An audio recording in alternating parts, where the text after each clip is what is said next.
and welcome to the November 10 meeting of the Ann Arbor City Council. If you're able, please rise and join us for a moment of silence, followed by the Pledge of Allegiance.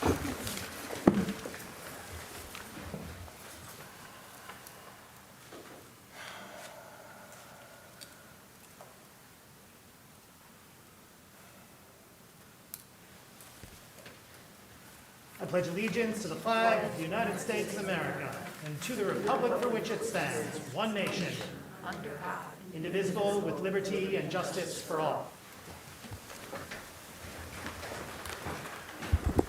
Would our clerk please call the roll of council?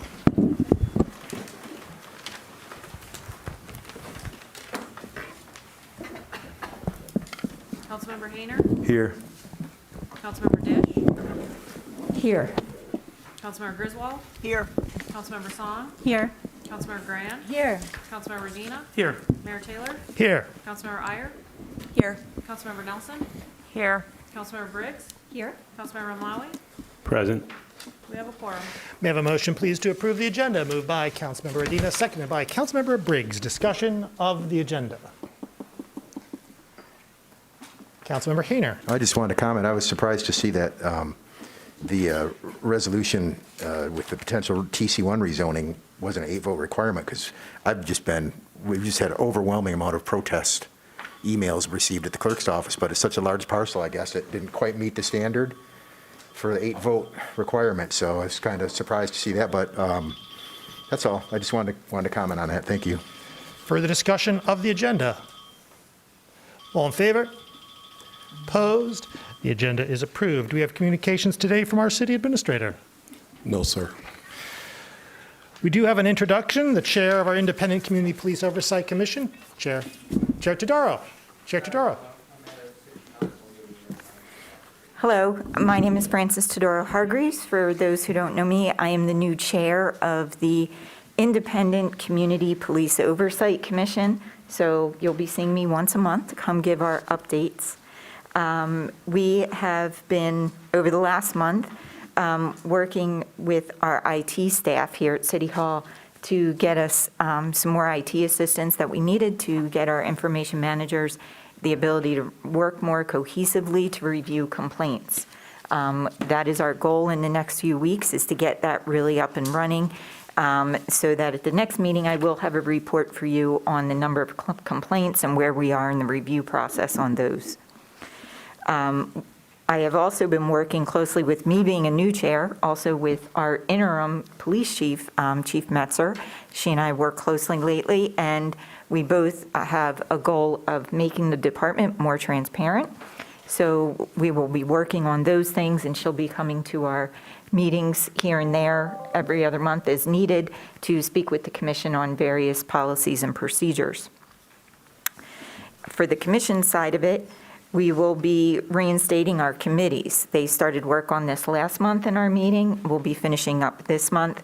Our outreach committee was very successful prior to COVID, having meetings in local nonprofits and the library and some other places. So we're looking forward to, again, getting out in the community and meeting the public as we need to educate them on who we are and that we're here to help.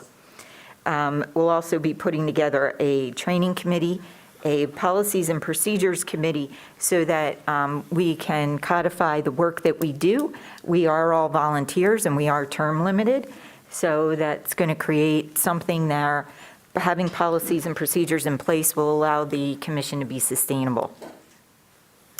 We're also redoing our website, and we will also have a committee with liaisons who will be meeting with police staff and union staff. We currently do meet with the union maybe 2 or 3 times a year, but we will be also, again, making that a little more formal. We have recently met with city staff to get an update on the POA contract, so we appreciate that time that they spent with us, bringing us up to speed on that, and we'll be discussing that more at our meeting later this month. I also would like to congratulate Commissioner Cynthia Harris who had success in the election and will now be moving forward to represent Ward 1 with all of you on City Council. So with that, we now have 2 vacancies on our commission. And so if there's folks out there who want to know more about what we do, learn how to do police oversight, work with the community and so on, our next meeting is Tuesday, November 22nd at 6 p.m. here in Council Chambers, or it's on YouTube Live. So feel free to join us and learn about what we do. Thank you. Thank you. We now come to public comment reserve time. Public comment reserve time is an opportunity for members of the public to speak to council and the community about matters of municipal interest. To speak at public comment reserve time, one needs to have signed up in advance by contacting our city clerk. Speakers have 3 minutes in which to speak, so please pay close attention to the time. We can have only one person speaking at a time. Our clerk will notify you when 30 seconds are remaining and when your time has expired. That notice will come if you are in-house by the handy lights, and if you're on the phone, by our clerk's oral interruption. When your time is up, when your time is completed, if you would be so kind as to conclude your remarks and cede the floor. Our first speaker today is Laura Davis.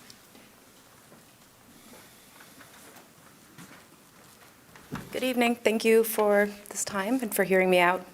My name is Laura Davis. I live on South 7th Street, just south of Scioto. I love being part of this neighborhood. I live just 2 blocks from where I grew up, and I chose to return to raise my kids here.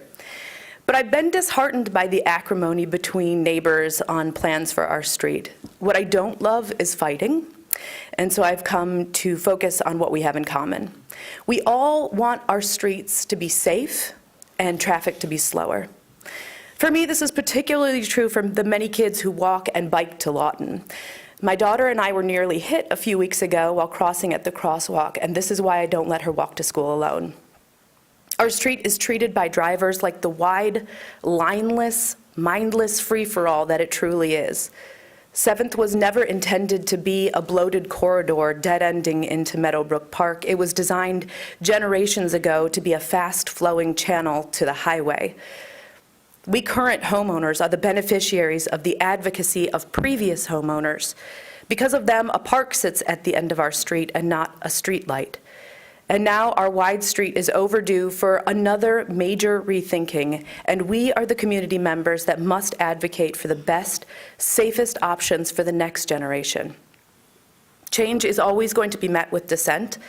That was true when the small boulevard was put in by our house at 7th and Scioto, but it did what it was intended to do, and now traffic flows better and safer, and neighbors got used to the change. If you remove parking or add protected bike lanes to 7th, there will be frustration. But changes are needed, and we will all adjust together. Personally, I don't care if you take my parking away on the east side of 7th. You can give it to the west side of the street if it would make those neighbors happier. But if it would make the roads safer for bikers, then I would appreciate you putting bike lanes in front of our house. But we must move forward with safety for children going to and from Lawton and Pioneer as our top priority.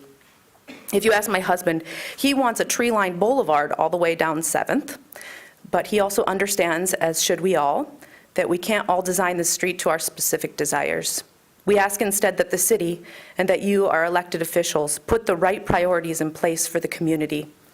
And if you build a community with our littlest residents in mind, with the installation of a park like Meadowbrook years ago, or safer paths now to school, you will create a place where they want to move back when they become adults, just as I did. Thank you. Thank you. Our next speaker is Nick Else.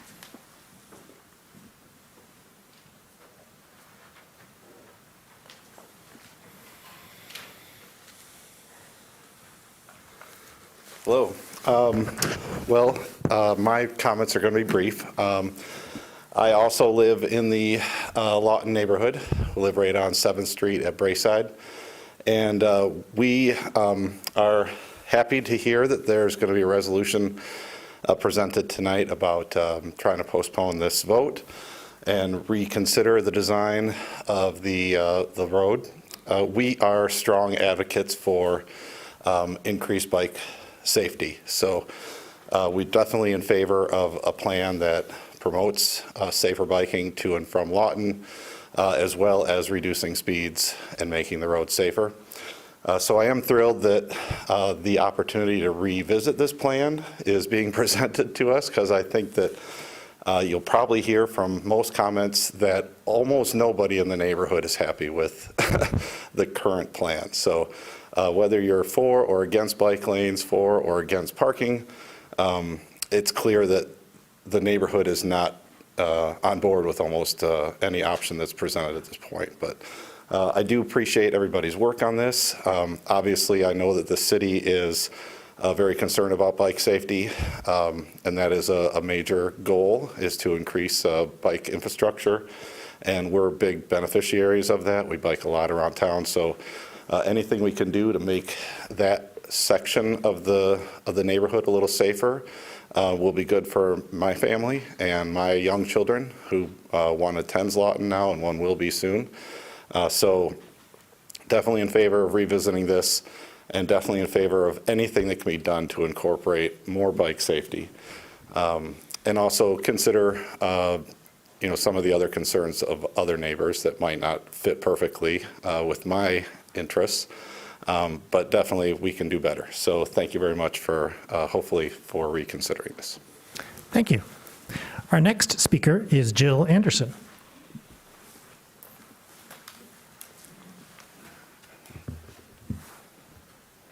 Good evening. I'm Jill Anderson. My family's lived at 2136 South 7th since 1966, and I'm the current owner. It's my childhood home.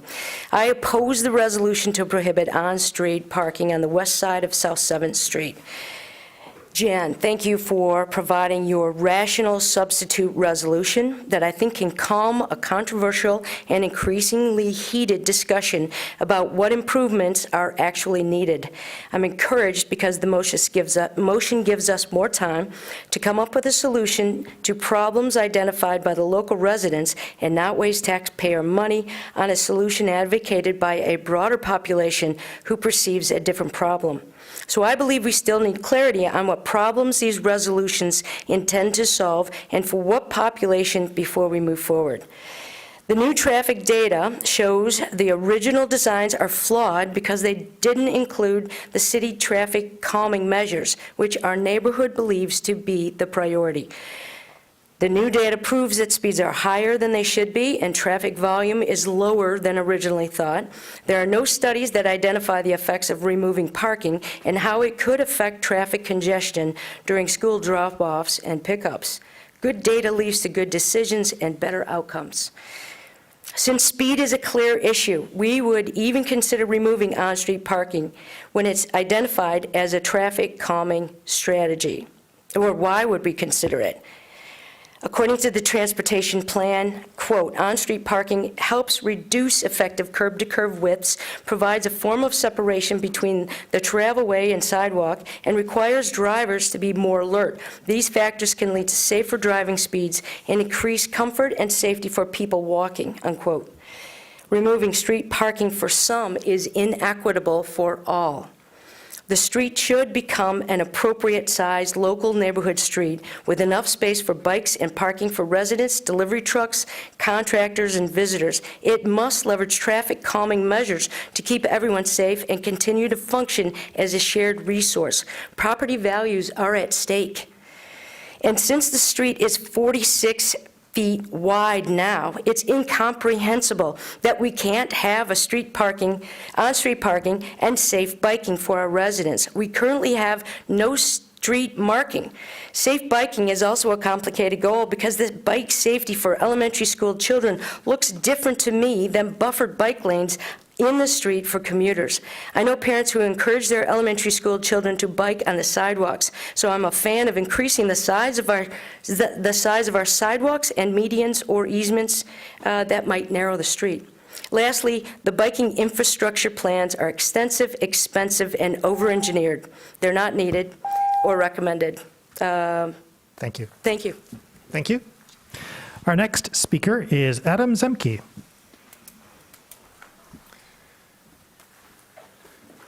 Thank you, Mr. Mayor. Thank you, council members. Pleased to be here this evening.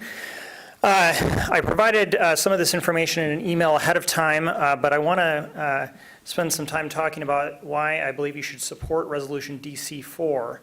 And I want to also thank sponsoring council members Briggs, Dish, and Grand for their willingness to explore this, as well as the rest of you for the time you've afforded me in hearing my case for what a new vision for the space that is on top of the library parking structure in Library Lane and Liberty Plaza could be. And finally, want to spend some time thanking my colleagues in the Council of the Commons who created some of the recommendations noted in the resolution that you have before you. I want to be very direct and brief in my next comments regarding mobile activation and why I believe the study that this resolution calls for is an important and needed one. Activation planning matters. In our research, we went to a number of communities, but I want to cite one in Detroit that the Downtown Detroit Partnership has activated numerous urban parks through a joint public-private partnership and is addressing the needs of all users to ensure that everyone is safe, that equity is paramount, and that no one is feeling pushed out. We learned that folks like the DDP work to guide planned activation throughout the year and activate organic casual use space to do so. It was done through similar research to what the resolution instigates and begins tonight, should you pass it. We saw this all over the place. In fact, we've seen it here in Ann Arbor on a private scale. I'd like to point out that this mobile activation is not new. It's been around for a long time in various forms, well over 130 years. So tonight's resolution should not be thought of as novel, but as an important next step for a community. I also want to talk about the fact that mobile activations, particularly those around food and pop-up vendors, are not in conflict with brick and mortar locations. In fact, they are complementary, and I cited a study that indicates 12 years of data that supports that effort. They promote equity and entrepreneurship by providing low-cost entry-level points to individuals to start businesses, and I think that is something that we strive for as a community value. And we have several successful local examples of mobile activation here in Ann Arbor. And the fact that we've had brick and mortar businesses like the Lunchroom and Miss Kim that have spawned out of Mark's Carts is testament to that. So I appreciate the time tonight, and thank you very much for your consideration of the resolution. Thank you. Our next speaker is Henry Herskovitz.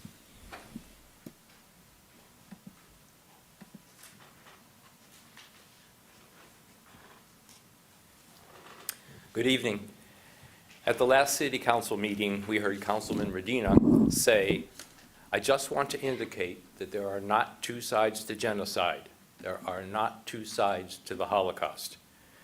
City Council is a legislative body, and it comes as an ominous warning when a member of this body can use his position as a bully pulpit to stipulate or decree that an historical event happened in a certain way and offer no tolerance of another viewpoint. This is the front door to censorship, and then inside, the house of intolerance and authoritarianism. Free speech advocates recoil at such effrontery. They, and indeed our First Amendment to our Constitution, demand everyone's voice be heard. It's the bedrock of our country, and it's troubling when a paid civil servant violates the essence of free speech, especially after he has sworn to uphold our Constitution. Now, I respect the councilman's right to free expression and a right to his own opinion, as I assume he does mine. But as former mayoral candidate Pat Lesko told me, you are entitled to your own opinions, but not your own facts. Historical revisionists are not attempting to change facts. We know that what happened in World War II happened. We are attempting to separate false representations of those facts from the facts themselves. Here's an example. When the Soviets liberated Auschwitz, they erected stone tablets with the inscription, 4 million people suffered and died here at the hands of the Nazi murderers between the years 1940 and 1945. 44 years later, due to pressure from revisionists, they threw away those stones and replaced them with ones reading, "Forever let this place be a cry of despair. where the Nazis murdered about 1.5 million men, women, and children from various countries of Europe. Auschwitz, Birkenau, 1940, 1945. This is documented in the Washington Times, July 17, 1990, and other reputable sources. Not 4 million, but 1.5 million. The difference is 25 Michigan football stadiums. This is the essence of historical revisionism, not changing the facts, but getting the facts right. If governmental bodies, such as Ann Arbor City Council, are allowed to take legislative notice of historical events, history becomes meaningless, and our First Amendment is placed in jeopardy. Thank you.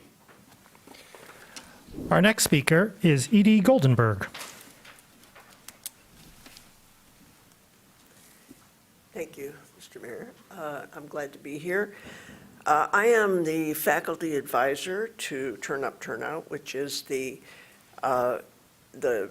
major nonpartisan student organization on the University of Michigan's campus, which promotes student voting. And we're very excited that our students express their voices and participate in the political process. And I want to thank you personally for being out on election night to encourage them during their long waits. Back in 2014, we had a very low percentage of our students participating in the elections. We've worked diligently in partnership with the city clerk to enable eligible students to vote. And that number has grown during each election. Of course, as you know, many of our students in 2020 weren't on campus because of COVID. And what we saw on Tuesday didn't please many of us, the length of the lines, except for the students who seem to be having a great time. I want to say that we very much appreciate the partnership with the city and with the clerk. In fact, you expanded our opportunities on campus this year. We know that that's not inexpensive. We know that with the passage of Prop 2, there will be now early voting, and I certainly hope that the state will step forward and provide funds to make that possible. I just want to say that November 14th, we're the group responsible for acknowledging the civic holidays in this country. And our last civic holiday of this election season is our Voting Hero holiday.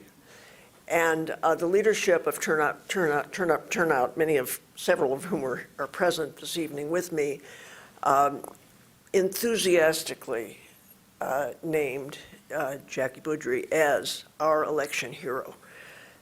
She has done everything reasonable and beyond, but everything that she could do to help our students vote, and we very much appreciate that. I know that we didn't do the messaging that we could have done, and we're going to work on that and see to it that students know where they ought to be and when they ought to do it. And with early voting, I'm very optimistic that we can have parties at the polls that will make them enjoy themselves as much as they did until the early hours of the morning on Tuesday. So I'm here to say thank you very much to all of you for your support, and we look forward to continuing what is a very positive partnership. Thank you. Yep. Thank you. Our next speaker is Christy Kaiser.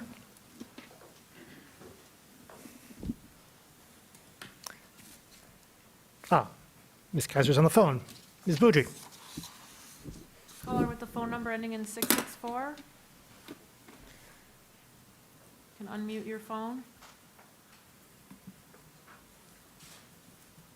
Caller 664, press *6 to unmute your phone.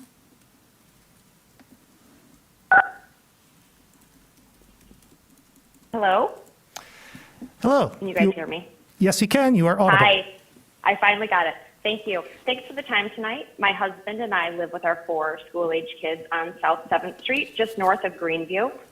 The motion to remove on-street parking on this local neighborhood street in order to implement extensive and unnecessary biking infrastructure is dangerous, and it is in direct conflict with the $500,000 city transportation plan that was published just last year.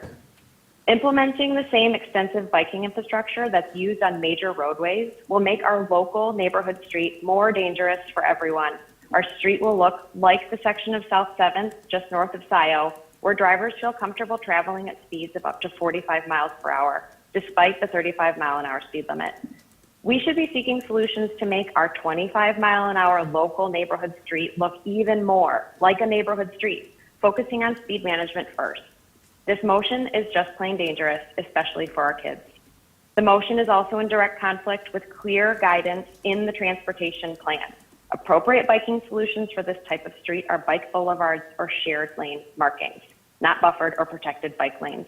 A deviation from the published plan that is this significant should be supported by extensive data, but there is no data to support disregarding the published plan. The solution was proposed by a group of committed citizen volunteers on an oversight committee, but it was against the recommendation from city engineering staff and against the published transportation plan that was created by transportation experts. It's also against significant resident preference for a biking solution that accommodates current uses on the street, including parking. 73% of residents that live adjacent to the project area, which are the heaviest users of this street, want either marked bike lanes, shared lane usage, or no markings at all. Shared lane usage was actually the most preferred at 33%. I know this data was not presented to the council, but it is publicly available on the city's website. I urge you to vote no on this dangerous motion if it comes to a vote. I support Councilmember Ayer's substitute motion to have engineering develop a design that focuses on speed calming and adopts a biking solution that's consistent with the All Ages and Abilities Transportation Plan for a local neighborhood street. I also want to say that it's really concerning as a citizen that we're all here tonight discussing such a reckless and uninformed motion. This group that is an oversight committee are directing street designs and impacting the safety of our roadways. 30 And with all due seconds. respect, these people are not qualified to overrule city engineers or transportation experts' guidance. From a process standpoint, I urge City Council to clarify roles and responsibilities and address process issues to ensure this doesn't happen again. Thank you so much for your time and consideration. Thank you. Our next speaker is Tom Stolberg.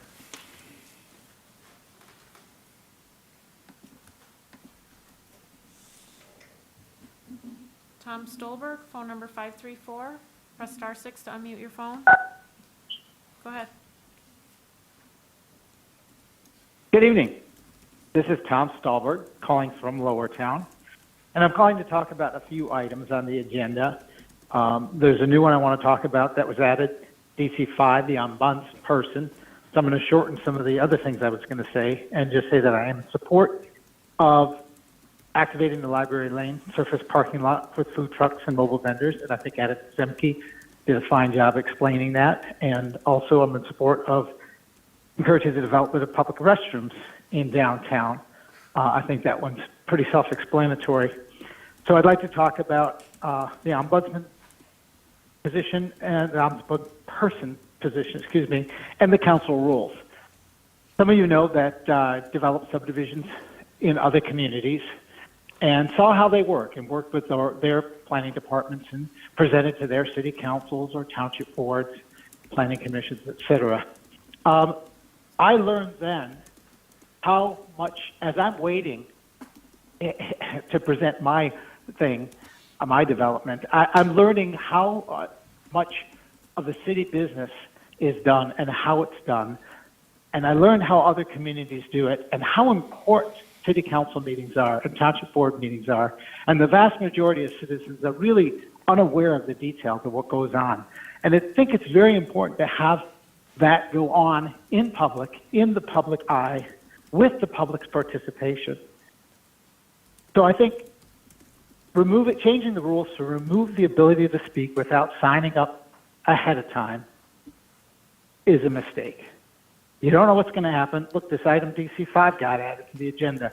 If you hadn't signed up ahead of time, how do you get to speak about it? If something is said or there's an amendment made to a resolution, if you weren't prescient enough to know what was going to happen and you didn't sign up ahead of time, you don't get to speak. And also the removal of the city council members' comments at the end. So now if something's said during the meeting, there's really no rebuttal at the end. If something's said, it could be a simple error or a technical error, and without citizens able to speak who weren't planning on speaking and reserving time, or our council members being able to wrap up, we're losing some of that follow-up, wrap-up information.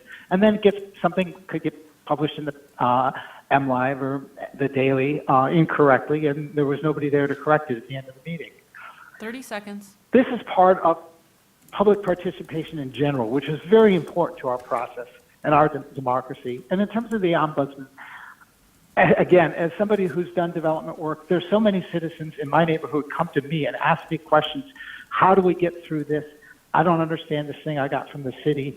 It'd be wonderful if there was somebody who worked at the city who could help work them through some of the problems that I don't mind helping my neighbors work through those problems because I have the business experience. Time. But it'd be great to have somebody who worked at the city who did that. Thank you. Thank you. Our next speaker is Ralph McKee.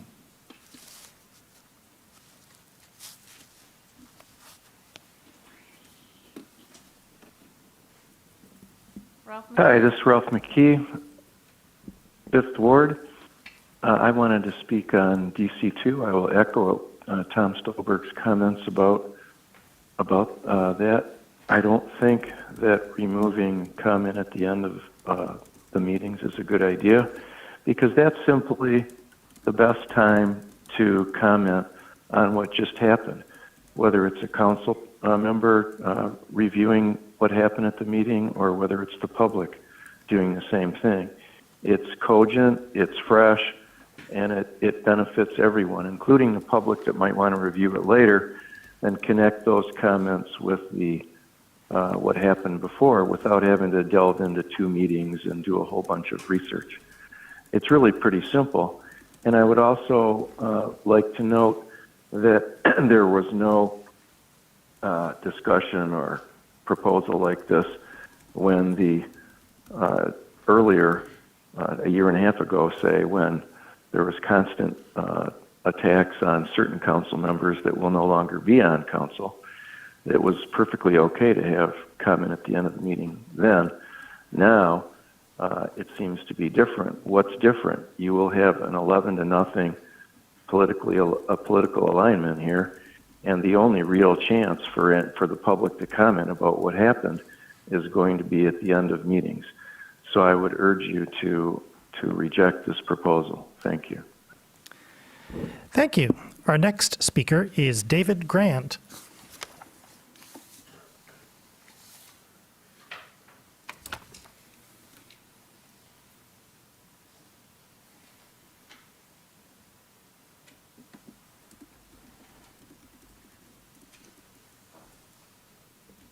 David Grand, phone number 882. Press star 6 to unmute yourself. Go ahead. Hi, good evening. Can you hear me? Yes, we can. All right, thank you, Mr. Mayor, council members, and city staff, and members of the community who are participating in tonight's meeting. This is David Grand, Julie's husband, and also Maddie. Bam. And there are 2 children, and we live on Brooklyn Avenue.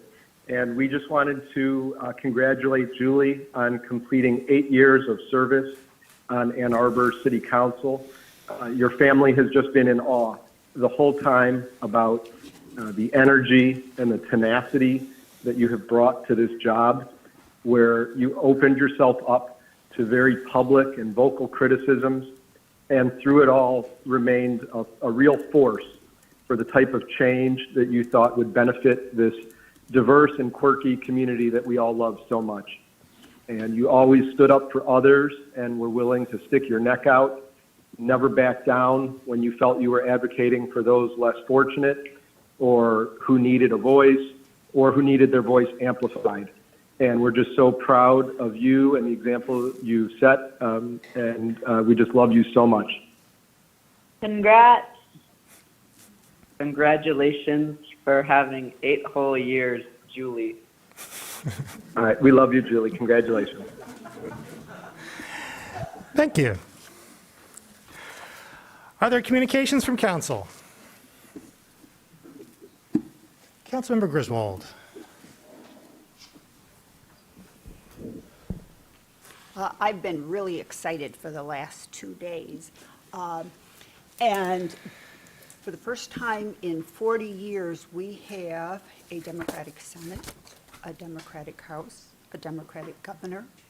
And this is going to directly impact some of the work we do and make it easier.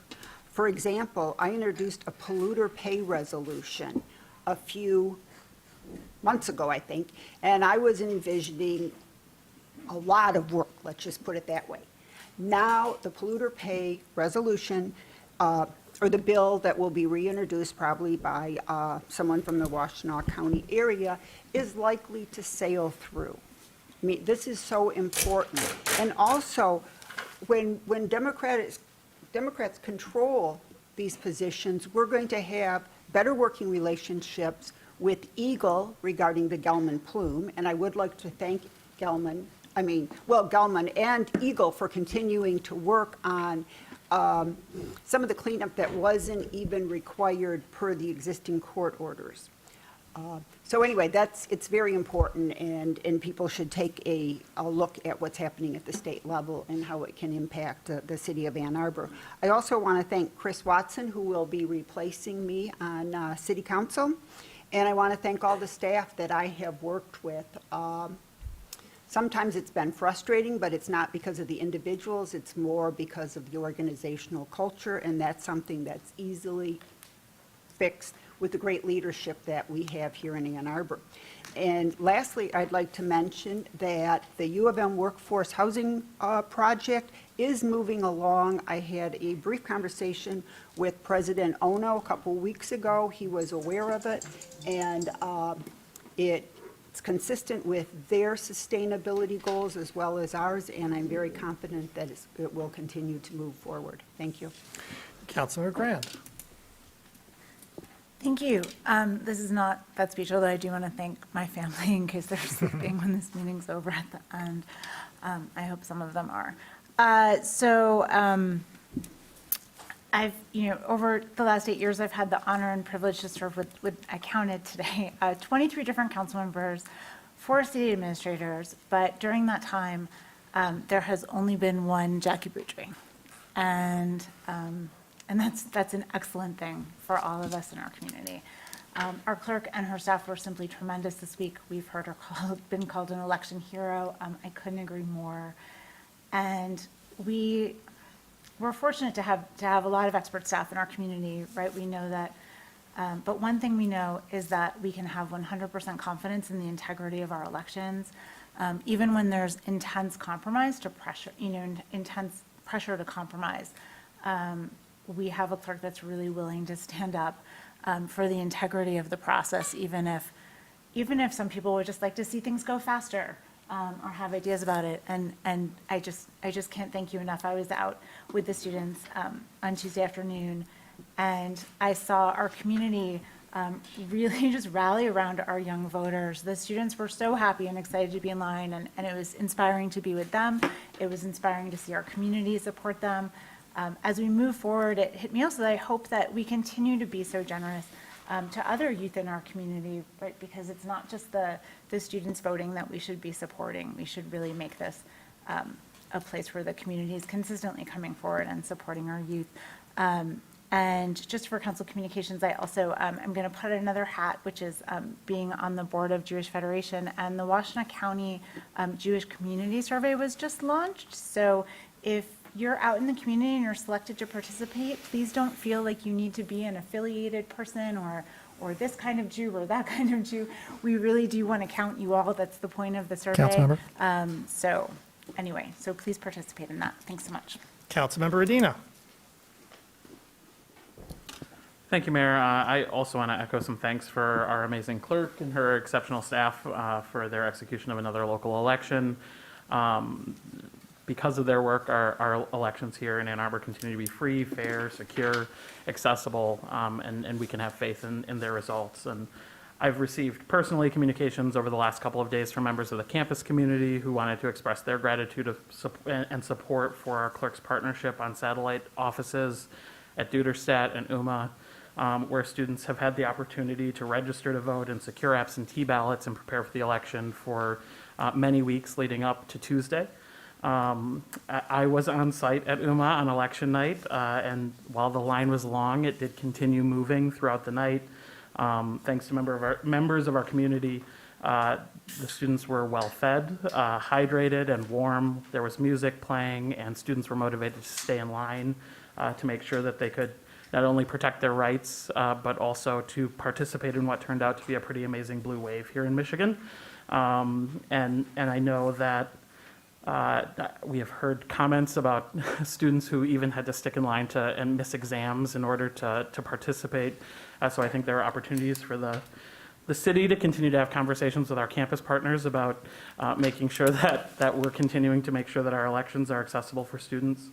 And then also just wanted to thank some incredible volunteers on the ground that night who stayed until the late hours to make sure that all of the salvageable food that was left over got donated to local shelters, and that blankets and gloves and hats and water were donated to Hill House, or Purple House as it's often known, so that the generosity of our community continues to benefit some of our most vulnerable residents as winter approaches. So just thank you to everyone who participated in the election. Thanks to our clerk staff for making sure that it went off without any issues. And so, thank you. Councilmember Omloe. Thank you. I've been thinking for quite a while what I would be saying here at my last meeting, and I really don't have a prepared speech. I just have a lot of thoughts. I know there's been a lot of differences on this body over the last 4 years.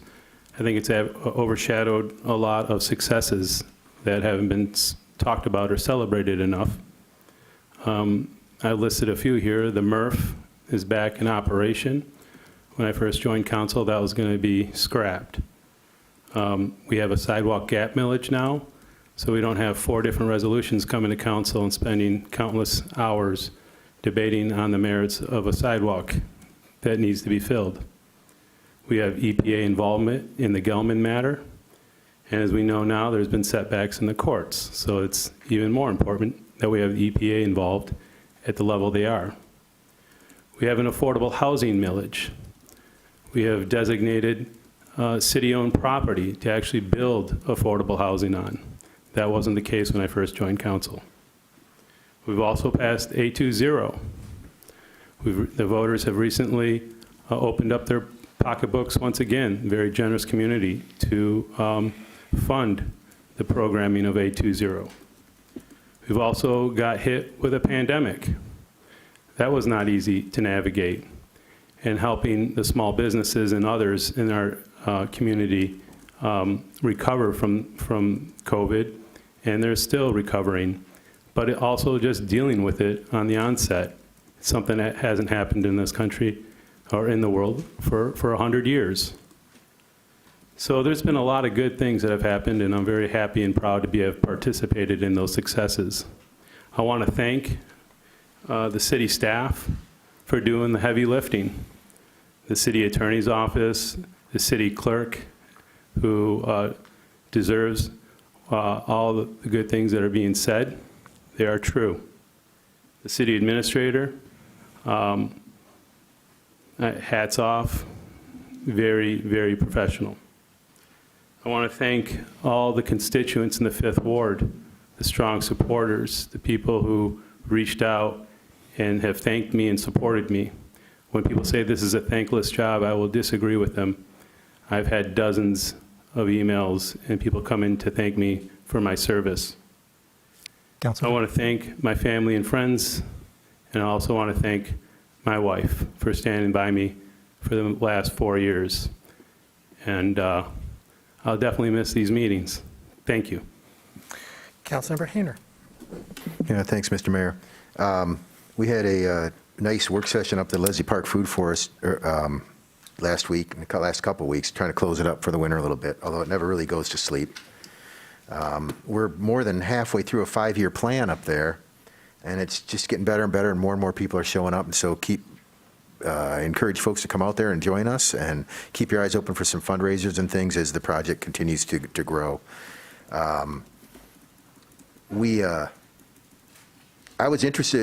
was interesting to see the constant. I was up here working on my laptop here at City Hall around Election Day, and it was really something to see so many people coming in here and same day registering and voting, and then they would send them off to where they had to vote in their particular precinct. A lot of student activity, and we've heard from people how excited they are about the student participation in our local government. And of course, folks know that for quite a while now, I feel that the best way to encourage students to get involved, we might even end up with one on city council, is if we would hold elections in November instead of August when the students aren't here, by and large. And so I've heard tale that there's going to be some nonpartisan election efforts going on to move the elections to November so that we can have greater student participation. Of course, I'm going to support that. And then one last thing, I was thinking about it that, in under 2 years, the city of Ann Arbor is going to be 200 years old. We're going to be celebrating our bicentennial in 2024. And I know there's been some talk with some folks who are interested in historic preservation and other matters they have a little impromptu neighborhood group going to try and plan something for that. I don't know if there's any formal planning going on yet, but I hope to see that in the very near future, because it takes a while to plan things and, plan interesting things. But, so let's look forward to that, and hope some folks can get involved and we'll do something to celebrate the bicentennial of the city. It's something to think we've been here, 200 years. So my sister lives in Europe, and last time I was over there, she got me a mug, and it was the 950-year anniversary of where she lives. And so, we think we know so much, right? But we really are just a speck in history. So anyway, either way, I'm looking forward to having some kind of celebration around that in 2024. So thank you. Councilmember Briggs.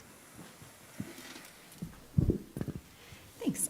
Just a couple of council communications. One, folks can note on the consent agenda, there's the draft pros plan that's there and available as a link on our virtual online via Legistar and on the Parks website. Pretty soon there will be opportunity to provide feedback from the public as well, so just keep an eye out for that. And then specific to Ward 5, on Wednesday, November 30th, from 6 to 7:30 p.m., there's going to be a virtual meeting to discuss stormwater management and a drainage study for the area on the dirt roads west of Maple and the Dexter Road area. So that's something that I've been working with staff for a long time. For folks who are familiar with Fifth Ward, there's a fair amount of flooding in that area that's been problematic. And so this is meeting about that, and residents can expect more information to arrive in the mail about that are in the affected area. Further communications from council. Councilmember Song.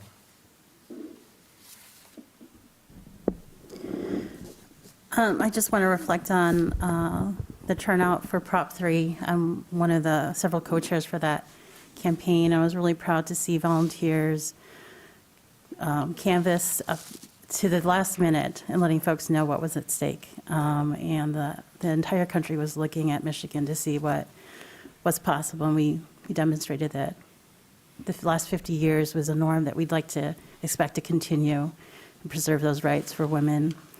The National ACLU director was here, and I can't tell you how relieved we were all that night to see those numbers come through, the polls come through. So I just wanted to thank the volunteers, the folks who canvassed, who got the signs out, who made sure that they corrected the misinformation and the fear that was being, fearful information that was put out to fight this. But I think considering the blue wave and the supports for Prop 1, 2, and 3, Michigan has rejected misinformation, disinformation. And I think we're demonstrating that we're a progressive state. I just wanted to share the sentiments that I heard that night and the following days has been that people are really happy to hear that we are not strangers to our own home state. So thank you for that. I also want to remind folks that We have the Washtenaw Housing Alliance is hosting the State of Homelessness and Affordable Housing event next Tuesday at WCC, and this will be featuring Dr. Abdul El-Sayed as the keynote speaker. He'll be speaking on the link between housing and healthcare and how we can envision a community where we have housing for all. So I encourage folks to attend that. That's a morning event from 8 to 10:30 at WCC. And again, the host is the Washtenaw Housing Alliance. Thank you. Further communication from council.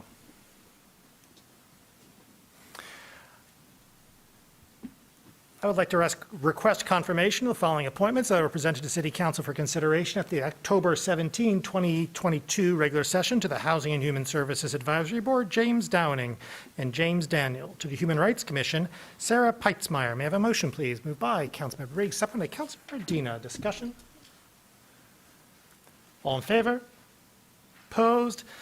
It is approved. They are approved. I would like to recommend the following nominations for your consideration to the Recreation Advisory Commission: Mark Brayob, Hannah Carey, and to the Elizabeth Dean Fund Committee, Kimberly Sunday.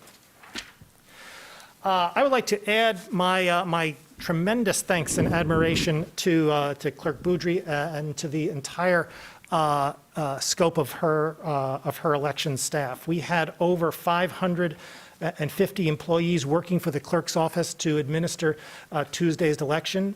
Many city employees from other departments volunteering to work in various roles. University of Michigan providing a tremendous amount of cooperation and staff members to help promote and administer election activities on campus. And I think by any rational measure, the election here in Ann Arbor was a complete success. The County Board of Canvassers recently, just by recently I mean just now, did an accounting of our preliminary results for all ballots and found a grand total of 0 processing errors throughout the entire city for both absentee ballots and votes in person.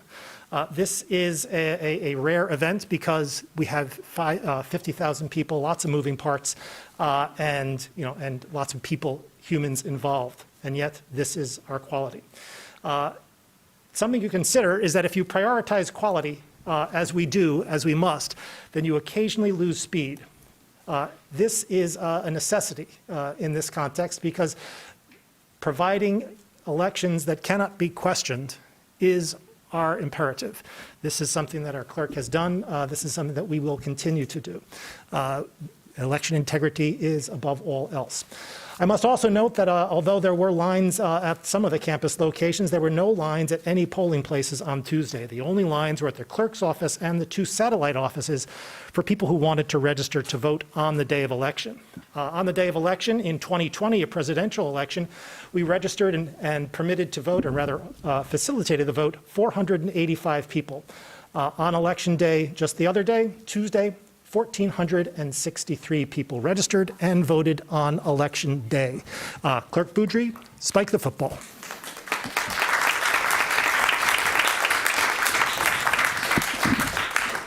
Did I mention no errors? We have before us the consent agenda. May I have a motion, please, to approve the consent agenda? Moved by Councilmember Romlawi, seconded by Councilmember Iyer. Discussion of the consent agenda. Councilmember Iyer. Thank you. I'd like to remove CA3 and move forward, as I believe is the procedure, move forward the... I think we do that when we remove CA3. So we Okay. remove CA3, and then Okay. we'll remove it, and then... Great. Further discussion on the consent agenda. Councilmember Hayner. Thanks, Mr. Mayor. Just a couple of quick remarks on CA10. It's the draft of the pros plan, and I think it's interesting that we, the Michigan, various Michigan state law requires us to share that with all the surrounding municipalities, and we voluntarily share it with the schools and other in-community, I guess stakeholders would be the word. And I think that's awesome. And I wish that we would expand that same consideration of long-range planning with our planning and zoning. I think we don't do enough regional planning here at the city, and I think we should constantly be in conversation with the county and our other partners in the community, Ypsilanti and so on, about what our planning goals are and our common goals are, and that includes the University of Michigan. And so I'm happy to see the pros plan have to go through that by statute, and I wish our other planning processes would too. And as for CA8, you know, we budget for things and then we appropriate those funds at some point. And that's what's happened at C8, almost $5 million for social housing efforts. And I got to say, comrades, you know, when our party leaders, some of our party leaders are puppets of capitalism, it becomes increasingly difficult to, and expensive, I would say, to, you know, keep the proletariat housed. And so I think it's really necessary that we're doing this. I'm glad we're doing it. I'm glad people are willing to open their wallets a little bit and give to the affordable housing efforts here in the community, because it's a real challenge we have here in a community that is, well, just like it sounds, it's ripe for exploitation. And so we're doing the best we can here, I believe. I think we could do more. I'd like to think we're doing the best we can to help those people who are definitely getting pushed out of our city to stay. So thank you for that to Jennifer Hall. Further discussion on the consent agenda? Councilmember Nelson. I'd like to pull CA1, please. Further discussion of the consent agenda? All in favor, please, of the consent agenda with the exception of CA1 and CA3, please say aye. Opposed? The consent agenda with the exception of CA1 and CA3 is approved with 11 council members present, all voting in the affirmative, thus satisfying the 8-vote requirement with respect to CA5, CA7, CA8. CA3, resolution to prohibit on-street parking on the west side of South 7th Street from Scioto Church Road to Lawton Elementary School and incorporate additional speed management and/or traffic calming. Moved by Councilmember Iyer, seconded by Councilmember Rodino. Discussion, please, of CA3. Councilmember Iyer. Thank you. I would like to move forward the substitute resolution that was attached to the agenda. Is there a second? Discussion. Seconded by Councilmember Rodino. Is that substitute friendly to the body? I'm sorry, is it attached to this? It's on the agenda. Friendly for now. All right. Okay. So the substitute is friendly to the body. Councilmember Iyer, you still have the floor. Okay. So this has been a little bit of a ride, so to speak. And I just want to walk through how we got here and why we're spending so much time on a little old neighborhood road reconstruction project. As everybody knows, we had a new transportation plan that was passed last year. In this plan, South 7th Street, extending all the way down through the Lawton neighborhood and to Meadowbrook Park, is designated as an all ages and abilities route. According to the plan, quote, the routes or segments that make up the All Ages and Abilities Network may range from local streets with traffic calming, enhanced wayfinding, and design features that improve safety and comfort for people biking, to major streets with physically separated bike lanes. The plan also calls for decreasing vehicle speeds and expanding traffic calming on major and local neighborhood streets. However, the plan did not change the process that currently exists for traffic calming on local street reconstruction projects. As it stands, that process is still resident-led. And so along comes this project, which is different from others that have been considered. 7th in the project area is actually identified as a mix of minor and local street. And most importantly, it is excessively wide, which we know leads to speeding behavior. So using the current process and the available tools under that process, staff came up with options, presented them to neighbors for feedback. Again, that process didn't include a proactive consideration of traffic calming or speed management because that's not the existing process. Staff then recommended one option, Transportation Commission chose another. And at its next meeting, in response to continued concerns being expressed by residents about speed, the Transportation Commission revisited the issue and further recommended incorporating speed management and/or traffic calming in the design, and that the city gather vehicle speed data. That part was key, I think. And that was done, and the data show that the road gets about 1,480 vehicles per day. Which really makes it a local street, not a minor street. And 60% of drivers are speeding. That's important because speed kills. At 20 miles per hour, 9.5 times out of 10, a pedestrian will survive being hit. But at 30 miles per hour, the chances drop to 5 times out of 10.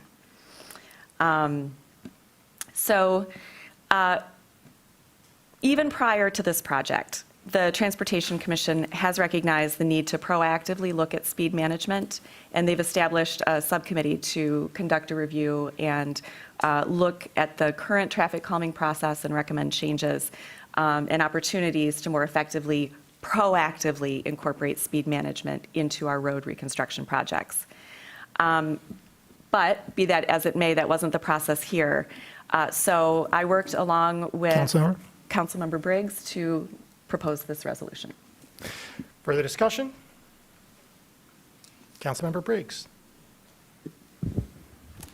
Yeah, I think Councilmember Iyer did a good job of explaining how we got here today. I think there's been some confusion in the neighborhood a little bit about maybe how we got to the designs. It's important to note that all of the designs that were proposed to Transportation Commission by staff were ones that transportation staff felt were viable alternatives for the neighborhood and met our transportation plan documents. And they were guided, by the processes that we had in place currently.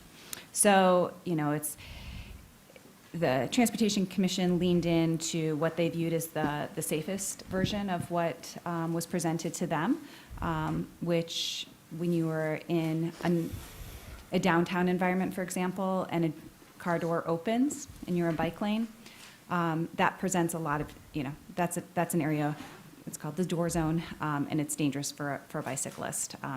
And so you can imagine a parent sitting there waiting for their child to get out of school if they've driven to pick them up, and they open up the car door and a bicyclist is going down the street, another parent trying to pick up their child. And so those were the kind of conflicts that they were trying to guard against. I think the alternatives that we have, the resolution that's in place as a substitute resolution, makes a lot of sense, because really what we have going on in this neighborhood is overly wide streets that are causing drivers to behave in a fashion that we don't want to see. And so what we really need to do is transform that neighborhood street into a neighborhood street through traffic calming measures.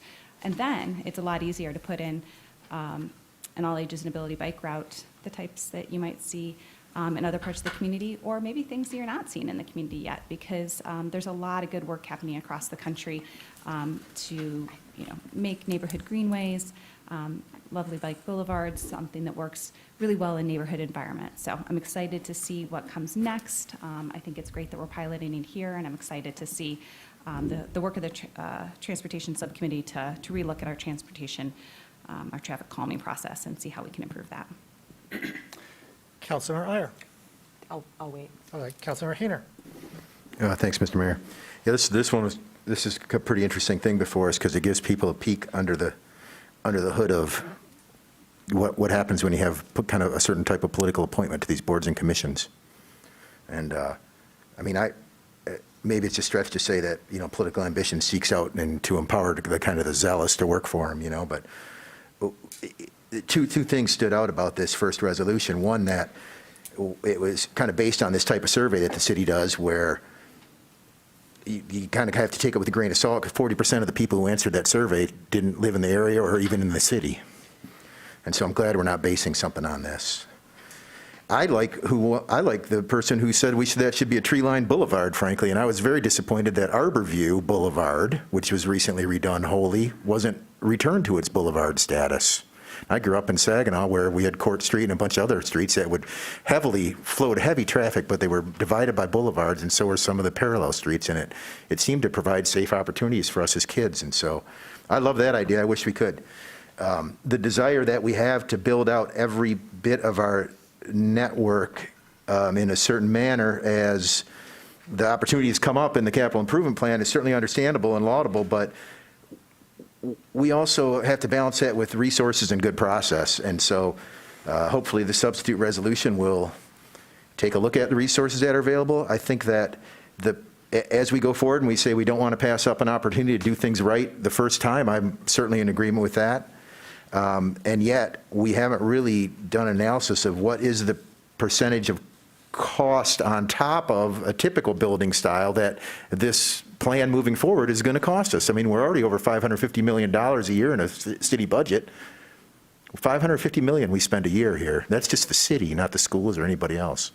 So, all of the things we do here are balancing acts. And so to send this back and have somebody take another look at it and maybe think, how are these streets prioritized? I mean, when I go down there and take a look at that and you end up in the park, and there were lots of cyclists coming out of that park, when I just happened to be there for a brief period of time, kind of walking the neighborhood.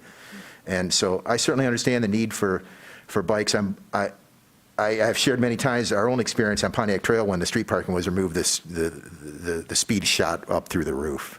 It went from a neighborhood street, even though we know Pontiac Trail's you think of it as a big thoroughfare now, but we had street parking in '96 when I bought my house, and it was awesome. And so anyway, I hope that this substitute resolution will find a better solution that isn't based on the two aforementioned attributes of some of the things we do. So thank you. Councilmember Omlawi. Thank you. There's been a lot of pushback by residents with the former resolution. It's good to see that it's been pulled and something better put forward. I do have questions regarding the construction schedule, the cost, what's being done now, and when this will all come back and be implemented.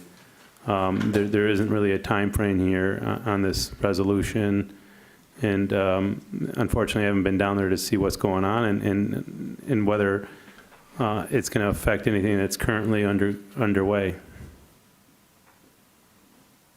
I don't know if staff is here, if Nick Hutchins or someone can explain better how this infrastructure improvement will be implemented and what's being done currently that might be impacted. Mr. Hutchison? Mr. Hutchins should be available, and yeah, I'm here.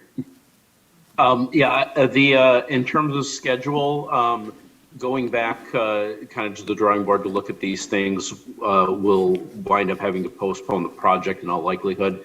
It was scheduled for construction next year. That'll probably need to move out a year in order to accommodate the redesign and the additional community engagement. In terms of cost, it's really not, we're really not able to say at this point, because until we settle on a design, we can't really estimate what the cost of that would be. Thank you for being here to answer these questions. My concern is, is a balancing act of providing safety more immediately and not waiting until 2024. It'd be a terrible tragedy if something were to occur in 2023 as we wait for this to be brought back. And I just wish that we could do something more in the near term and not have to wait 2 years for this safety improvement, if I'm hearing you correctly.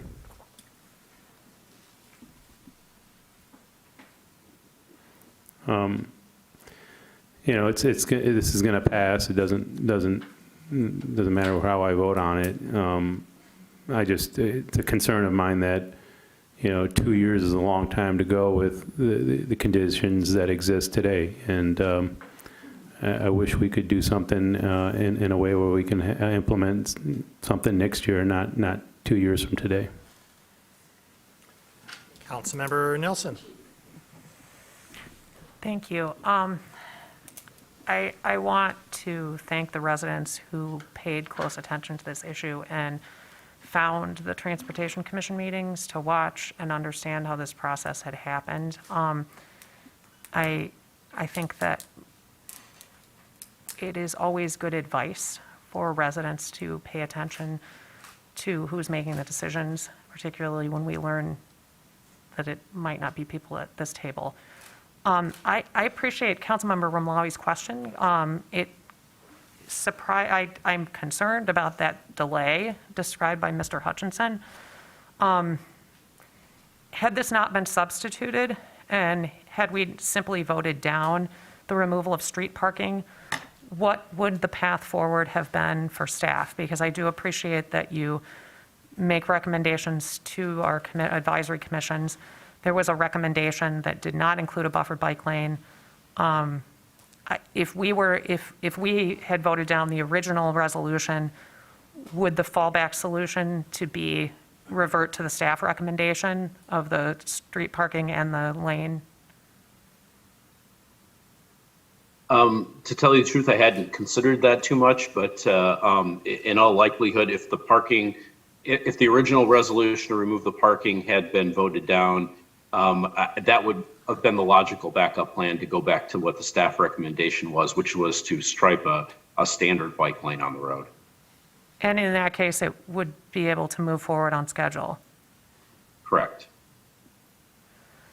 Okay, well, I appreciate that residents communicated with council quite a lot, and I heard from residents who were supportive of this substitute resolution. I'm a little, it feels like we're duplicate. If residents support this substitute resolution, I am happy to support that. However, it does feel like we are reinventing the wheel to engage in yet more public engagement. I watched those meetings. The residents were pretty clear in expressing their concerns and identifying the fact that people were driving too fast through this corridor. I don't know what new information there is to be had, but I do appreciate that the original, or what was presented to us from the Transportation Commission, was a bit of a misfit and didn't conform to what the neighborhood wants. Further discussion? Councilmember Iyer. Thanks. Just wanted to respond to a few of the questions that have come up. One, reverting back to the original staff recommendation is something I think that many residents would not have been happy with, because it didn't narrow the road. The problem with speed originates from the extremely excessive width of the road that allows it to feel like a freeway. And so, that's why that seemed like it wasn't going to be a palatable option. I think in regards to what we can do right now, it's on my list to talk to staff about the possibility of getting some signage.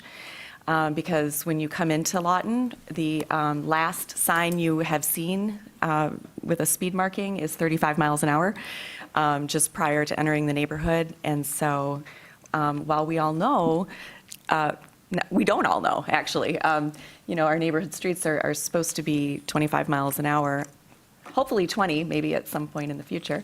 But those, there are folks who live there who insist that it's 35 miles an hour. So we know that's why people are going too fast.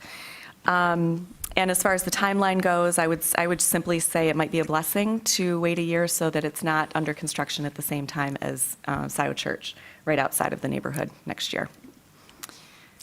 Councilmember Briggs.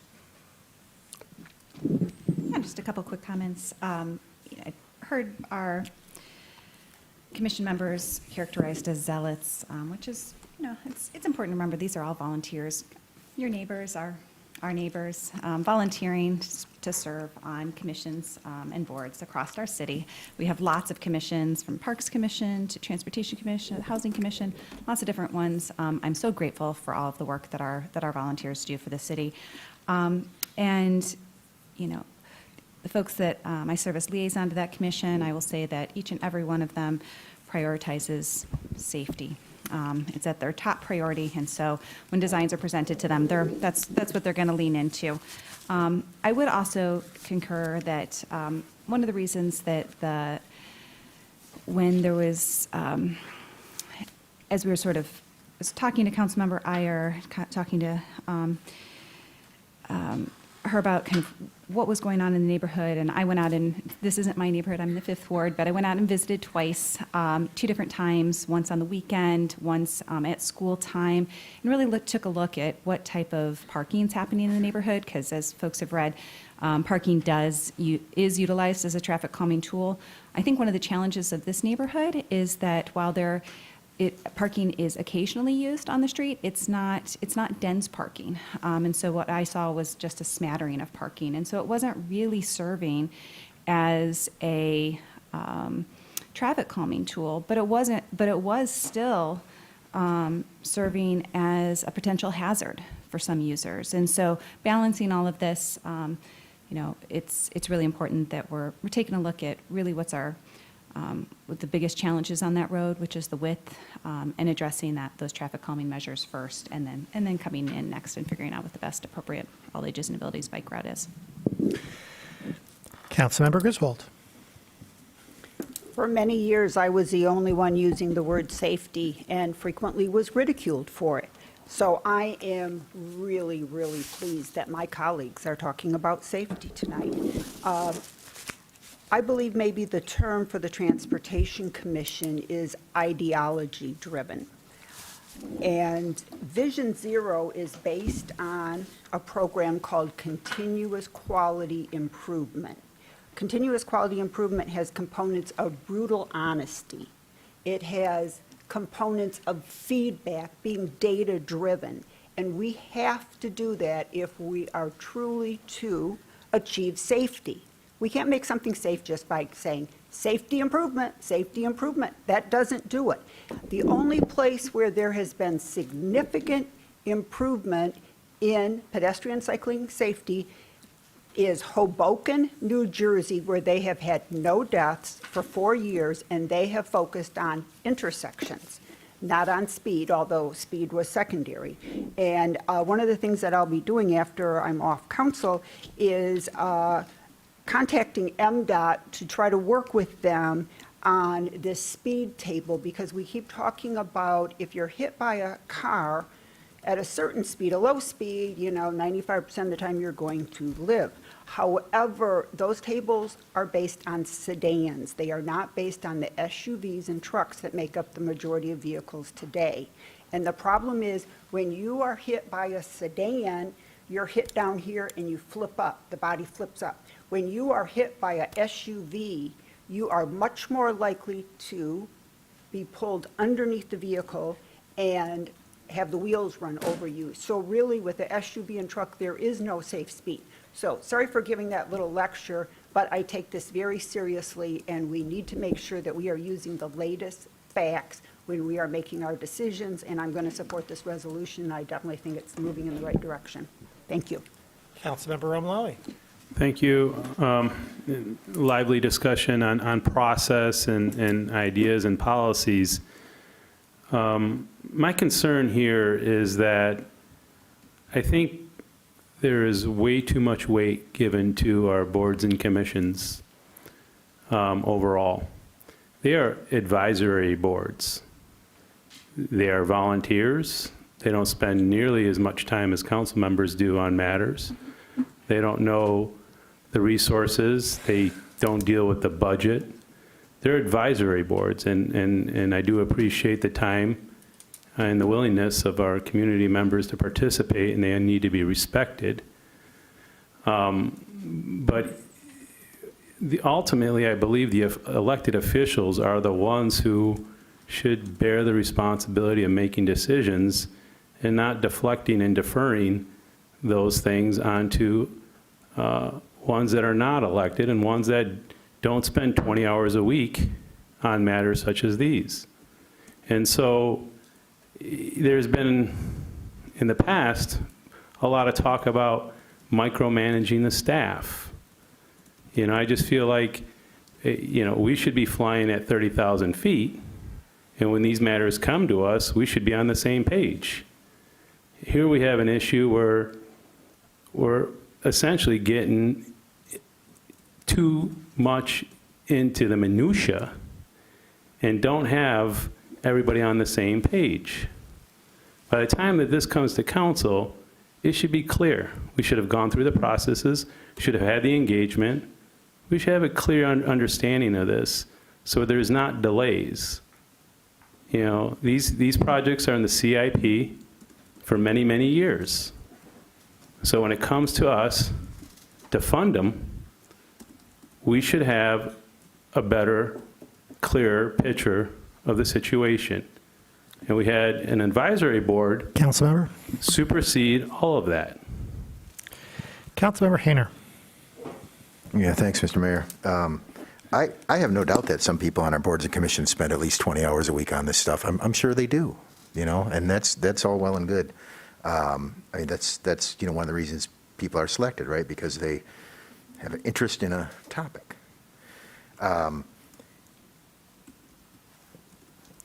Mr. Hutchinson, I just wanted to ask you something. I don't want to put you on the spot here, but I was talking to the folks who were doing all the form work over there on Arbor View. You know, I think Doan had the contract for that. And we were just there was a little chuckle among the crowd about the way that they have to lay forms out now when we do these intersections where we have the bump outs so that the pedestrian doesn't have as far to cross. And because we kind of have a thing when we do deck building, a lot of times people want a big, beautiful deck and it has a big curved surface. And the joke among carpenters is that the other thing with curves are dollar signs, you know, because it's not easy to do that and to form that stuff that way. I mean, they're great at it, and it's easy enough once they get a picture. Do we have a sense of how much more these type, do we have hey, level 1 type changes cost this much more to a road resurfacing process, level 2, level 3, and so on? Does staff kind of have it in the back of their heads? It's broken down when they send that RFP out to have an expectation that the complexity of the curb work and so on is going to cost X percent over a typical, not a typical mill and fill, but a typical redo of the same, underneath infrastructure and so on? Is there kind of a rule of thumb for that? I know, sorry to put you on the spot, but I appreciate your answer. Well, we pay curb by the foot, so it doesn't matter if it's straight or it's curved. We're paying the same amount for it, so there's really not a substantial difference there in the cost to the city. So the bump outs that add all that, it's some portion of the radius or whatever. It's not that much more. Correct. Well, that's good to hear. How about the elevated and protected bike lanes? Those are considered separately. I don't know that we've done any elevated. Well, the protected ones that were in the downtown, that have been built in the downtown, were done by the DDA. I don't have cost numbers for those at my fingertips. Oh, okay. I was just curious. Thank you. Councilmember Grand. Thank you. Thanks to transportation staff for being here with us tonight. I think transportation staff would probably be in my top 3 of staff patience awards because they deal with a lot with us. So thank you. I've heard just some characterizations that I'm also not happy about our transportation commission. These really are our neighbors. Some of these people are my neighbors. I see them out biking with their families. I see them out at playgrounds. And when they're choosing to do this, these are volunteers. It's often costing them to be part of a board or commission financially even, and I think they're doing it because they're really passionate about this issue and not, it's just not a place for conspiracies, not their participation. It's just not okay.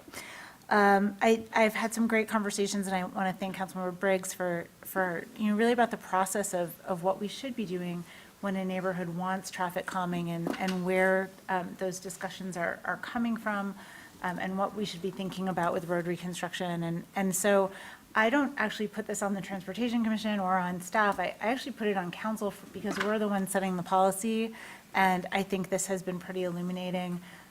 So y'all can add it to your to-do list for future councils, but I think this is really will bring up some interesting conversations. But in the meantime, I want to thank Councilmember Iyer, who did a lot of great work with her neighbors, because you hear people with totally opposing viewpoints who are all really appreciative of your work. So that must mean you got it right. Looking forward to supporting this. Further discussion? Councilmember Song. Mr. Hutchinson, can you update us on how many traffic calming petitions are in queue right now? I cannot, but I will turn it over to Raymond Hess, who probably can. Yes, if I'm not mistaken, good evening, Council. Raymond Hess, Transportation Manager. I believe there are close to 20 right now in the queue. If you give me one moment, I can confirm that, but I know it's right around that number. And then if I'm remembering correctly, it wasn't Transportation Commission that had recommended several years ago an increase in the budgeting to get those applications through more quickly, where council had initially budgeted $30,000 and now $130,000, right? That is correct. And in this past fiscal year, we actually have $260,000. So we are trying to process as many as possible, at least the petitions. We have 2 currently underway and 2 are getting teed up right now. So we hope to, process. Our goal typically each year is 3. The 3 is meant to both accommodate processing the petitions from a staff time, but then also allowing for money for construction. But the construction piece is always variable based on the extent of the improvements that are suggested. So given the process now, we know that depending on how long it takes for a neighborhood to organize, they need about 50% to get that petition in to go through the process for review, correct? So when we think about that time, and, oh, I'm sorry, go ahead. Well, there's a sliding scale. There's several different criterion by which we evaluate petitions. One of the surest way to get your petition to qualify is to get a very high level of participation from neighborhoods to sign the petition. The more people that sign percentage-wise, the more points you gather. I think you need 10 points in total to qualify. 50% is kind of the lowest threshold, but then it goes up from there. I appreciate that. I want to remind folks that, sometimes our priorities don't exactly match what our community is telling us. And I'm really glad that the Transportation Commission at that time had asked for an increase for council to increase that so that we can get these petitions through. I mean, I think that's one of the most frequent questions we get is that how can we introduce traffic calming measures in our neighborhood? I mean, parents are resorting to creating their own signs to slow down for children. And we are responsible for infrastructure. Residents shouldn't have to resort to waving their own hands and telling folks to slow down or creating signs or having to volunteer on Transportation Commission and ask council to increase our budgets. I'm really glad that folks are here to press directly to us now, but it shouldn't come up every budget cycle. It shouldn't have to come up repeatedly through Transportation Commission. So, Councilmember? I'm in support of this amendment. Thank you. Councilmember Dish. I just wanted to underscore what we just heard, which is that despite an increase in the budget, given the number of projects in the queue, any new projects that are introduced are at least 5 years from seeing completion. Am I doing the math wrong there, Mr. Hess? That's probably a fair estimation. Yeah, correct. And that's not anyone's fault, but I think it's very clear the urgency of this resolution that will help us proceed more efficiently with traffic calming, because right now 5 years is a long time to wait. So thank you for bringing this, Councilmember Iyer and Briggs. Councilmember Nelson. I have just a quick question about the requirement that a resolution like this come to council. Is that, I understand that it's because it's over a block of on-street parking. That's what triggers council having to approve it, right? Is that correct? Or is it over 2 blocks? That is correct, yes. Okay. Is that just by local ordinance, or is there some state requirement around that? Is that a rule that we've just made locally? It's in city code. Okay. The reason that I ask is that this is happening at the same time as a lot of frustration on East Davis around parking that has effectively been rented for like 10 months by a contractor.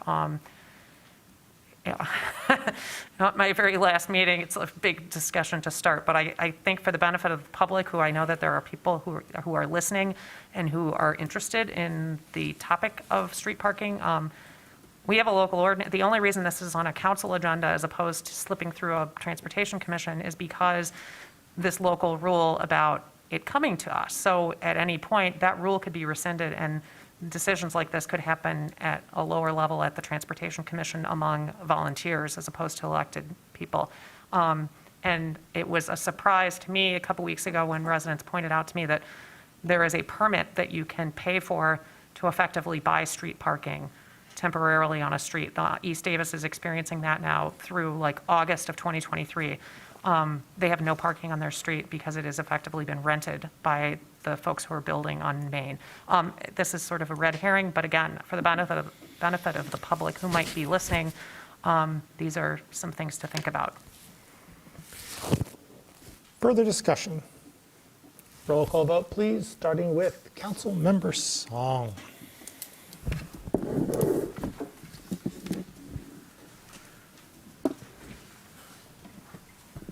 Councilmember Song? Yes. Councilmember Grand? Yes. Councilmember Redina? Yes. Mayor Taylor? Yes. Councilmember Iyer? Yes. Councilmember Nelson? Yes. Councilmember Briggs? Yes. Councilmember Romlawi? Yes. Councilmember Hayner? Yeah, sure. Councilmember Dish? Yes. Councilmember Griswold? Yes. Motion carries. CA1, resolution to approve amendment number 5 to the professional services agreement with Wade Trim Associates for project management and civil engineering services, moved by Councilmember Hayner, second by Councilmember Nelson. Discussion, please, of CA1. Councilmember Nelson. Thank you. I have, again, a really quick question, hopefully. I was looking at so this resolution is an extension of resolution from 2017, and it doesn't have a dollar amount attached to it, but from 2017, it was an estimated annual cost of $2 million. And I was reading it as closely as I could to try to figure out if I could parse out a number. All I can see is that we're going to be billed monthly, invoiced monthly. Do we have an estimate of, other than just saying that it fits within the budget, do we have an estimate of how much this is going to cost? For this extension, I don't have a number at my fingertips right here, but I can say that this extension is for projects that they were already assigned under the original contract. And there's really only 1 or 2 projects of any significance. I anticipate it'll probably be probably a couple $100,000 at rough estimate. I appreciate that. And how are we moving forward without them after this extension? There's a new contract with them and another firm for these services.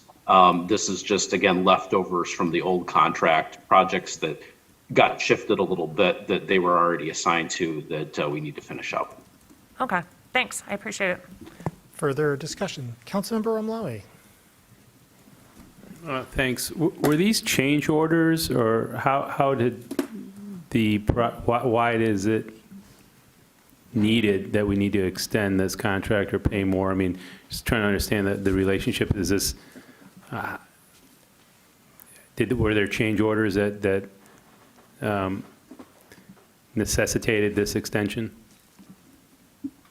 Well, one project is in construction right now, for example, and the project will be done by the time the contract expires in December, but there'll still be some cleanup, finishing up on the project stuff that they're going to need to do with that. The other one is a sidewalk gap project that was originally going to be built this year out on Newport. And due to some delays at the state level, we weren't able to get that off the ground in time to avoid the start of the school year. So we postponed that to next year, and they're managing that project. Thank you. I was wondering why that hasn't been done yet, so that solves one mystery. Thanks. Further discussion? All in favor? Opposed? CA1 is approved. We now come to a set of public hearings. Public hearings are opportunities for members of the public to speak to council and the community about the specific subject matter of that public hearing. Folks need not have signed up in advance to speak at a public hearing, but your speech must relate to the subject matter of the public hearing. That is to say, the specific item on the agenda. Speakers at public hearings, both in person and at home, have 3 minutes in which to speak. So in each case, please pay close attention to the time. Our clerk or the time clock will notify you when 30 seconds are remaining and when your time has expired. When your time has expired, please conclude your remarks and cede the floor. Our first public hearing today is public hearing number 1, an ordinance to amend Chapter 55, the Unified Development Code, rezoning of 190 parcels in the West Stadium and North Maple area to TC1, Transit Corridor District, city-initiated rezoning. Is there anyone who would like to speak at this public hearing? One need not raise hands, merely wander up to the microphone and queue up. Or no matter queuing up, just speak, come up when it's empty. Hello, my name is Ellen Grunievich. I live on Thaler Street, and this backs right up, my house backs right up to this area. I got one of the announcements about, did you want to protest this? And I did file a protest. I feel it's pretty useless to give a protest to this because it's a done deal. But this whole rezoning project did not do what the city wants done. It does not do anything for affordable housing. It doesn't do anything for sustainable housing. It doesn't do anything for green spaces. It just says, go right ahead and build whatever you want. And I would like to see the money that we have just voted for used to get done what we want done, rather than just saying, go ahead and build. Thank you.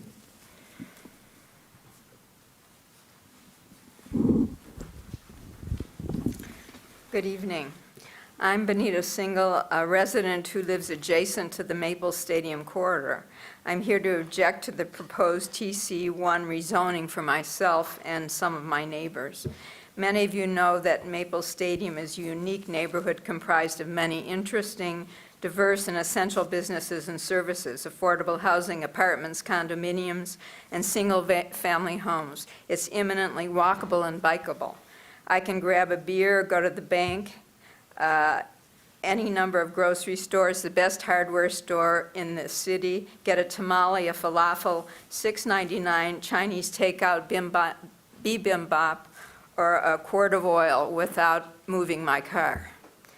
It's not a boulevard lined with expensive high-rise buildings and upscale retail, as some might prefer to see, but I call it funky and functional, and I'm living the dream.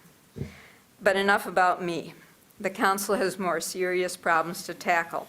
They're concerned about the climate, increasing the tax base, about affordable housing and diversity, and traffic into and out of the city. Let me say I share their concerns. They just have not shown that the proposed zoning change will substantially mitigate any of these real problems.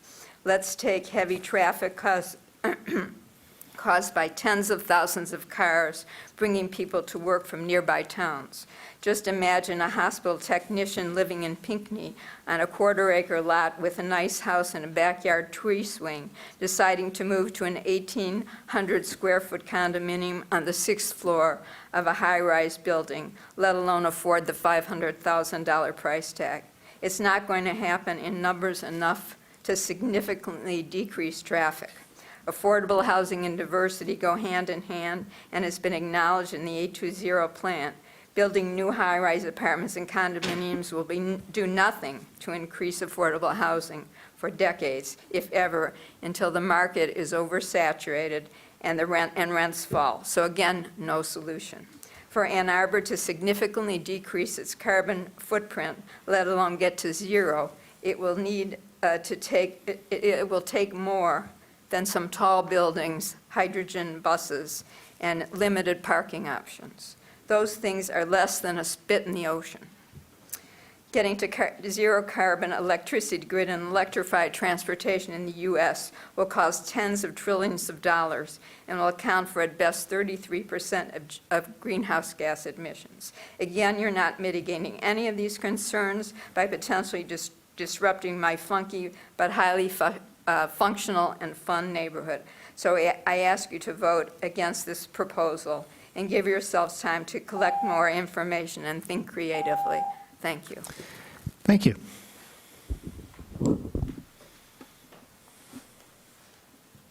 Hello, my name's Elliot Greenberg, and my wife Gail and I, recently relocated back to Ann Arbor from Sedona, Arizona.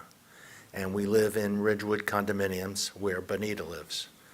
We're very strong against this project, and in listening this evening to some of the other projects that have occurred here, it doesn't appear that there's been a lot of communications with the community of the purpose of this change. It also appears that the process that's used is one that includes predominantly, at least this is the way I interpret it from what I heard this evening, predominantly being volunteers on committees, whether it's project and planning or other committees. And it doesn't appear that, especially when listening to some of the residents of 7th Avenue, that you've really reached out to the stakeholders in these communities and to these associations to see how they're impacted and what some of their suggestions are. So I would ask you to put this on abeyance and to have some community meetings, and I think it would be helpful to have a facilitator manage these meetings rather than individuals who might not have the skill set to provide that. They might, I'm not belittling them, they might have other skills, but the skill set of managing a group is something that helps get to a better solution, and that's what we want. We want a better solution for our community. Thank you. Thank you. Hello, I'm Elaine Starko. I'm feeling a bit like David and Goliath here for all of the reasons that have been listed. So I'm just going to make two small points. I live on Suffolk, which butts up against the back of the section of Pauline between Stadium and Maple.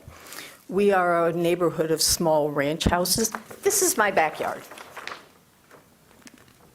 It's lovely, it's green. We have a whole street of lovely green little backyards. Now, envision, right there, where the fence is, the back of a 5-story apartment. And next door to me, the back of another 5-story apartment. And next door on the other side, the back of another 5-story apartment. So that instead of looking at lovely green trees, I'm going to be looking at people's dumpsters. I started looking at 5-story apartments downtown. They blot out the sky. The only way you're going to be able to see my garden, which probably won't be able to exist because it'll get no sun, is if you want to see the sky next to a 5-story apartment, you lie flat on the ground and you look straight up. The change in our neighborhood would be dramatic, horrible. Never mind our property values. I urge you to rethink the whole thing. In particular, that little spur is not necessary. We overlook nice little office buildings now. They don't block our sky. They don't ruin the neighborhood. And just one other thing, since I have 3 minutes. I'm an educator, been an educator for many, many years. And so when I think about this project, I think, where are the children going to go? You're thinking about potentially thousands of additional residents in a few blocks with no additional green space. The only thing I can envision is either, as soon as you have a child, you'll move to Dexter or someplace else where there's going to be a place for your children to play, or children will be on the sidewalk of Stadium Boulevard. Does that make sense? Or it'll be what I saw in China, where we had lots and lots of high-rises, and the only time that the children ever saw the outside was at school at recess, because there was no place for them to go. And so I would urge you to rethink this project deeply, thinking about the people who are coming next. Thank you. Thank you.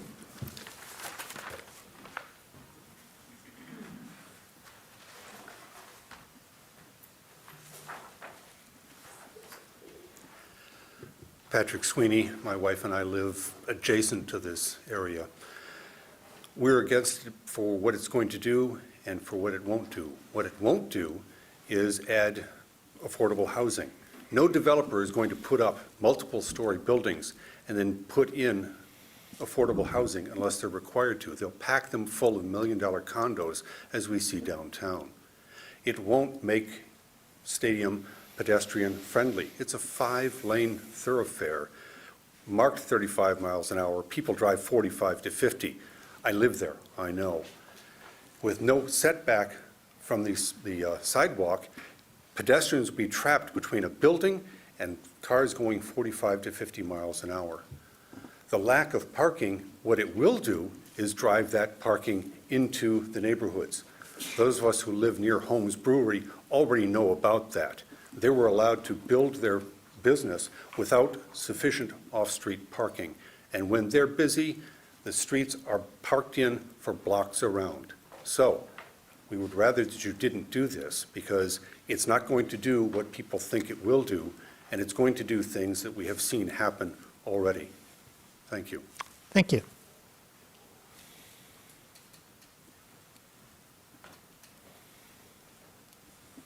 Hi. Excuse me. My name is Bob Starko. I'm Elaine's husband. I also live in Suffolk. And there are a number of things that really upset me about this. The underhanded way that this was brought about during the COVID, where people weren't going to meetings, et cetera, et cetera. You know, anybody who looks at the history of how this developed would look askance. But in the last little letter I got with a map talking about this meeting, actually, one of the things that I noticed on that map was in that area from, excuse me, on Pauline from Stadium to Maple, that strip goes all the way from Pauline to Maple. Now, I don't know how many of you were on the council, when was it, 12, 13 years ago, when people fought like tooth and nail to get Dickon Woods made into a park. The end of that, probably 600-700 feet, I don't know how deep it goes, that's Dickon Woods. You're taking a park for development. And my statement is that that's the beginning. I understand how he operates. This is egregious. It cannot be allowed to happen.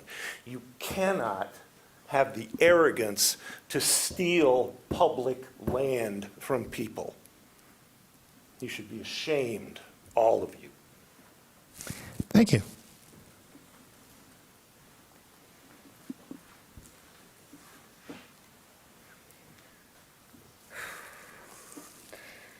Hello, everyone. I'm Liz Lusk. I'm a Ward 5 resident. I live on a street off South Maple, very near the area proposed for rezoning. I frequently go there for grocery shopping, medicine, books, all the staples. And I think the rezoning is a great idea. Housing affordability and protecting the environment are very important to me. And I have confidence in the arguments that have been made over the course of the development of TC1 zoning, that it will have an impact. I love living in Ann Arbor, where we have voted to approve millages to support affordable housing and climate action, and I'm proud of those community values. And I think TC1 rezoning is a great tool to improve housing affordability, reduce car use, and use Ann Arbor's limited land more efficiently. I hope Council will continue to use every possible tool to address our tremendously urgent climate and housing crises. There is no time to waste. Thank you for listening. Thank you.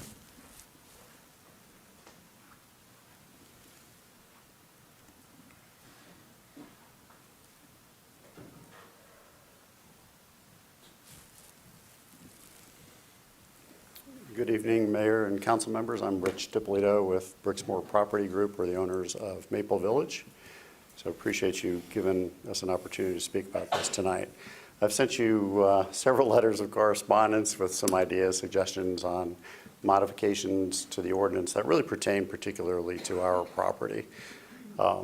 And the most recent correspondence I sent on November 2nd was just asking to just withdraw our property from the consideration on the map.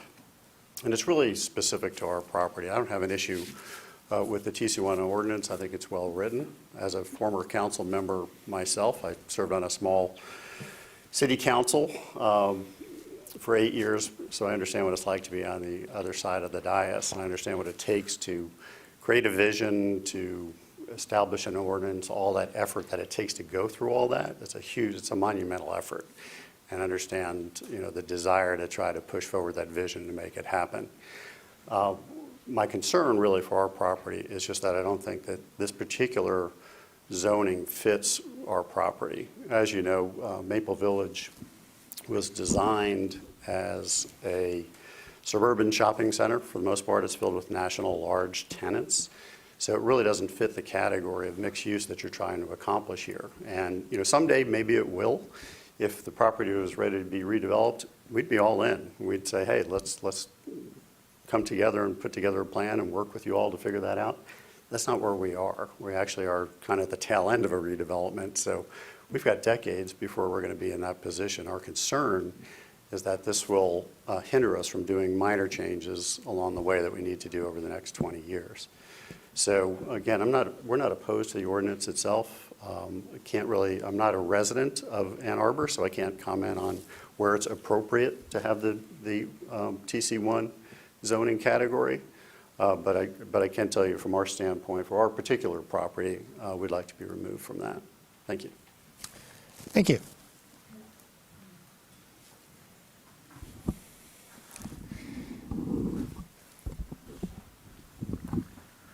Hello.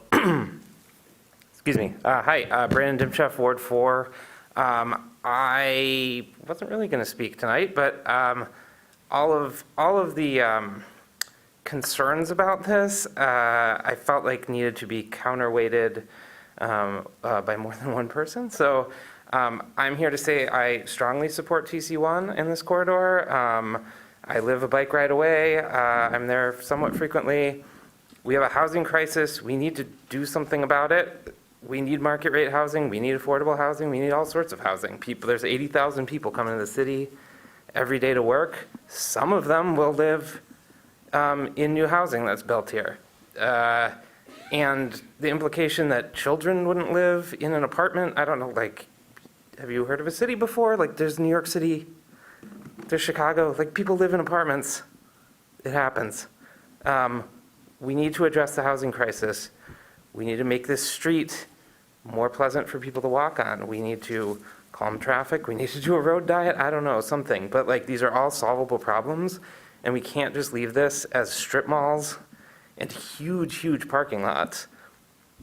There's nowhere else to build in Ann Arbor. We're out of unbuilt land. So, this is what we need to do to move forward as a city and solve the problems that we have. So please, I understand that there might be some tweaks that need to be made. That's fine, but one way or the other, we need to do this on our transit corridors, we've been planning since the last comprehensive plan. So please move it forward one way or the other soon. Thank you.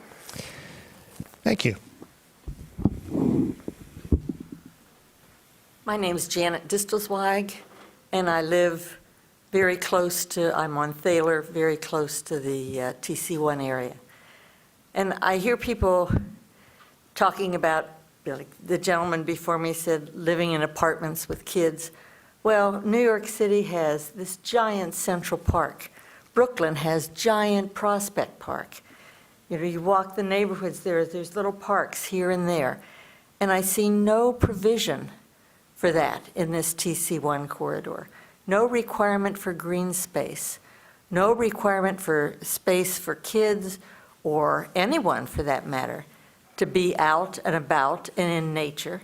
It just seems to me it's like a new downtown without any parks, without any sustainable housing, without any, zero kind of emissions requirements.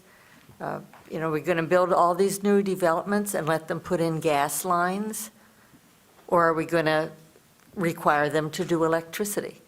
I think it's just not meeting our goals. It's kind of the antithesis of Ann Arbor as the tree city.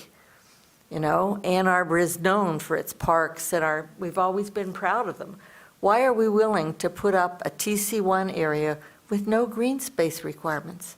It just does not fit my image of what Ann Arbor pictures itself as and what it is at the moment. There's a little city park near our house, and it's got tons of young parents and kids and older folks sitting and talking, but I vision TC1 with all these residences and no requirement for any kind of green space. And I think it's just, the concept of it does not match what I think Ann Arbor means to be. Thank you.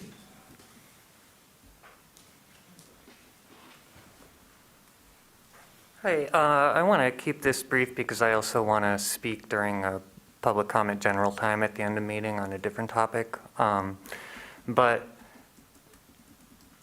housing, we need a lot of housing.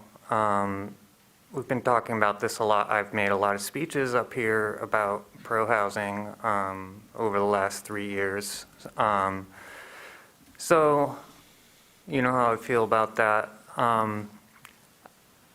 You know, when projects do get built, I am really looking forward to writing some postcards to the new residents and doing some canvassing at their doors, and because I really do feel good about encouraging civic participation, and I just think it would be interesting to let them inform them how they could find a recording of this meeting to see how they feel welcomed in the neighborhood by the comments here today.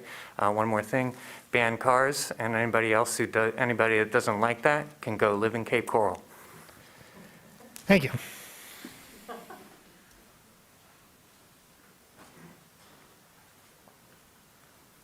My name's Steve Lewis. I live adjacent to the area on Abbott Avenue, and stadium is ugly, it's poorly designed, and I have a lot of reservations about this plan.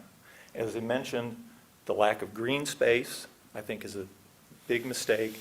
There are lovely neighborhoods all along the edges of this area, and as Mr. Sweeney pointed out, the lack of any minimum parking requirement, as we've seen with Holmes Brewery, if you go there when they're busy, that little neighborhood is just choked with cars. The streets are nearly impassable. I'm afraid that this will become prevalent through all the little neighborhoods. I'm very concerned about this plan as it stands. Thank you.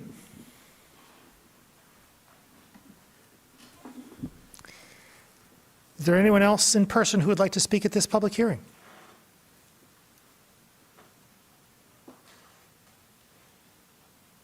Ms. Boudry, is there anyone online who would like to speak at this public hearing? Yes, we do have a few callers. Thank you. Luis Vasquez, do you have a comment? Yes, I do. Greetings, Luis Vasquez from Ward 1. I think it's beyond time that we initiate and activate this TC1 zoning along the stadium corridor. And in addition, I would like to say that being a resident of Ward 1 since 1984, I would love to see a lot of this kind of development and activation happen out Plymouth Road. So I'm looking forward to more and better density for not just our downtown, but out all of these corridors as we move along. I'm 64 years old and love to see all of the development that's happened so far, and look forward to seeing that development occur in the future. Thank you so much. Thank you.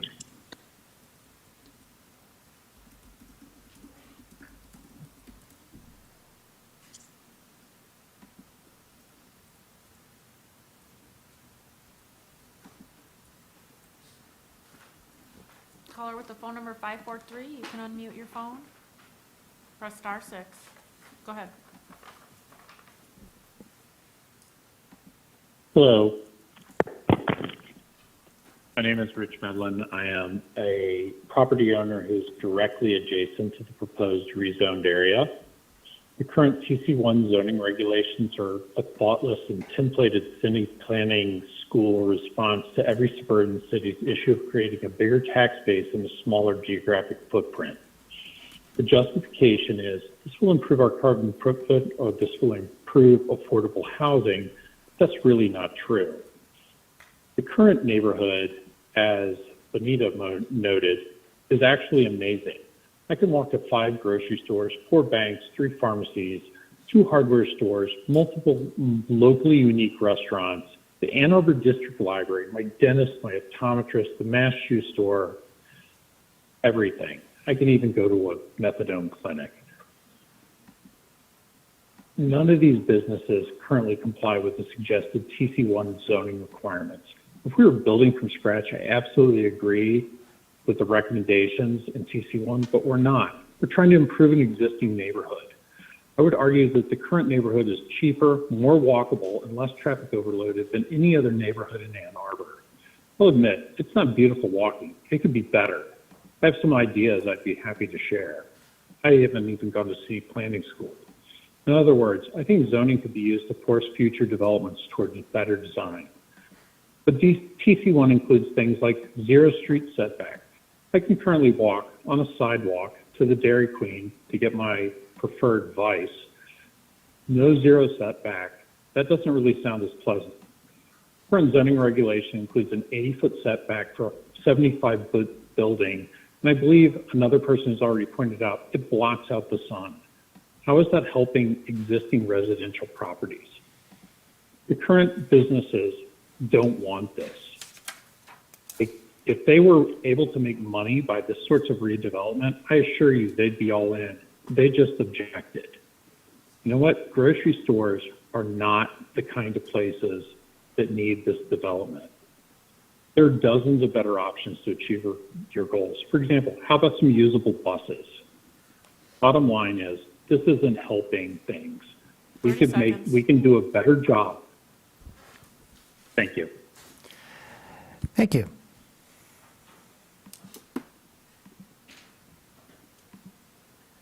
Caller with the phone number ending in 879, do you have a comment? Press *6 to unmute yourself.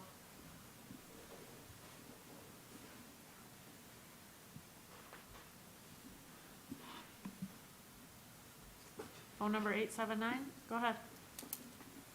Hi, this is Vince Crusoe, 556 Glendale Circle. I'm calling to oppose this proposal. Interesting how this vote is coming up after the election, I would like to mention. No meaningful comprehensive planning, formerly called master plan, for TC1 effort. With all the major changes, I'm not sure why that happened. I've been on many task forces and master plan efforts. This is a very large number of parcels, 190 involved. Some say they want it to be in a big city. We have a big city nearby called Detroit. Why abandon a built city? Hundreds of millions of tons of carbon emissions were generated to build Detroit and the infrastructure. You want a big city? Michigan's got lots of big cities to choose from. Ann Arbor should not be required to handle all comers. We are a landlocked city. Lots of communities are within minutes of Ann Arbor. This plan does not promote affordable housing in any sense. TC1 seems to be all about developers, real estate interests, and the University of Michigan. They have written a huge, these folks have written big checks to supporters, the mayor, city council, a major land and business owner, Bixmore, who spoke earlier, does not support TC1. We agree. U of M wants more students at Ann Arbor to match other large universities, and we need to deliver the new student housing at all costs. We should force U of M to pay pilot payment in lieu of taxes like many other universities and colleges in the United States, and not just expand the university for more income. City of Berkeley sued UC Berkeley based on unsustainable expansions of the city and won in court. UC Berkeley was forced to cut student enrollments. This stadium TC1 area has long been the biggest retail, I'm just saying, this is the biggest retail district in the city of Ann Arbor for a very long time, with real risk of losing that. Many of these stores could be forced out with higher zoning costs, zoning compliance issues, homes and affordable rental units will also be forced out. We'll need to drive to suburbs to do our shopping when the stores are forced to move out of this area. We see how Eisenhower fared with this type of plan, how on Broadway and the George. 30 seconds. Were not good outcomes for the city of Ann Arbor. Many of our neighbors walk and bike to shops in the stadium area for many decades now. Building tall buildings, 20 stories or higher, emits over 20 million pounds of carbon emissions just for the building materials alone. Things like more subsidies for developers, no carbon tax. Comments from those inside and outside City Hall say the vast majority of our buildings in recent years are very poorly built, poorly insulated. All glass walls are very inefficient. Thank you. No parking required in TC1 is unacceptable, and I appreciate your time. Thank you. Thank you. Caller with the phone number ending in 345, do you have a comment? Go ahead. Hello, this is Kitty Kahn from Ward 5. First of all, Mayor Taylor, I know you're drunk with power now, but could you at least pretend to be listening to the commenters instead of looking down and shuffling papers? Thank you. Okay, I'm calling in to encourage you to vote no on TC1 zoning for the Stadium Maple Corridor. This area is very different than the state Eisenhower corridor and should not have the same zoning. Stadium Maple is a walkable 20-minute neighborhood with many retail and food stores that are able to be reached by nearby residents without the use of a car. That's what everybody's been saying they want, right? Rezoning this area to TC1 would impose hardships on those stores, which could result in them having to move farther away, requiring people to drive to reach them. This would be the opposite of the city's A20 aims. The lack of setbacks would also be dangerous for pedestrians and cyclists. So there are a lot more reasons, too, that this TC1 zoning is not right for this area. Maybe there should be a TC2 or whatever. I mean, there needs to be something different. Also, it has come to my attention that the height of the buildings in the proposed TC1 zoning could be 30% taller than that which was presented to the public. Think about that, 30% taller, right? So that means, okay, let me see, I got the numbers up here somewhere. Let's see. Okay, so instead of the building that has been presented as 55 feet tall, the one closest to the neighborhood, that could actually be 71.5 feet tall. The building presented as being 75 feet tall could actually be 97.5 feet tall. The building presented as being 120 feet tall could actually be 156 feet tall. And the buildings that were presented as being 300 feet tall, which is pretty tall, would actually be 390 feet tall. So please vote this down tonight so a better zoning can be carefully crafted to fit this corridor. Thank you. Thank you. Adam Juskevitz, do you have a comment? Hi, this is Adam Juskevich in the 4th Ward. I live at the southern end of this corridor and grew up nearby. I wasn't going to talk about this tonight, as I've spoken several times on this topic at the many, many other public meetings that have been held so far, and my thoughts have not changed. But after listening to the comments from some of my neighbors, I felt I should speak. I will try to keep my comments brief.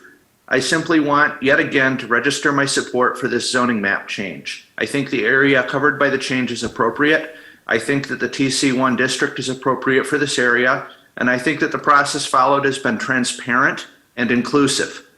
I'm looking forward to the changes this will bring to my neighborhood. Furthermore, we are in a housing crisis and a climate crisis, and these changes will help to address those needs. If some changes need to be made to address some concerns, fine, but let's try to keep this moving and get this done. Thank you. Thank you.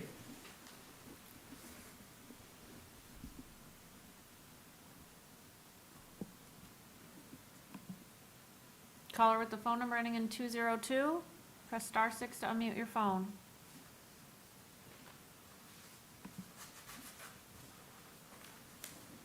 Phone number ending in 202, do you have a comment? Go ahead. My name is Rita Locke. Hi. My name is Rita Locke Caruso. I live at 556 Glendale Circle, which is just east of the proposed TC1 rezoning. I'm a big fan of the outstanding businesses on West Stadium. I regularly walk and ride my bicycle and shop in the stores on West Stadium. I also walk in the neighborhood several times each week for exercise. The proposed TC1 rezoning includes 190 parcels. This is huge. It is much larger than the other proposed TC1 corridors. For example, it includes more than twice as many parcels as in the TC1 State Eisenhower area. It is disturbing that this TC1 rezoning area encroaches into neighborhoods. In particular, it is nonsensical to include Collingwood and Burwood as TC1. These streets are not transit corridors. They are residential streets. But like a cancer, businesses have invaded these streets from Jackson Road or Liberty Street, but only for 1, maybe 2 blocks. And these are small businesses and small structures that do not overwhelm the homes next door or across the street. However, like a cancer, the TC1 rezoning would be a metastasis, and it would lead to the demise of the neighborhood. I urge council members to review a detailed map of the proposed area that shows individual parcels. Carefully look at the streets in the proposed TC1 zone east of West Stadium between Jackson and Liberty. Better yet, I suggest council members should do a Google Street View. Virtually walk down Burwood between Jackson and Liberty. If you do, you will see that this street is not and should not become a transit corridor. Finally, I want to remind council members and city residents that West Stadium was only recently rebuilt and redesigned, and instead of making it more walkable, it became more treacherous for pedestrians. We now have intersections that are terrifying to cross, even with traffic lights and crosswalks. For example, at Jackson and West Stadium, a pedestrian across Jackson has to race across 6 or 7 lanes. I'm not convinced that the proposed TC1 is going to improve walkability. Please send this back to Planning Commission. Shrink down the size of the TC1 zone. Preserve nearby neighborhoods. Thank you. Thank you.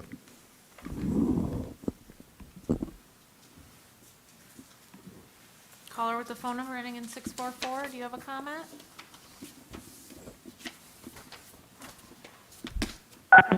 Go ahead. Thank you. My name is Kathy Boris. I live at 1726 Charlton. The big picture is that little by little, Ann Arbor is being unzoned. In general, this works to the benefit of developers and to the detriment of neighborhoods. TC1 is part of this unzoning process. I'd like to mention 3 disturbing things about TC1. The first is that buildings can be built right up to the sidewalk. This is dangerous because neither drivers nor pedestrians can see through buildings. Unless you provide an adequate sight distance triangle at each of the large number of driveways on Stadium, you will be putting the lives of pedestrians at risk. So please set the buildings back far enough so that drivers can see pedestrians on the sidewalk who are approaching driveways where vehicles are exiting onto Stadium. Furthermore, if buildings are built right up to the sidewalk, vehicles will have to pull up and straddle the sidewalk in order to watch for a space to pull into the busy traffic on Stadium. This means that the sidewalk will be blocked until the vehicle succeeds in exiting onto Stadium, and pedestrians will have to wait and this is certainly not ideal for pedestrian travel. The second disturbing thing about TC1 is that it was never revealed that premiums offered for affordable housing and sustainable materials would allow developers to build as much as 30% higher than the heights that were shown in the Planning Commission's PowerPoint presentations describing TC1. Was this intentional deception or unfortunate error? It's impossible to say. The third disturbing thing about TC1 for Stadium Maple is that our neighborhoods depend on the stores and businesses that are already along this corridor. Of the 190 properties that would be rezoned to TC1, only about 10 of them are vacant properties. That means that in most instances, a new building would displace a building that is already serving some purpose for the area. Can you guarantee that what will be built will be better than what we already have? 30 seconds. I ask this question as a near neighbor of the recently built Memory Care Center on Glendale, which continues to sit dark and empty. I urge you to vote down TC1 tonight. Vote no. Thank you for listening. Thank you.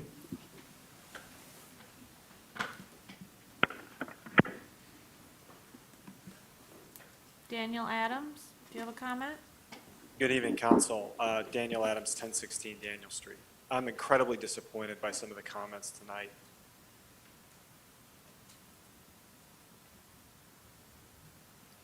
Can you hear me okay?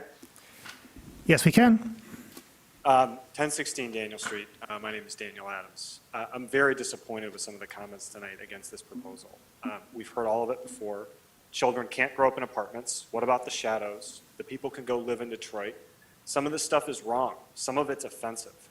I'm worried that we're going to take these comments seriously and delay a project that we designed to work here that is years overdue, and we cannot keep doing that.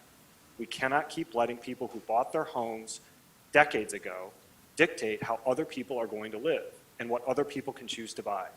The houses of the people who stood up tonight and spoke against this proposal were not placed here by God. They were built by home builders. And now some of those people want to shut that door on other people, want to make choices for them about what they want and how they should live. I reject that. We just had an election in which TC1 was a pivotal debated issue, and the voters in Ann Arbor rejected this backwards, selfish thinking, and I urge you to reject it. Some will argue that we need to make sure that we get this exactly right and that we can afford to delay this project to make sure we get it exactly right. Let me tell you a little bit about my home. I live in the west side in a neighborhood that was formerly a majority black neighborhood. When the city decided after my home was built that it wanted to change land use laws to create setbacks and other requirements, it hemmed in my house on 3 sides, and I'll be appearing in front of the ZBA for the third consecutive time later this year to deal with that issue. That's a way of saying the zoning that applies to my house is obviously imperfect. The zoning we're preserving on this corridor that we're talking about preserving was set with similar levels of imprecision, similar lack of care about future generations. But the standard some would have us set to change that zoning is exacting. And that is a one-way ratchet to a housing crisis. The costs of delay are visible in my neighborhood. Just last month, a 1,000 square foot home that used to be affordable was bulldozed to make room for a custom $1 million home. And that's the city we're creating when we delay this stuff. With the exception of the 3 years I spent in law school, I've lived in this area my entire life, and I cannot imagine an area of the city that is more properly suited to do what we're trying to do with TC1. The problem with Holmes Brewery is not that it is a successful local business. The problem with Holmes Brewery is that anyone who wants to go there has to drive. I have to drive to go to Holmes Brewery, and I often do. The problem with Holmes Brewery is that no one lives near Holmes Brewery, and we don't fix that problem by forcing Holmes to build a parking deck so that people in Saline and Brighton and my neighbor can drive there. We fix that problem by letting more neighbors be our neighbors. Thank you. Thank you.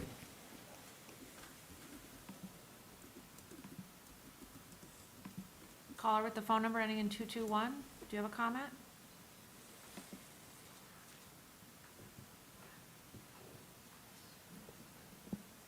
Hello, this is Ross Smith on the west side on Charlton Avenue. The proposed area is somewhere I frequently visit, often by foot or bike, and quite frankly, it's kind of a hellscape. Near misses in the parking lots, which are not providing housing, or not green space. Both the things that we want, right? We desperately need more housing. And yes, a new condo might be $500,000. I bought a rundown shack, basically, for that, and would have liked to spend less.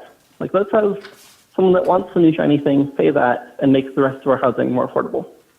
Because that's how supply works. Let's bring in more businesses, make this an actually walkable place.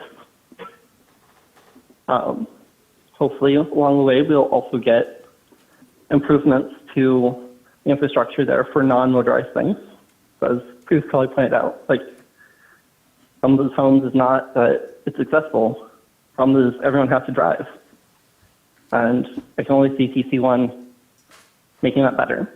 I feel like Brixmor, an out-of-state billionaire investor, being opposed to it is a pretty good sign we're doing something right. Let's encourage more density. Let's encourage more people and clear-cut less land just outside the city. Thank you. Thank you.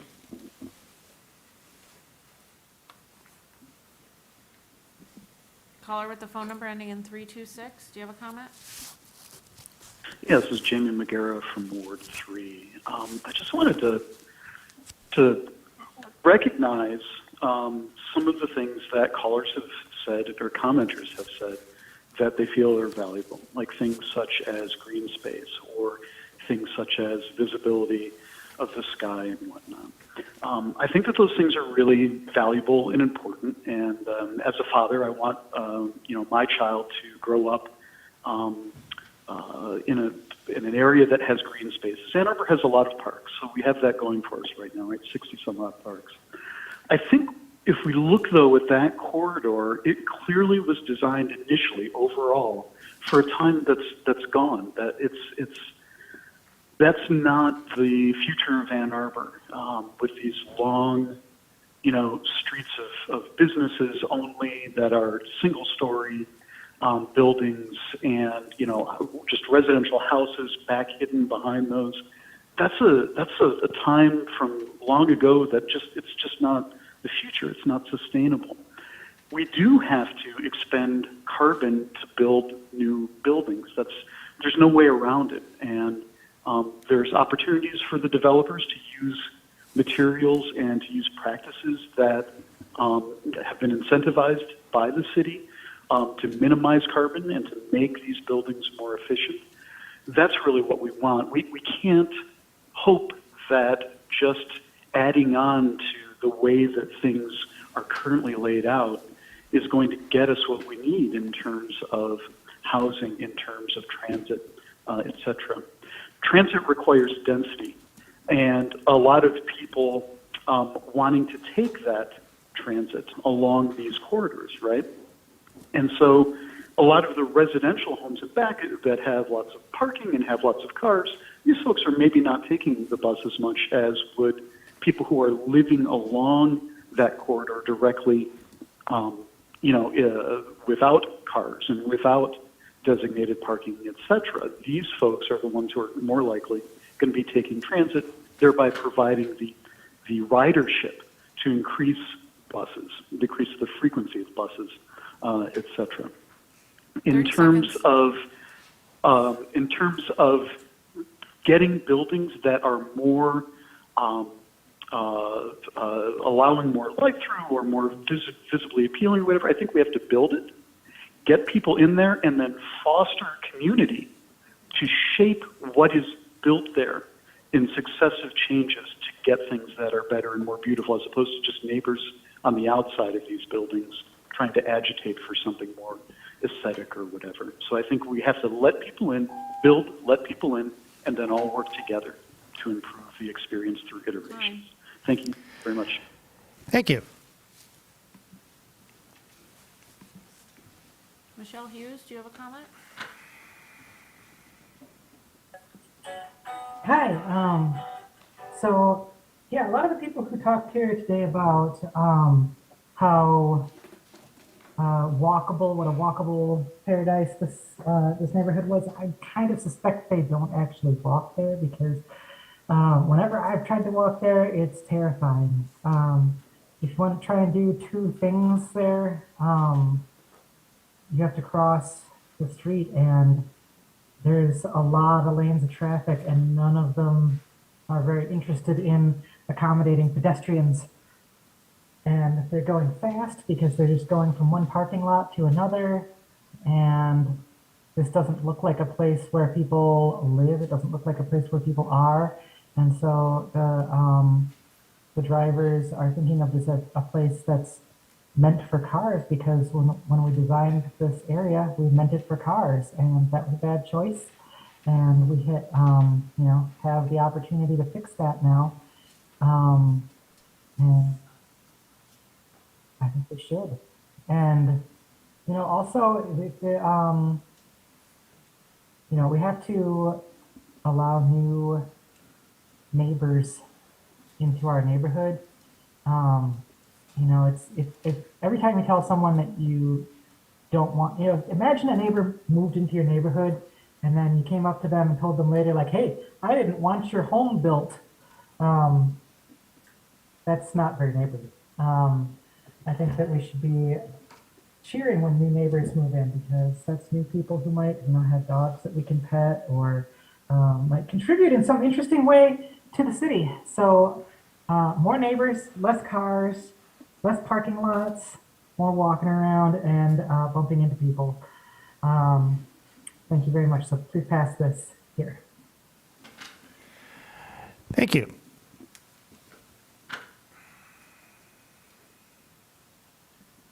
Caller with the phone number ending in 556, do you have a comment? Go ahead.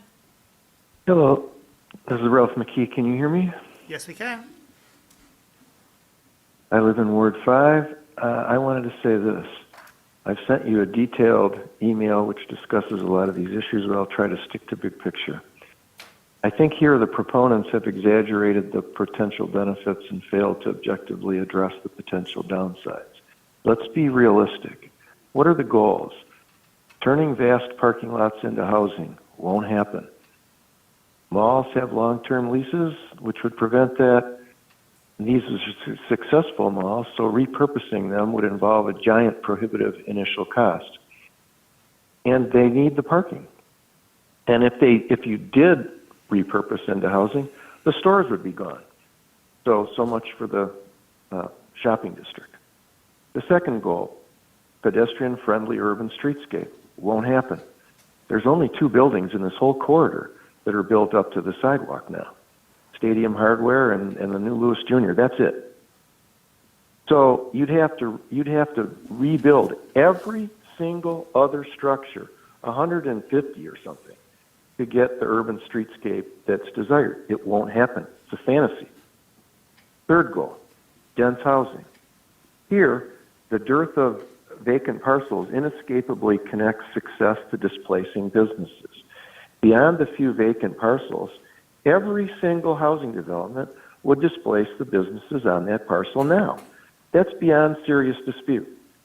Saying both will get lots of housing and 2, we won't displace businesses are logically completely inconsistent. Let's be real.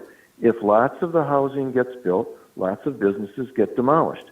This is why TC1 is inappropriate for this district. It's counterproductive to the goal of having both shopping and housing.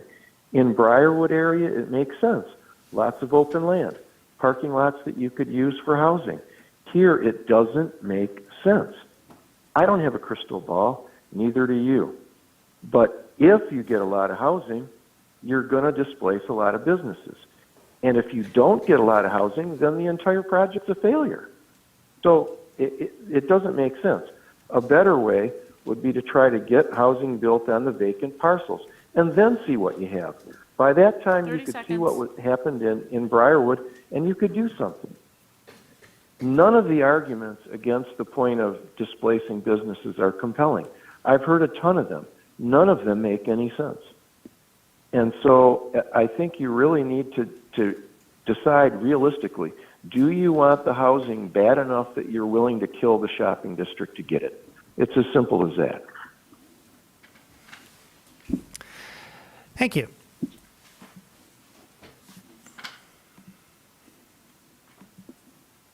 Caller with the phone number 534, do you have a comment?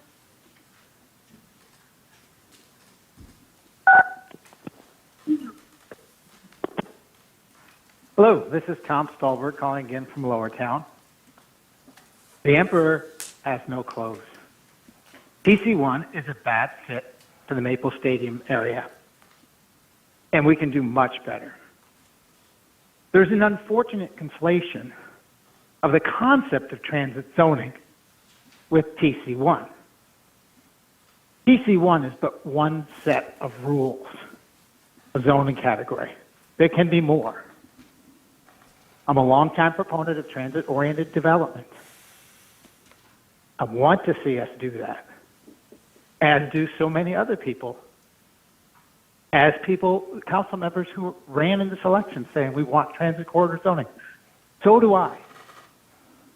TC1 is not a one-size-fits-all solution for the entire city. Now, I've used that phrase, and a council member said, it's not one-size-fits-all, there's multiple heights in it. Well, fine, pick another phrase. If we use the same TC1 set of rules across the entire city, that's what I mean by one-size-fits-all. TC1 was designed for a certain area. It has some flexibility in heights. But we've already identified that it's not right for here. There was a public meeting. After that public meeting, a staff planner wrote a memo. And in that memo, it did a good job of mentioning that there were opinions on both sides, and it did a good job of separating out why there should be some brainstorming about some other possibilities other than rezoning this entire area to this particular set of rules called TC1. It suggested maybe a TC2. It suggested maybe having part of it be rezoned to a TC1, TC2, and part of it being the commercial zonings. And by the way, let me watch that word suggested. It suggested some brainstorming ideas. That brainstorming idea memo went to a subcommittee of the Planning Commission called the Ordinance Revision Committee. That meeting isn't even recorded. They looked at that memo and essentially they said, well, if we adopt any of these changes, we have to make a TC2, which is going to take some time, or we got to tweak TC1, which impacts the 70 parcels we've already zoned to TC1 at State Eisenhower. So they couldn't do it, so they tossed it out, and that memo didn't even make it to the full Planning Commission. So we're stuck with this same TC1, which we do not have to be stuck with. And if we're stuck with it here for 190 parcels that we rezone here, what's going to happen at Washtenaw and Plymouth, which the planning manager says he wants to lump in together and get done next? They're going to be forced to eat the same TC1 zoning with no tweaks, no changes. Thank you. Thank you.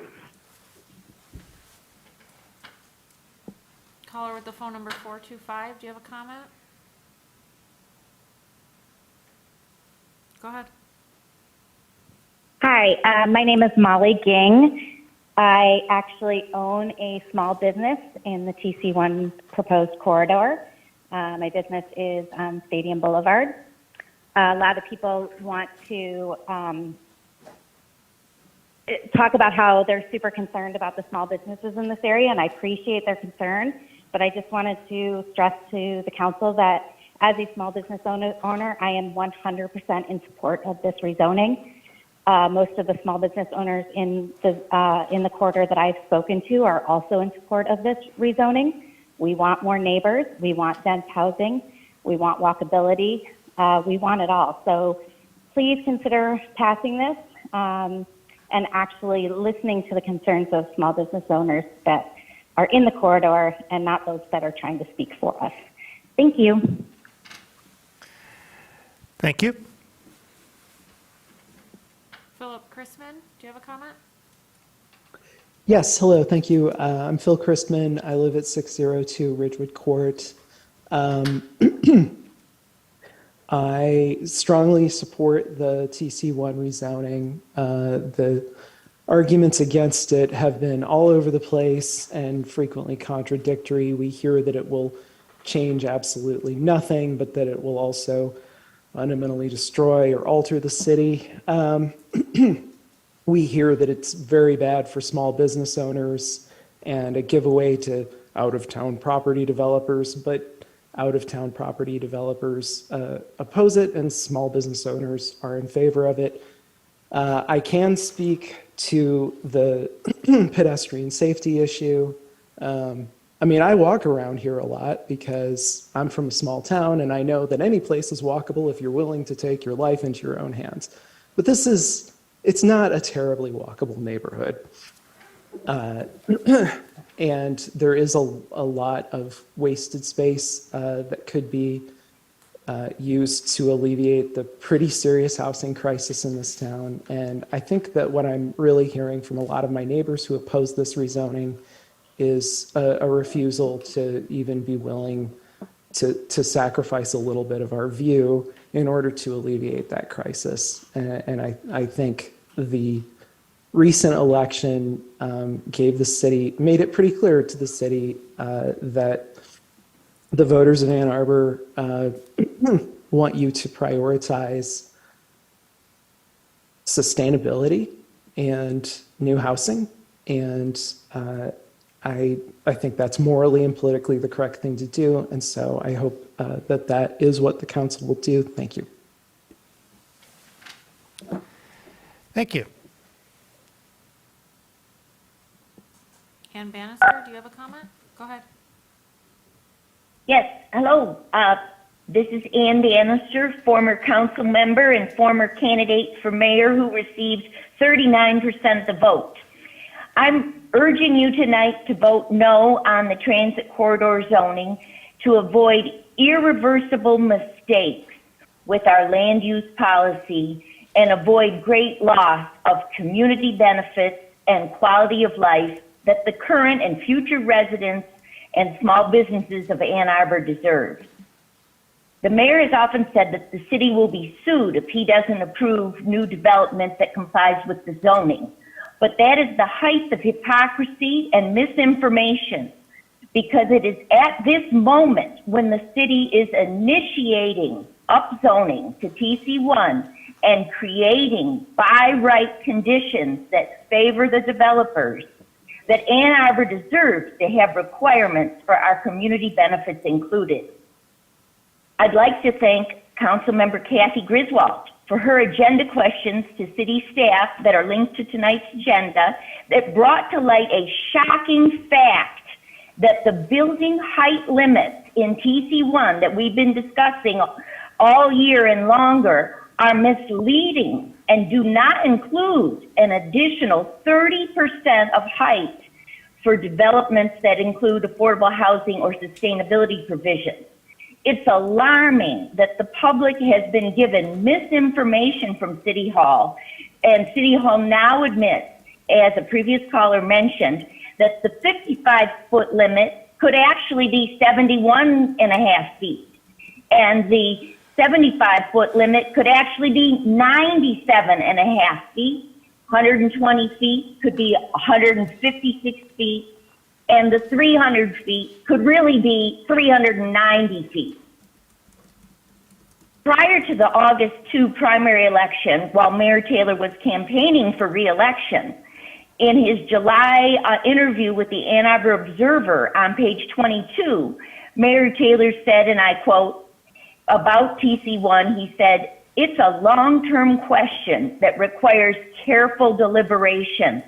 I look forward to listening to residents' feedback along with the input of planning professionals to determine how best to proceed." 30 seconds. End quote. I asked the mayor, where are those sentiments tonight? Because if you were telling the truth during the campaigning and in that Observer article interview, you would vote no tonight on the deeply flawed TC1 zoning.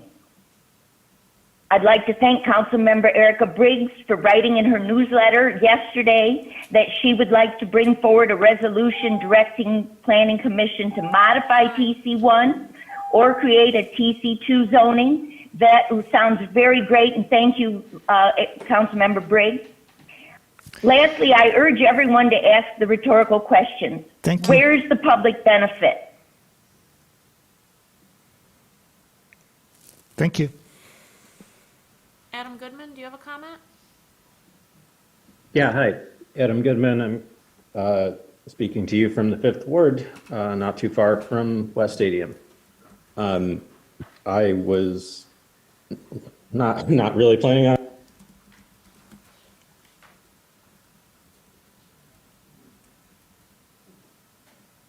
Adam Goodman, go ahead. Oh, can you hear me now? Yes, you can. Okay, thanks. Hi, Adam Goodman. I'm speaking to you from Ward 5, not too far from West Stadium tonight. You've heard from me a lot on this, so I wasn't really planning to talk tonight, but I've just heard a lot of things that I couldn't help but respond to. I'm hearing that there's been a lack of process, or this has been rushed and underhanded even. And let me just tell you, I have been either virtually or in person to so many meetings on this. Like, I have lost count. I think it's over 10. So the idea that there hasn't been process for this, like, I am frustrated by how much process there has been on this, because we are in a housing crisis and a climate crisis, and we need to do some stuff. I'm hearing that Ann Arbor is full and people should go live somewhere else. First of all, that is disgusting. And look, I live in Ann Arbor, and I care about this community enough that I'm speaking to you at 9:40 p.m. on a weeknight, because I believe Ann Arbor is a place that cares about things like equity. And some of the things I'm hearing tonight really are making me question that. We can be better than that. We need to be better than that. But more importantly, that's just not how it works. Ann Arbor is a major job center. People want to live here so that they can be close to where they work. We should celebrate that. It makes us a vibrant place. But when we say we want to fight climate change, yet we think we should push people out of the city, require them to live in communities far away with no other option than to drive alone into the city. And look, it's not just about sustainable buildings. It's about enabling people to live sustainable lives. I'm hearing claims that this is a corrupt ploy to enrich evil developers. Yet somehow we think that the giant corporate owner of the strip mall, with one of the most ridiculously mega huge parking lots in the entire city, is expressing legitimate concerns that we should listen to. I'm sorry, what? I'm hearing people claim that all of the businesses along the corridor oppose this. You just heard some evidence to the contrary tonight. That's one of the speakers before me. I expect there's a variety of opinions.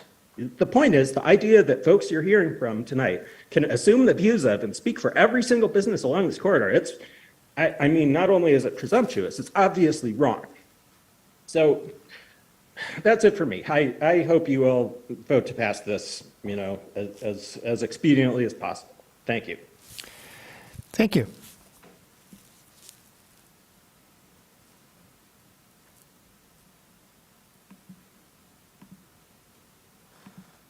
Alex Lowe, do you have a comment? Go ahead. Hi, this is Alex Lowe calling in from Fernwood Avenue in Ward 3. I'm strongly in favor of this rezoning. When I lived in the area, the whole place was unwalkable, unbikeable, and a sprawl of enormous, mostly empty parking lots. Now, thanks to further car-centric development, it's even worse.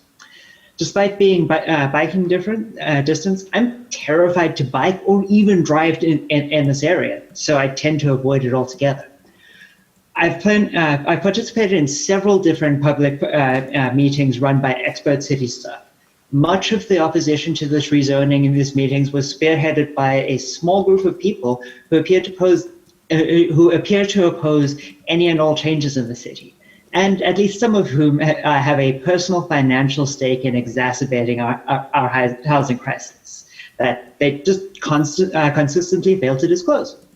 Additionally, a large portion of the opposition to this rezoning appears to be based on either misconceptions or misinformation about details of the TC1 zone, And despite staff's best attempts to educate people, they keep repeating this misinformation.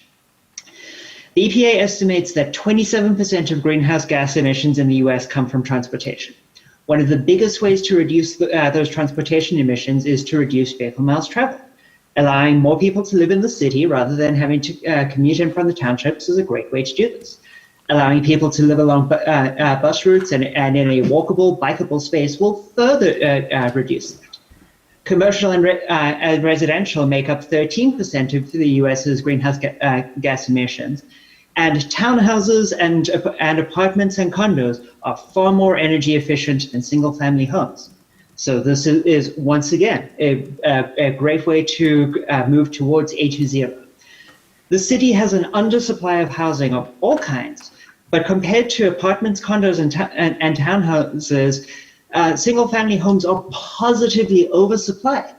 How do I know this? Well, when I was looking for housing only 2 years ago, I had to settle for a single-family house on an oversized lot with a yard far bigger than I cared to have, all because denser housing simply wasn't available in my price range. 30 seconds. Why not? Because there's not enough of it. I look forward to seeing this area being drastically improved and seeing new neighbors in Ann Arbor overlooking the 37-acre Veterans Memorial Park, walkable to the 8-acre South Maple Park, or indeed conveniently accessible to any one of our city's 162 park properties. Hopefully, the new council will also increase the height limits of TC1 substantially to allow even more people to live in our beautiful city. Thank you.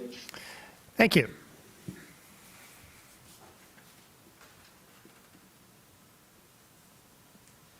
Mayor, there are no more callers on the line with their hands up.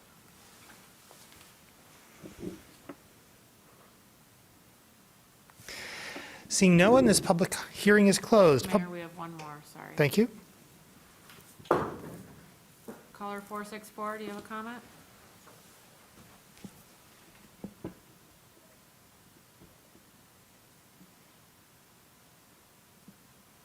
Caller 464, press *6 to unmute your phone.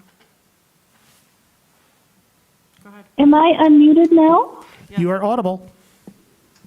Oh, thank you. I'm sorry for waiting to the last minute. I just get nervous, and then at the last minute I get up my courage. So anyway, I live in Ward 5, but I live very close to downtown, nowhere near Stadium or Maple. My name is Linda Brower. So I'm not opposed to the general concept of TC zoning, and I'm not a huge fan of strip malls. However, I think a TC zoning needs to be designed to fit the unique context of each corridor. So, and I am very disappointed that our Planning Commission has declined to take the time to do that, and they're trying to impose a one-size-fits-all TC zoning to every corridor it considers. I watched as the Ordinance Review Committee rejected planning staff recommended tweaks that were based on citizen input, and I watched as the full Planning Commission rejected the concerns over safety and setbacks that one of their own fellow commissioners expressed. They rejected those concerns in a rush to just approve it as it was without tweaking it, saying, oh, well, we need to pass it now. We can always tweak it later. I'm sorry, that's not the way things should be done. So given all that, I want to thank Councilmember Erica Briggs for writing in her November 9th newsletter that she plans to bring forward a resolution tonight to direct Planning Commission to modify TC1 or create a new TC2 zoning category that would customize the requirements for this specific corridor. She specifically mentioned in her newsletter requiring setbacks to accommodate necessary transit and pedestrian infrastructure and safety and other tweaks. And she also mentioned, which I was very grateful for, that she heard concerns expressed by many about the impact of TC1 on local businesses, many of which are minority owned. And so I'm hoping we can look at that and rework it somehow to make it less likely that existing businesses will be displaced. So I really look forward to your discussion tonight. I urge you to send it back to Planning Commission, who with staff help can develop a TC2 that's appropriate for this corridor. And to the impassioned dense housing advocates I heard tonight, I don't think you need to worry. TC1 zoning is coming. I heard some hysteria. And don't worry, it's coming, okay? We're going to have density. My hope is that it doesn't come in a slapdash way that brings unintended consequences that we can supposedly fix later, air quotes. Send it back to get it right. We got Eisenhower right. Send this one back to get it right. And please ask Planning Commission to do better due diligence when considering the next corridor. Thank you. Thank you. Caller with the phone number ending in 403, do you have a comment? Can you hear me? Yes, we can. Okay, cool. Thanks. This is Jim Pike, and here we go.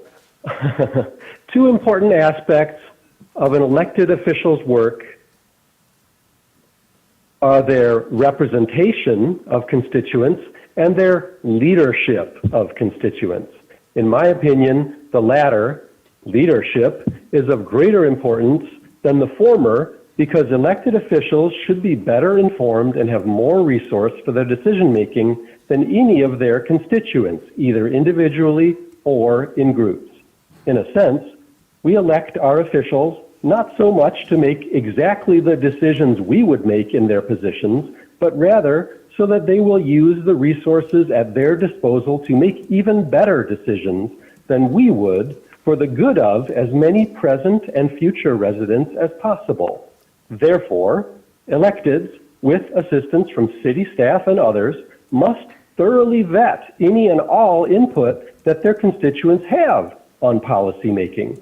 Suggestions made in bad faith, made with problematic biases, or in other ways found lacking, must be discarded by our leaders, and our leaders must honestly provide clarity about the strongest paths forward on city policy. At the risk of apparent slight to constituents and possible backlash from them, council members must not uncritically accept suggestions made by constituents in the misguided belief that they were elected to represent those constituents by going so far as to turn problematic ideas into city policy. Our elected leaders must lead us toward good ideas. They must be firm and clear about this when they do this. And in return, we must help them spread understanding of their hopefully well and clearly reasoned decisions. TC1 has been in development for years now, and the time to enact it in as many areas as possible has arrived. Please support applying TC1 to the Maple Stadium area. Thank you. Thank you. Caller with the phone number ending in 752, do you have a comment? Go ahead. Hi. This is Jean Leverage, and I'm in Ward 5, and I'm a near neighbor of the TC1 zoning. I often ride my bike to Plum Market or to Wrightswood, to the Westgate Library branch. And I often ride through, there's a beautiful green park right by, between my neighborhood. Am I still on? There was a ding. Can people hear me? Yes, you can. You're audible. Okay, good. There's a beautiful park, so I often ride from my house to the area on Stadium that's going to be rezoned TC1 through Veterans Park, which is a big, spacious, green, welcoming park. And I just want to clarify that that park is like a lovely park, and it's part of TC1. So I just want to notice that lovely green space. And I'm calling mostly because I wanted to communicate just my enthusiasm for TC1, which I think this might be the fourth meeting that I'm calling into to express my enthusiasm for it, because Ann Arbor is not full, and there's a housing crisis, and we really desperately need workforce housing, and we need to make it easier for people who work in Ann Arbor to live in Ann Arbor, and it would be so lovely to have almost like a little second downtown in that area. We want to address climate change. We want to help people be active and walk and bike. And we desperately, desperately need diverse housing in this community, right? And it's not full, and our neighbors are what make our neighborhood character. So it's not full, and it really breaks my heart to hear people say that Ann Arbor is full. And I do notice that not a lot of small business owners have called in to say that they oppose this. There's a very big business owner that opposes it. And I wonder, I really want to encourage you all to vote yes. Now, it's my understanding that really all that's up for a second reading tonight is the zoning map change. And I think it would be significantly more efficient to give the zoning map final approval and then do a text amendment for any sort of small changes that might be needed, right? And there's been some really lovely conversations about sidewalks and visibility. And my understanding is that we can approve TC1 and then make amendments to incorporate those changes that we'd like to incorporate. So I really just want to welcome new neighbors to Ann Arbor and just really make it an easier place to walk and bike. Because it is a very, very unpleasant and stressful place to walk and bike once you leave Veterans Park. Even though the shops are lovely, there's lovely destinations there. Thank you so much. So please vote. And then if you need to make a text amendment, I really encourage you to do so. Bye. Thank you. Caller with the phone number ending in 379. Caller 379, press *6 to unmute your phone. Go ahead. Good evening, Council. My name is Lynn Borsett, and I live in Ward 5, not far from the West Stadium corridor. I wrote to the Planning Commission twice on TC1 and sent you all an email a few days ago, but I think it's important for the public to hear the comments that other neighbors have sent to the Council, so I'm taking the time to do so tonight. I believe the best course of action tonight is to send this proposal back to planning staff and planning commission. In summary, while there's a general support for the goals of affordable housing and climate action, the question remains whether this transit corridor zoning would accomplish those goals. Proponents are not able to provide evidence of how this unzoning would accomplish the goals. Questions and concerns raised by the opponents of the unzoning of Stadium and Maple have not been answered or addressed. Further, from the staff memo prepared for this meeting, it is evident that full disclosure of the height limits in TC1 was not provided in the public information sessions. The questions of whether affordability or sustainable buildings were insured by this unzoning were raised. It was never revealed to the public that these goals could be met by allowing developers to request a 30% increase in the height limits. That is a significant fact that was omitted. I appreciate that Councilmember Briggs, in her newsletter yesterday, said she thinks modifications are needed to the TC1 zoning to address existing conditions and community goals for the stadium corridor. She mentions a future resolution to direct modifications for TC1 or to create a new TC2 category. And while I appreciate Councilmember Briggs' intent, I believe there are questions that need to be addressed before this proposal is approved. It should be remanded to planning staff and planning commission for significant modification and refinement, and then returned to council for review. I've listened to all of the comments tonight, and once again, I would say that the proponents of TC1 have not given any evidence to show how these goals that we aspire to, and I aspire to them too and have for years, will be met by this zoning. Finally, I want to thank Council Members Ramlawi, Griswold, Nelson, and Hayner for their service in recent years. Your voices will be missed. Thank you. Goodbye. Thank you.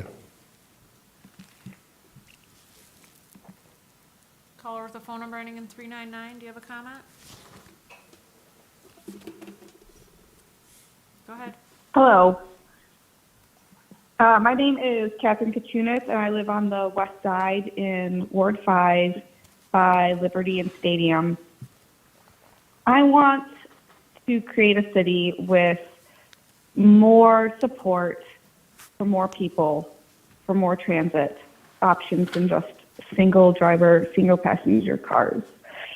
I don't want to park my bike at Westgate Library for my kids to get a new week set of books alone. I don't want to park my bike in front of Little Seedling for my kids to get new shoes alone. I don't want to do my grocery shopping on my bike and park it alone. I want to see a space where other neighbors have the same options, and I want to create a city where more neighbors can have that kind of access. To the question of whether or not this is a perfect change and perfectly meets all of the goals of the city, I don't think that's really the question. I think the question is whether or not this better addresses the goals of the city than the current zoning that we have. I think it's pretty clear with the changes that have been happening along the stadium corridor in recent years that it could be better, and DC1 tries to make this corridor better. I urge council to approve this, and I hope to see more families, more workers, more people out in the city enjoying the same city that I do. Thank you. Thank you.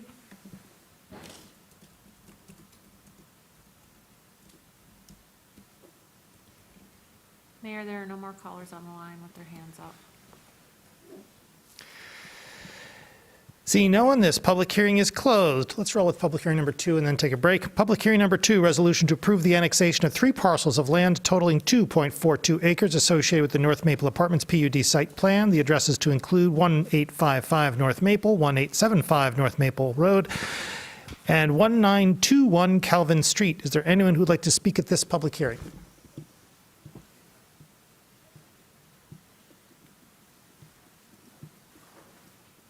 Ms. Bucci, is there anyone online who would like to speak at this public hearing?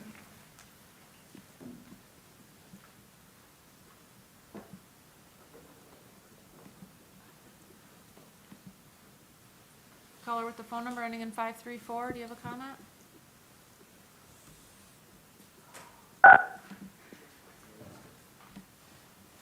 Hello again. This is Tom Stolberg, calling from Lower Town.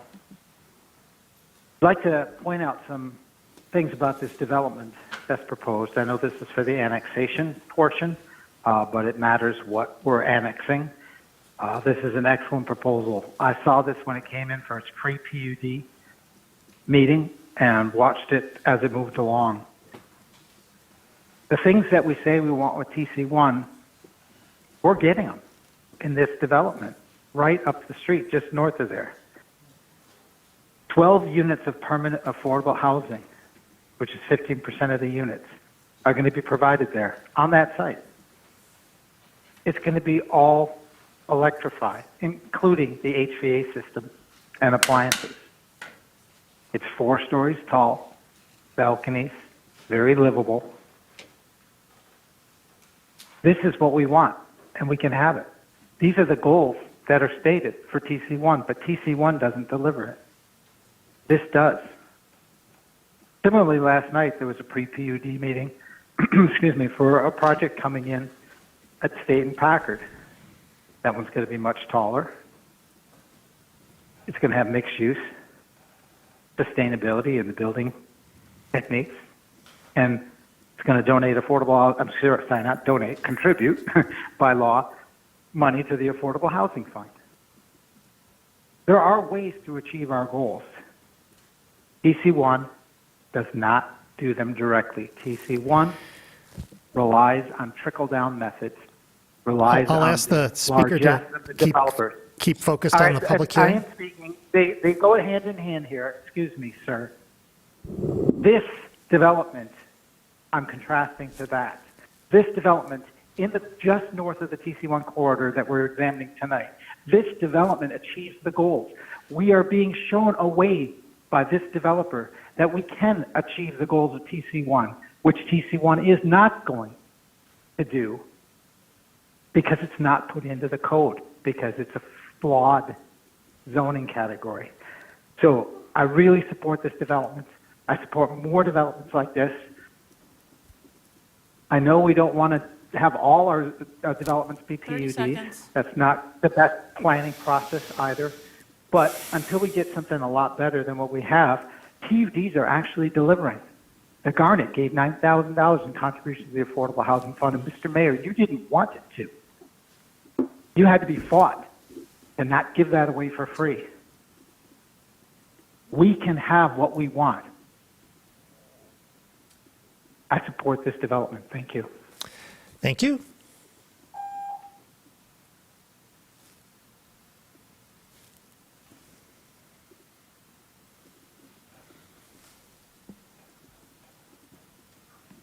Alex Lowe, do you have a comment? Hi, this is Alex Lowe calling in from Ward 3. I support this annexation and hope we can do more of this. Thank you.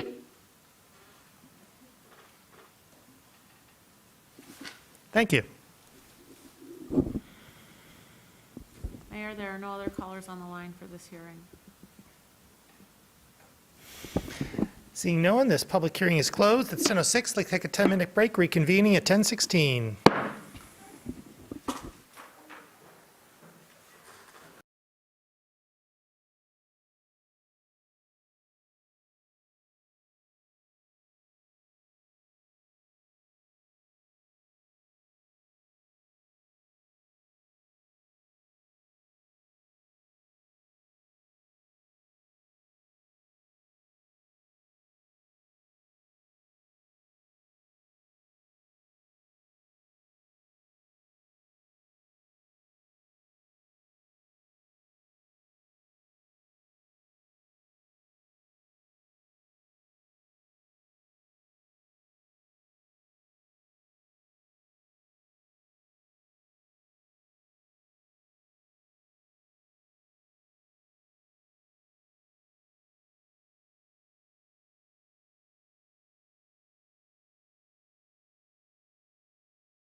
Thank you. We are back after a short break. We have before us the A1, the regular session meeting minutes of October 17, 2022. May I have a motion, please, to approve these minutes? Moved by Councilmember Dish, second by Councilmember Grand. Discussion, please, of the minutes. Councilmember Hayner. Well, thanks. I just want to say something real quickly because it's my last meeting. And I spent some time going through the minutes of the last 4 years. And there was a bunch of stuff that we did that didn't get enacted or, various things. And there was even some things that ended up in the minutes that weren't accurate portrayals of how it went down, even like, hey, who moved something?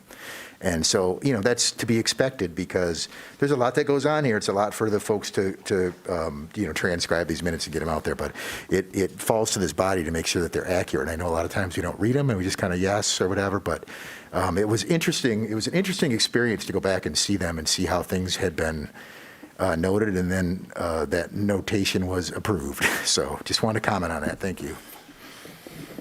Further discussion of the minutes. All in favor? Opposed? The minutes are approved. B1, an ordinance to amend Chapter 55 Unified Development Code, rezoning of 190 parcels in the West Stadium and North Maple area to TC1 Transit Corridor District, city-initiated rezoning. Moved by Councilmember Dish, seconded by Councilmember Briggs. Discussion, please, at B1. Councilmember Dish. Thank you. We are voting tonight on a map amendment. That means that we are asked to decide whether or not to apply the TC1 zoning district to North Maple and West Stadium. We are not considering modifications to the details of that district tonight, but we are listening to public feedback, and adjustments to those details continue to be under consideration by the Planning Commission. Any proposed changes will be brought to Council. This corridor is noteworthy and valuable for its many local businesses, its various grocery stores, its library, hardware stores, dog groomer, restaurants, breweries, and more. None of these are going away, even if this zoning is approved. It does not matter that they do not currently comply with TC1 design requirements. They are not required to. No parkland would be taken if this rezoning is approved, and I actually don't think there's anything inside it. Many callers have told us that they walk and bike to these stores. They still can. Wouldn't it be great if more people could afford housing here and could walk and bike to these services too?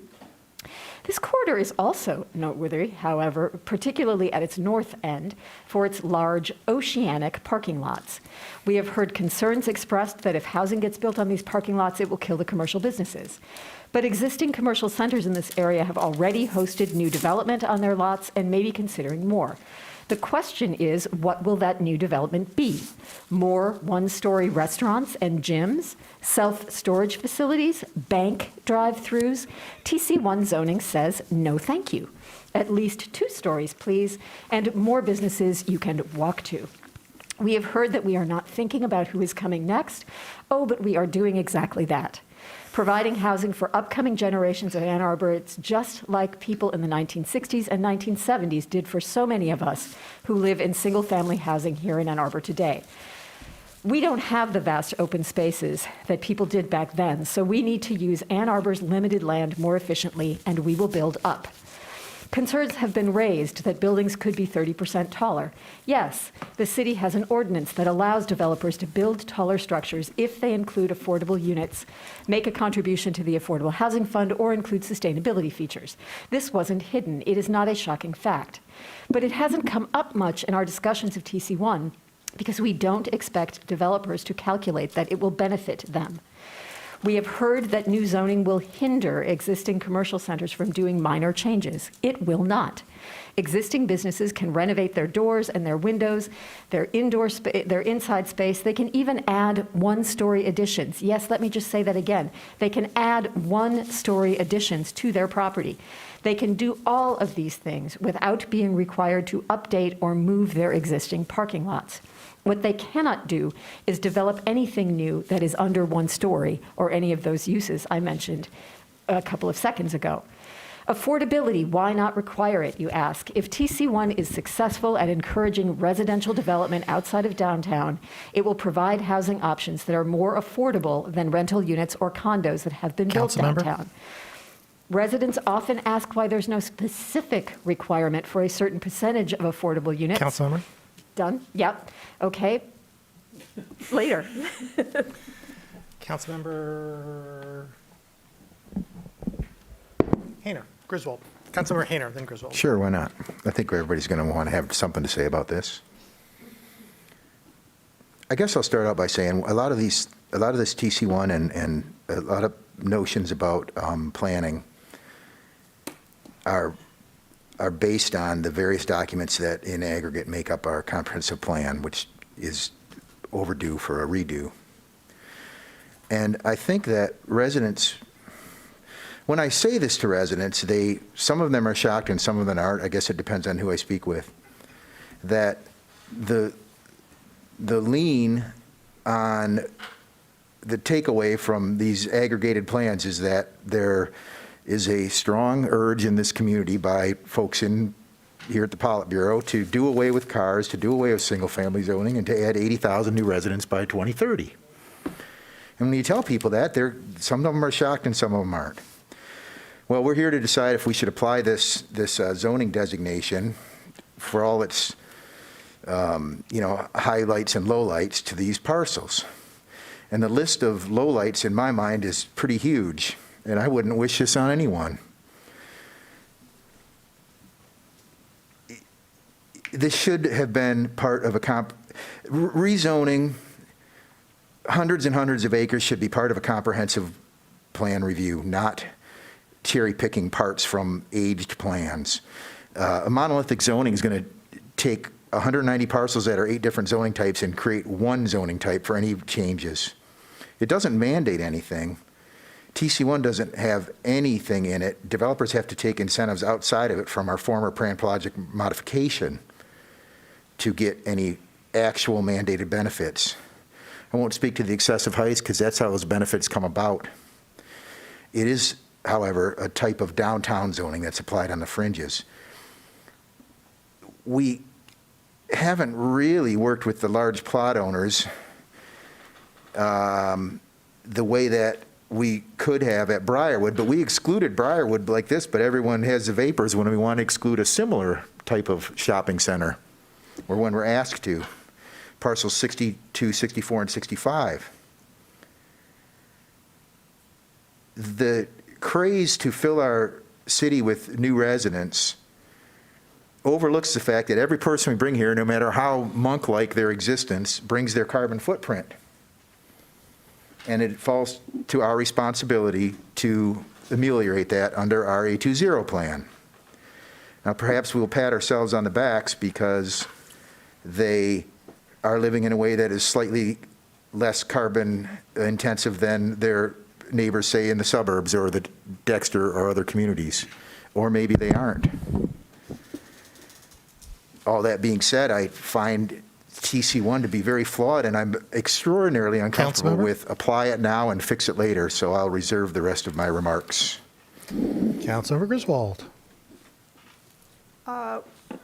We've had a pretty divisive conversation tonight, high points, low points, but all of this conversation tonight was just a distraction from what's really happening when we apply TC1. And it is about land speculation. And I know that there have been land deals because people thought this was going to become TC1.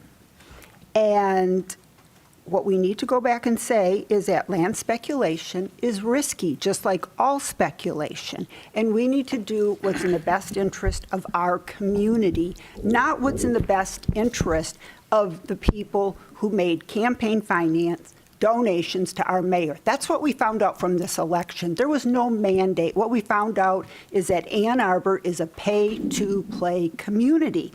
And unfortunately, Brixmore didn't get the memo. How much would they have to pay so that they could have been excluded from TC1? Just a hypothetical question.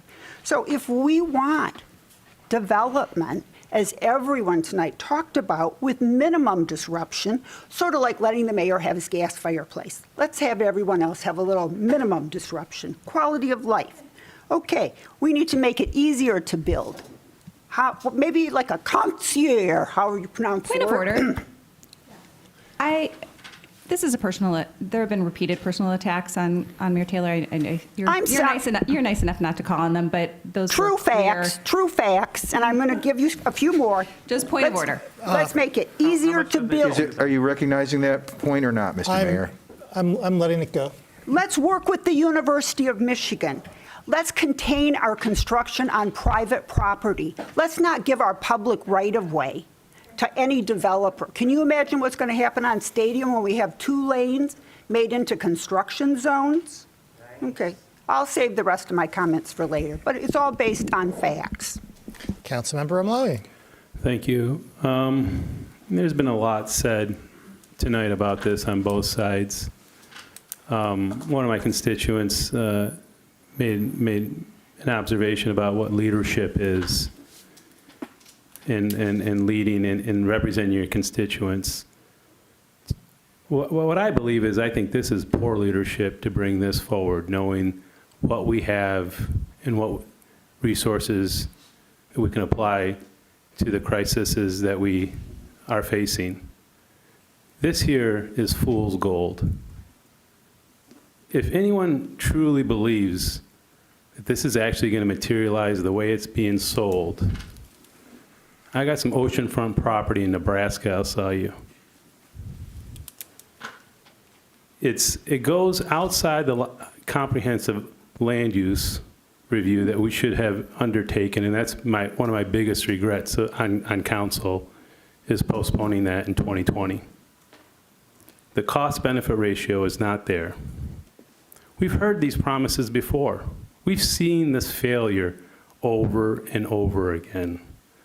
Whether it was a D1, D2, whether it's the George, whether it's Lower Town. We keep hearing these same arguments being made.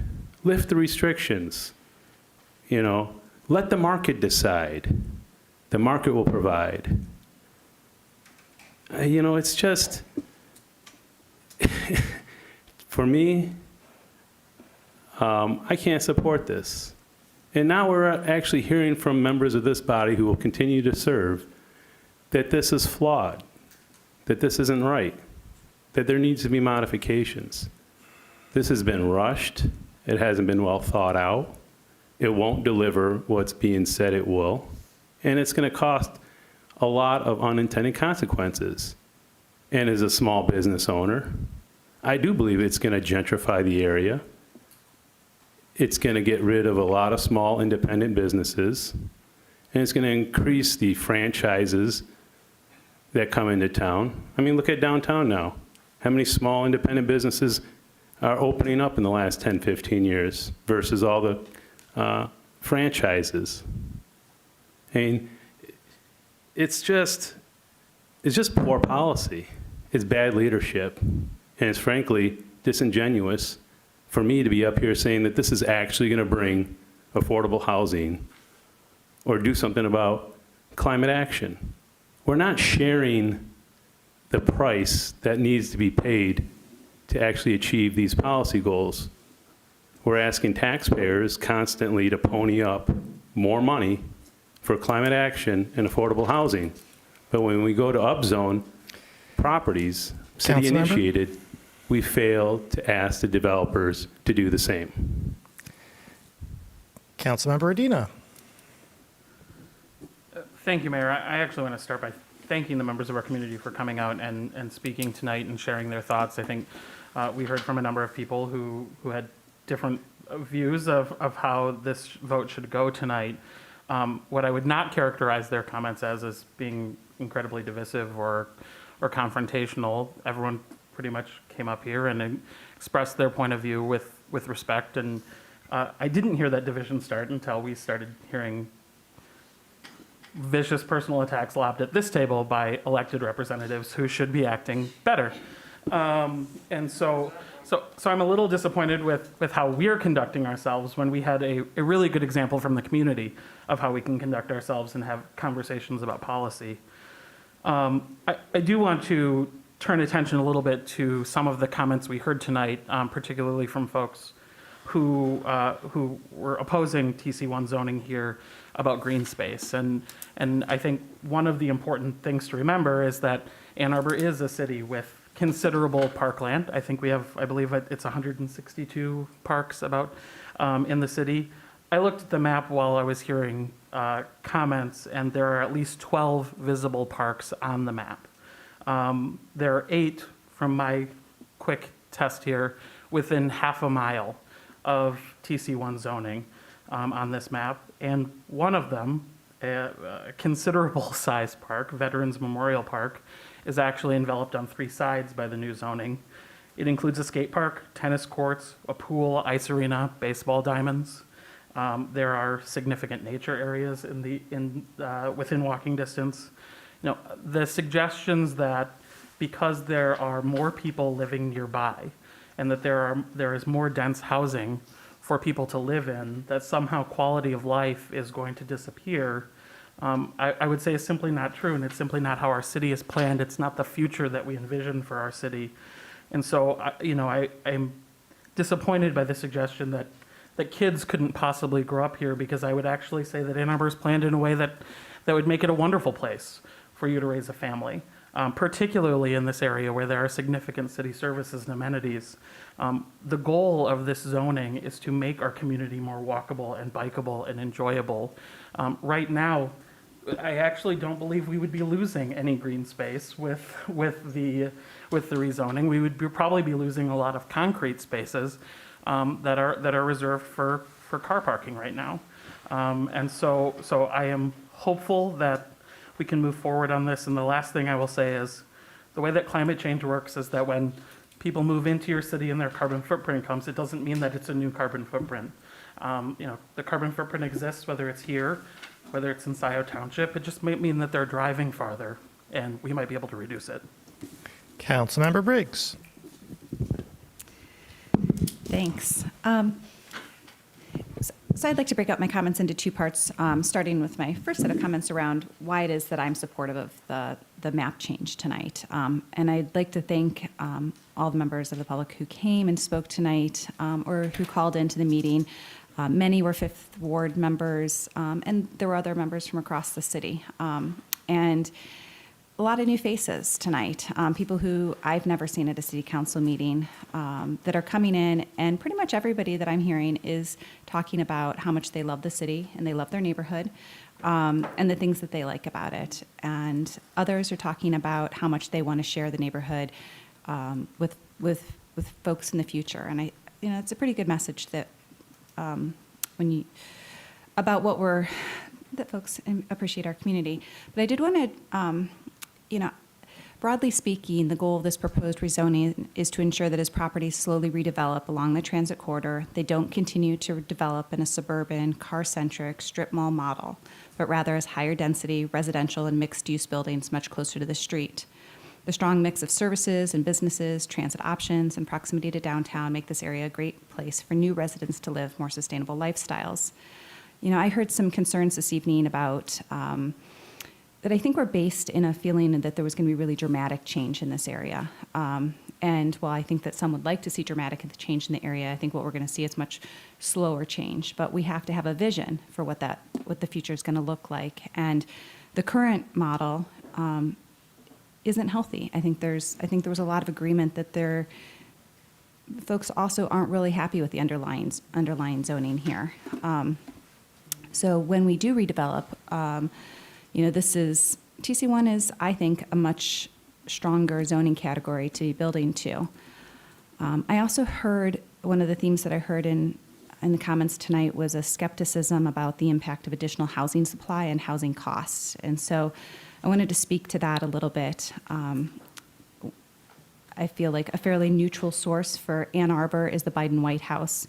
So if you just search alleviating supply constraints in the housing market, you'll come up with a really good fact sheet there. And I think, you know, in Ann Arbor, one of the critiques of Biden is that Biden is too moderate. So, you know, take that when you know, I guess as you're listening to these facts, these are coming from a more moderate audience. So national home prices, as measured by the Case-Shiller Index, increased by 7 to 19% year over year every month from September 2020 to June 2021. Home prices outpaced income growth in 2020, with the national price-to-income ratio rising to 4.4, the highest observed since 2006. And for the past 40 years, housing supply has not kept pace with population growth. Housing starts as a share of the population. Councilmember? So point being that we need more housing. Councilmember Grand. Thank you. I'm excited to see this come forward. This might, for some folks, feel like a new process. For some of us who've been here for a while, we've been having these discussions at this table for a long time. It hasn't been a secret that TC1 as a strategy, as a long-term strategy, as I think Councilmember Briggs pointed out, nothing is, and Councilmember Dish, nothing is going to change tomorrow if this passes. What it just means is when a property comes up for redevelopment, that it will look a little different. But I can promise neighbors that tomorrow you will not have 5-story buildings in your backyards. We had some questions about Parkland, and there is Vets Park. I would also add that there's a sledding hill, there are benches, there are paths that are maintained during the winter. There's so much to like about this park, and it seemed like people didn't realize that it was right there. And we also have parkland acquisition funds. We have developer contributions. We have other ways that if we did achieve the population growth at some point that would need additional playground space or other kinds of amenities, we actually have policies at the city that can help us achieve that. And I think we also have some changes that are going to be happening at the state level. When I hear about, well, why can't we demand affordable housing? Why can't we demand certain kinds of green building codes? Well, maybe if we have inclusionary zoning some point in the not so distant future, please Lansing, we can actually start having some of those discussions, not me, at this table. So, and it's also, just this idea that we're going to have 80,000 new residents. We've had 6% population growth in the last 22 years. It's not, we want to provide options so that people who work here can choose to live here, but we're not expecting to get all of them to move in next week. Thanks. Councilmember Hayner. Yeah, thanks. I'd like to move to amend this resolution before us in specific reference to the table that lists the parcels by striking parcel number 62, 64, and 65 from the initial index column. That's my referral. 62. They're numbered 62, 64, and 65. Is there a second? Can you explain which these are? Those are the Brixmore parcels. Oh. Is there a second? Seconded by Councilmember Griswold. Councilmember Hayner? Well, here's how I see it. Way back when we first discussed the actual function and descriptive elements and goals and so on of TC1, I offered an alternative that actually built in the goals. And that was in the State Street corridor, of course. And then we were not allowed, supposedly, to discuss Briarwood. Well, Briarwood's the biggest parking lot waste of space in our town. Everybody's complaining about Brixmore. Well, I go out there and use those properties, or my wife goes to Plum Market, or I go to Dunham's or whatever. The Secretary of State, the kennel behind there. All these places are well used and well trafficked in a regional sense. It's all well and good to say that everyone should walk and bike unless you're, say, want to represent the community fully and suggest that telling everyone to walk and bike is ageist and ableist. And a lot of people feel that way. I'm among them. I feel that way.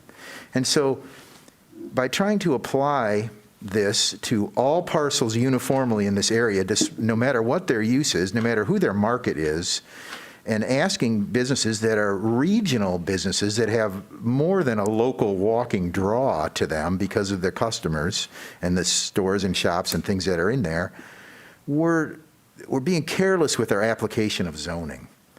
And so I thought that it was decent of the Brixmore folks to be very explicit in their letters to us as to their problems with TC1. And since we're only discussing applying it to these parcels at the table tonight, those 3 parcels I would like excluded, and that's why I moved this. Further discussion? Councilmember Romali.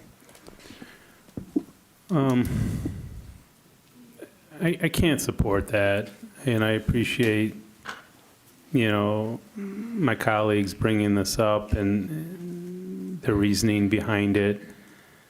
I'm not supporting any of this, whether it's that or the main motion. I think we're picking winners and losers. I don't understand why, a company like that, who's got the resources they have, can be able to sway this body to have us carve something else out for them. That's just not good government, in my opinion. I apologize, but it's my thought that that's just poor leadership as well. I think all of this is just bad. It all needs to go back to Planning Commission and come back in a tailored way that makes sense for this area and makes sense for the residents and makes sense for the future growth. What you got now is senseless. Further discussion of the amendment? Councilmember Hayner. Well, the notion that none of this is going to change overnight, even though we have assigned ourselves until 2030 to rid ourselves of all carbon. So, once again, I find that our body is kind of at odds with itself. I would just point out that in the whole carbon matter, we're not doing a thorough count. We're not doing a full count. We know it, and Dr. Stoltz recognized it. It's in writing for us to all find that they are still waiting to decide how to fully account for the carbon in our community. And, if by some miracle we do manage to rid ourselves of our entire carbon footprint by 2030, we will have rid the world of 1/150,000th of a percent of the carbon load. That's Ann Arbor's responsibility on the planet. So I understand that a person lives somewhere else and they live different places and they have their carbon load. I get, I'm not ignorant. What I am trying to point out is that a blanket rezoning of 8 different disparate types of zones over 190 parcels is, hey, great to put on your resume and maybe you can get reelected on it, but it's nonsensical. It doesn't work in the real world. It doesn't recognize that variety in zoning types is in some ways a backbone of resilience for our community. That when you have variety of small owners or ownership. Maybe a big company owns this, a bunch of little people own these different things. When you have variety, you have resiliency and you have an ecosystem that is more flexible. And that's all I'm trying to do. I would like to pull these people out of this because they've made major commitments to this property, long-term leases. And as you saw by their finely thought out letters, that it's stymieing their ability to work in our markets. And so go ahead and run them all off, and then take credit for what an awesome job you've done for, ruining a area that well serves our community now. Further discussion of the amendment. Councilmember Nelson.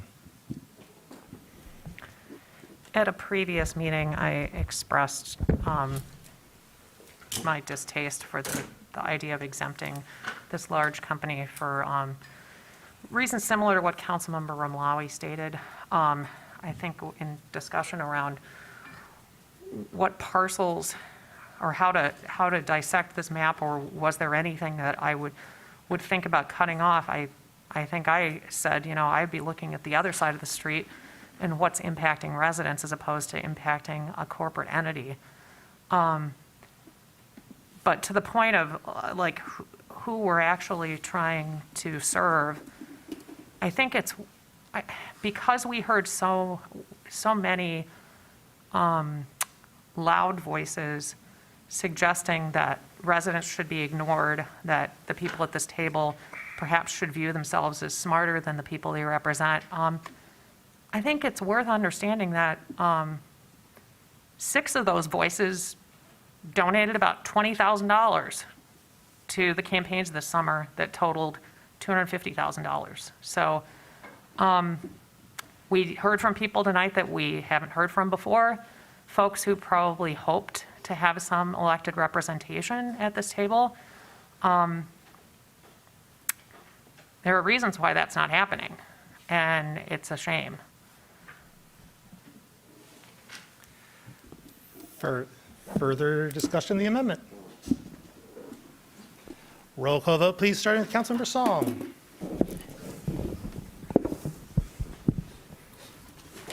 Councilmember Song? No. Councilmember Graham? No. Councilmember Dina? No.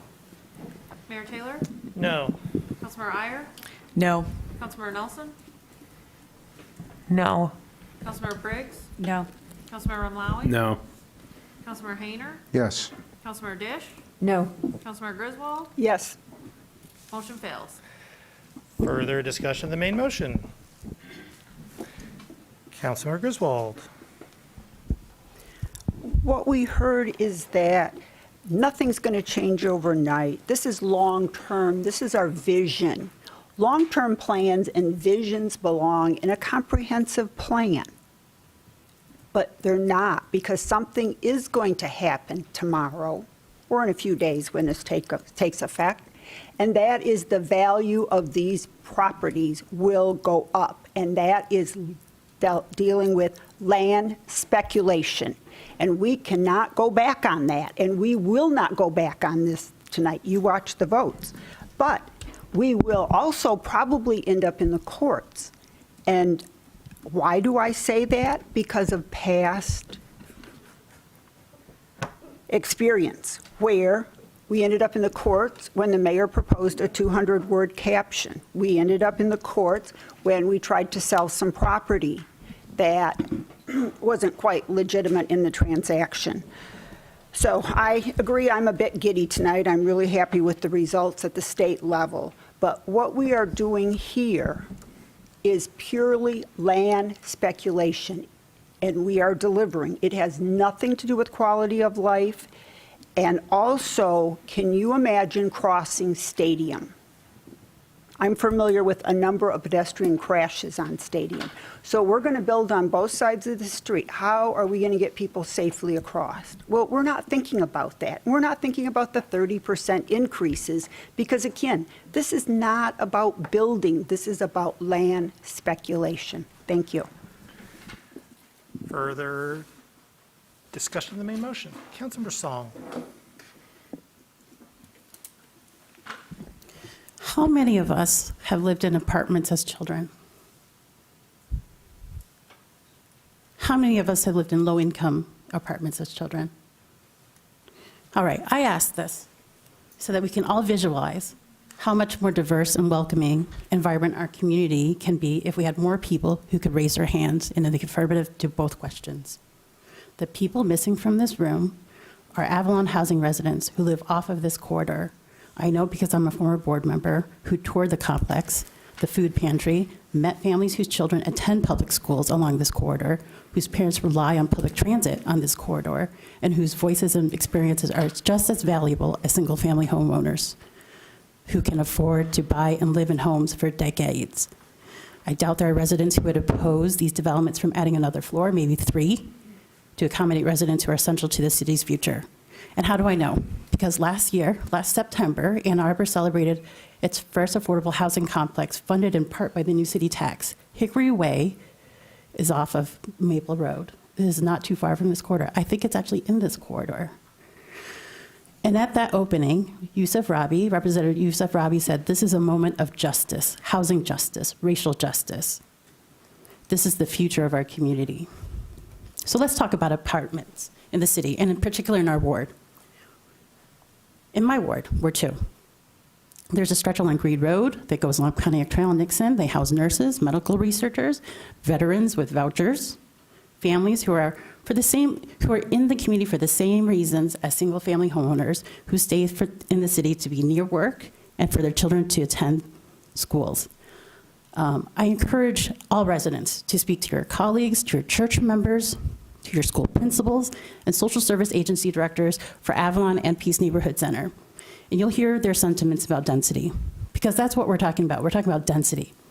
And what might surprise everyone is that it isn't just apartment residents and renters who would benefit most from density, but also single-family homeowners. Study after study confirms that increases in density enhances residential property values, as homeowners reap the benefits of added convenience, new amenities, and improved infrastructure.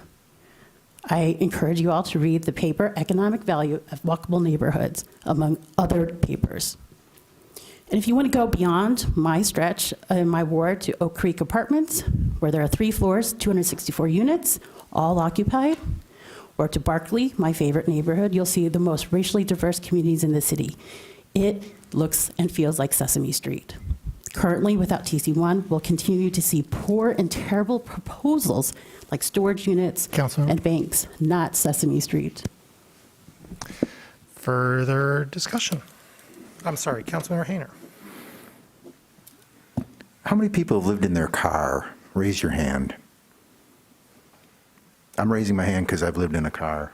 How many people have lived in affordable or low-income housing as an adult, not as a child? Right, me too. We have things in common. How many people can write a $250,000 check to their favorite campaign cause because they cared deeply about it? Okay. The only thing that increased property value brings is increased taxes until you sell your house. Getting back to what Councilwoman Griswold said, this is about land speculation. I think the majority of council clearly has expressed clearly, I don't think this is a false statement, that they care at least as much or more about the future resident than they care about the current resident. We've heard it time and time again. This is about the future. It's about new people, bringing more people. It's not about listening to the 20 or 30 people that we've never, ever heard from before. Never have we heard from any of the, I keep a list of everything and what they said when we have public hearings. Been doing it, it's the only way to do it, as far as I'm concerned. I've never heard any of these names before. And that means something to me. It means that there are concerns and that this is not what we should be doing at this time and then pretending we're going to come back and fix it. Just like we pretended that we were going to come back and fix the zoning for 413 when they said it was, oh, it's supposed to be D2. That was a typo, the woman who sat in this chair said. 413 West Huron. Oh, it's supposed to be D2. Oh, it's a typo. We'll fix it. Because what was a typo? D1. It said D1. We'll come back and fix it. Don't worry about it. It's a text change. Hey, that's great. The Foundry's full of people, $2,000 a month apartments. Okay. Councilmember? Don't believe that we're going to fix anything retroactively. We'd never do. Councilmember Iyer? Thank you. It was alluded to that there's a reason that this is happening. Unfortunately, that reason was somehow alluded to be sinister. There is nothing sinister happening here. There were 2 city council elections during which voters strongly expressed their preference for TC1, for increasing density along our transit corridors. I heard it time and time again when I knocked doors in my ward, which is adjacent to this district. And I know my colleagues who were elected during that time heard it, and once again, this year, we had 5 more, 6 if you include the reelection of the mayor, council members elected on a very pro-density, responsible development platform. Have people who support this donated to council candidates? Yep. Just like I donated to reproductive freedom and other people who were running for election up and down the ballot. That's not a sinister thing. And frankly, it's kind of an apt analogy because just like the overturning of Roe v. Wade awakened people and mobilized them to vote in this election, the passage of Proposal A in Ann Arbor in 2018 awakened a silent majority of voters, progressive voters here in Ann Arbor, and mobilized them. And they've been working to get people who will support a vision of the future that is sustainable, that is responsible, that makes room, yes, for new people in our community. That's who they're supporting. Again, nothing sinister about that. It's democracy. It's how democracy works. And the idea that that people aren't being represented if we disagree is also not democracy. We can disagree. But this TC1 designation is something that exists already throughout our comprehensive plan. 7 different areas of the plan include this concept. It's been thoroughly vetted already throughout the process of getting it into those portions of the plan. We don't need to wait for a land use update, and it's preposterous that the very people at this table who voted to postpone that process are now saying that that's the process that we need in order to move forward on this. Councilmember Ramlawi. Yeah, well, I voted for that because we were being fiscally responsible at the time. So, this whole thing about TC1, it's like a new idea or something. It's been around since the time of the ancient Egyptians, and the natives that were in Central America, like rivers, railroads, all that, it's all been based on transit, whether it's a boat or a railroad. So we're not like reinventing something here, folks. And then people want to bring up their past and how poor they were when they grew up. Well, there was 9 people living in my house in a 3-bedroom apartment, and my dad brought his brothers and sisters over from Jordan and out of refugee camps to come and live with us eating government cheese. So yeah, okay, I might have not been in an apartment, but I was damn well close to being one on the street. So what we have here is we have a city that's increasingly more wealthy, that cares more about its tax base, that cares more about income levels. And now we're worried about killing the golden goose, because guess what? We're having labor problems. We don't have those people to come in and serve us our food and clean our homes and sweep the streets. So now we're worried about, increasing the affordable housing because we realize no one's going to come and clean our houses if they can't live here. I mean, it's just kind of gross, really. It's really gross. If I really thought that this was actually going to bring what the benefits that are being touted, I'd be the first one to support it. It's not. This is here to enrich others using social issues as a guise. Councilmember? Councilmember Briggs.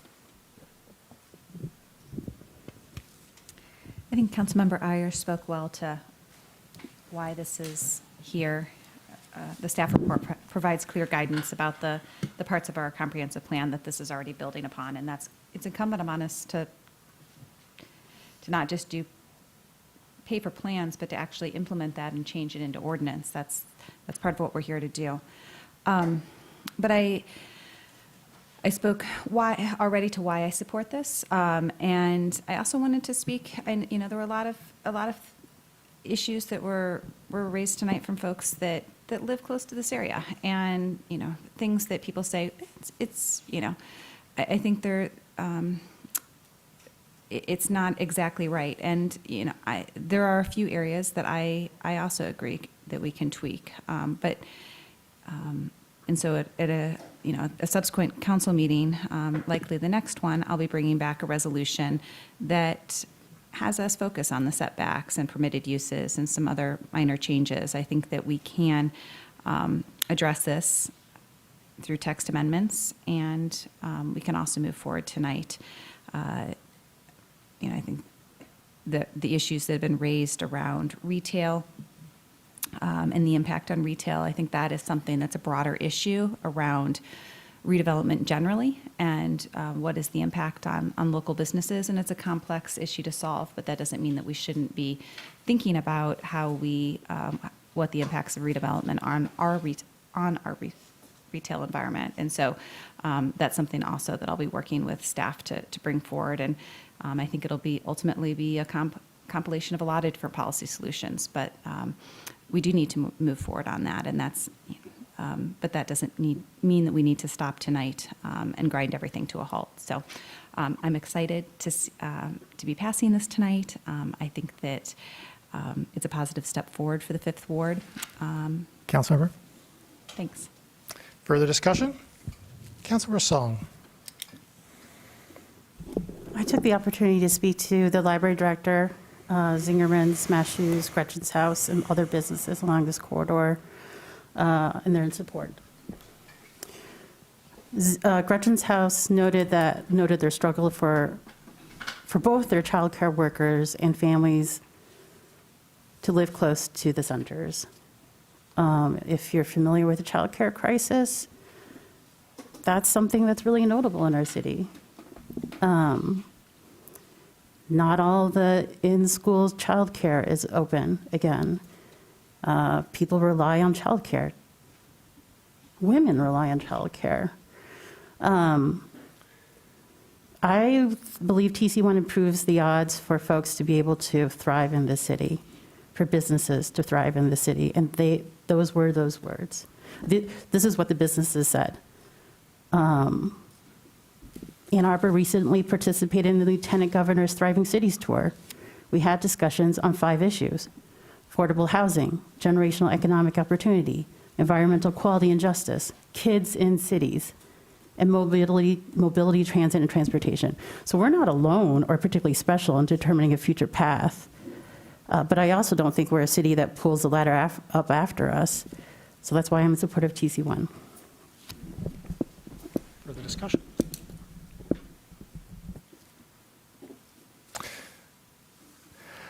I'm looking forward to the passage of TC1 today. I believe that TC1 zoning for the designated parcels is a real and material improvement over the existing zoning, and that really, for me, is the fundamental question. The question is not whether it's perfect. The question is not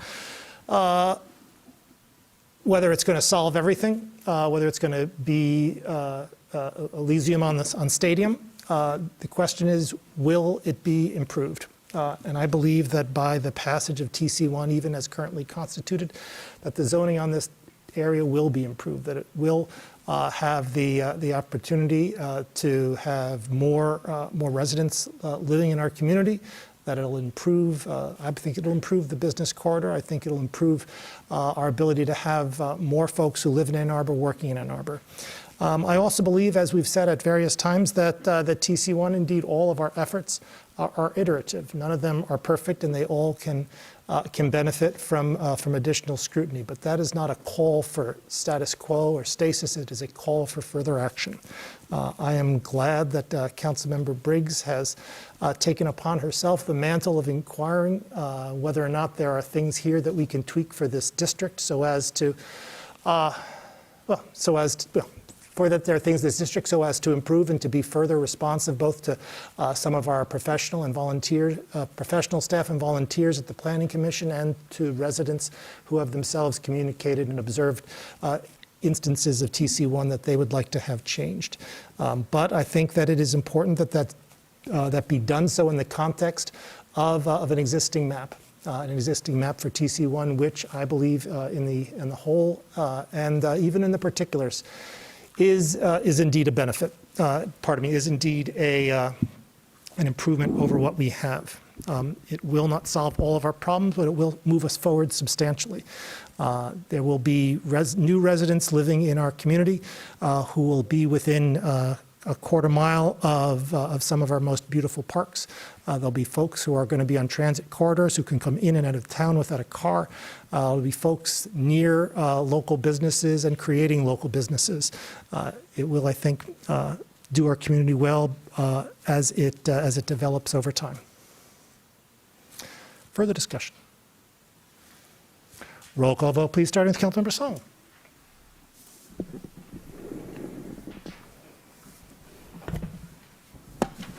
Councilmember Song? Yes. Councilmember Song? Yes. Councilmember Grand? Yes. Councilmember Dina? Yes. Mayor Taylor? Yes. Councilmember Iyer? Yes. Councilmember Nelson? No. Councilmember Briggs? Yes. Councilmember Mlawi? No. Councilmember Hayner? No. Councilmember Dish? Yes. Councilmember Griswold? Councilwoman Griswold, when I was coming in, said life's too short and left the meeting. So I think you could mark her absent, is my point. Councilmember Griswold absent. Motion carries. DB1, resolution to approve the annexation of the 3 parcels of land totaling 2.42 acres associated with North Maple Apartments PUD site plan. The addresses to include 11855 North Maple Road, 11875 North Maple Road, and 1921 Calvin Street. Moved by Councilmember Dish, seconded by Councilmember Iyer. Discussion, please, of DB1, Councilmember Dish. This resolution calls for the annexation of 3 Township Island parcels and approving the North Maple Apartments PUD site plan. The annexation petitions are straightforward. The properties are within the city's utility service area, and their annexation would be of benefit to the city. This is a 3.13 acre site that is proposed to house a 4-story, 79 unit, roughly 75,000 square foot apartment building. This apartment building will have a separate single-story clubhouse. And notably, this development will include 12 permanently affordable units. That's 15% affordable. This development creates a gateway to the city from M14. It will be an all-electric, with respect to heating and cooling systems and appliances development. It will have insulation that exceeds building code requirements, so it will be a very sustainable development. It will have triple pane windows that you can actually open and shut, which is excellent. And it provides fewer parking spaces than it does units, anticipating that fewer and fewer people are going to buy their own cars. There will be a 1-to-1 bike-to-unit ratio, which is not something we often see on Planning Commission, and it is something that we are increasingly always asking for. So I'm happy to see it here. There will be rooftop solar that will offset 15% of this development's annual electric use. And there will be on-site energy storage batteries in the basement to be charged by those solar panels. In the terms of the A20 plan, I feel like we have leapt forward almost a decade. The features of this development are things that we hoped to see at least by 2030, and look where we are. These developers are exploring geothermal under the parking lot. It is not yet for sure, but they are exploring it, and that is wonderful. So I will be supporting this, and I supported it with great pleasure on Planning Commission. Councilmember Hayner. I just want to clear up, I'm reading this resolution, and this is only, we're only speaking to the annexation and not the actual approval of the site plan or the rezoning. Is that correct? I don't think so. I think the site plan is attached just for our edification. Okay, I'm reading the thing here.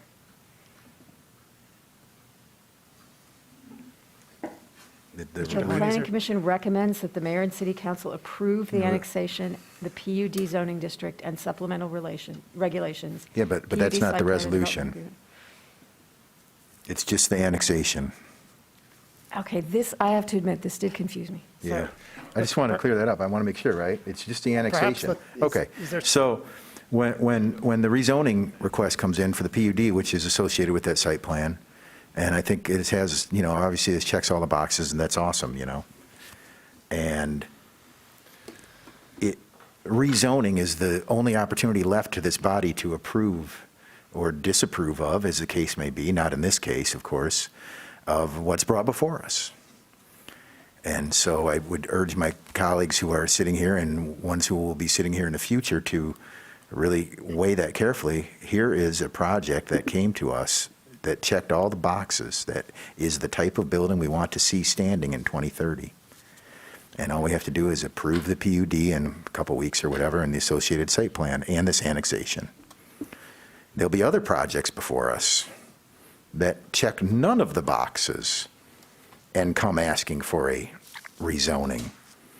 And I believe it is incumbent on this body to reject that rezoning request at that opportunity, not this one.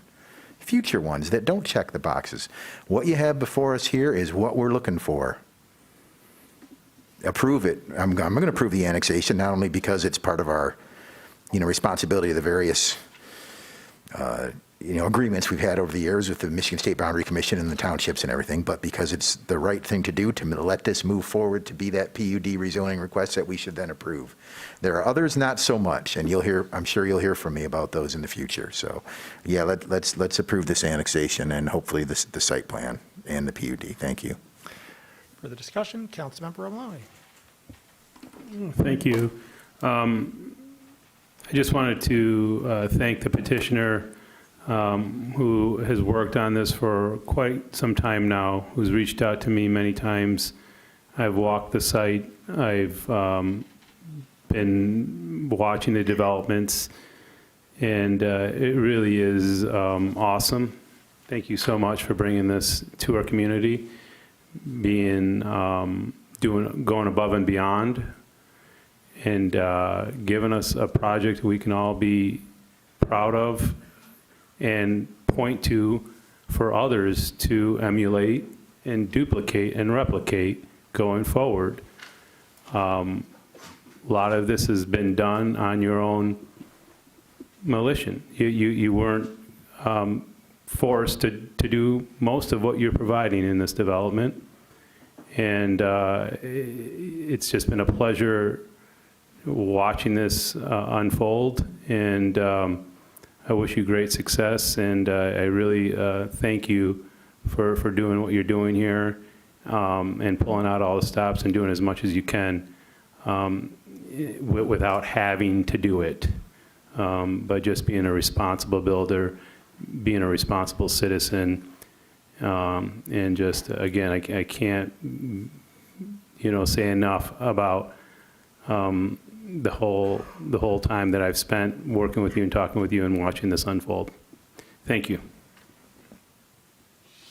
Further discussion? All in favor? Opposed? It is approved. C1, an ordinance to amend sections 458 and 459 of Chapter 49 of Title 4 of the Code of the City of Ann Arbor relative to the responsibility to repair of adjacent sidewalks. Moved by Councilmember Ramlawi, seconded by Councilmember Radina. Discussion, please, of C1.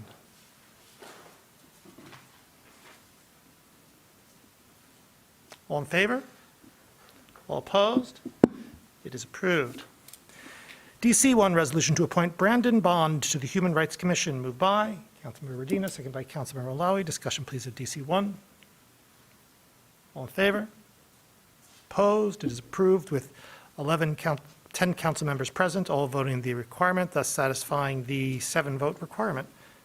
DC2, resolution to approve amendments to the council rules. Moved by Councilmember Iyer, seconded by Councilmember Radina. Discussion, please, of DC2. Councilmember Iyer.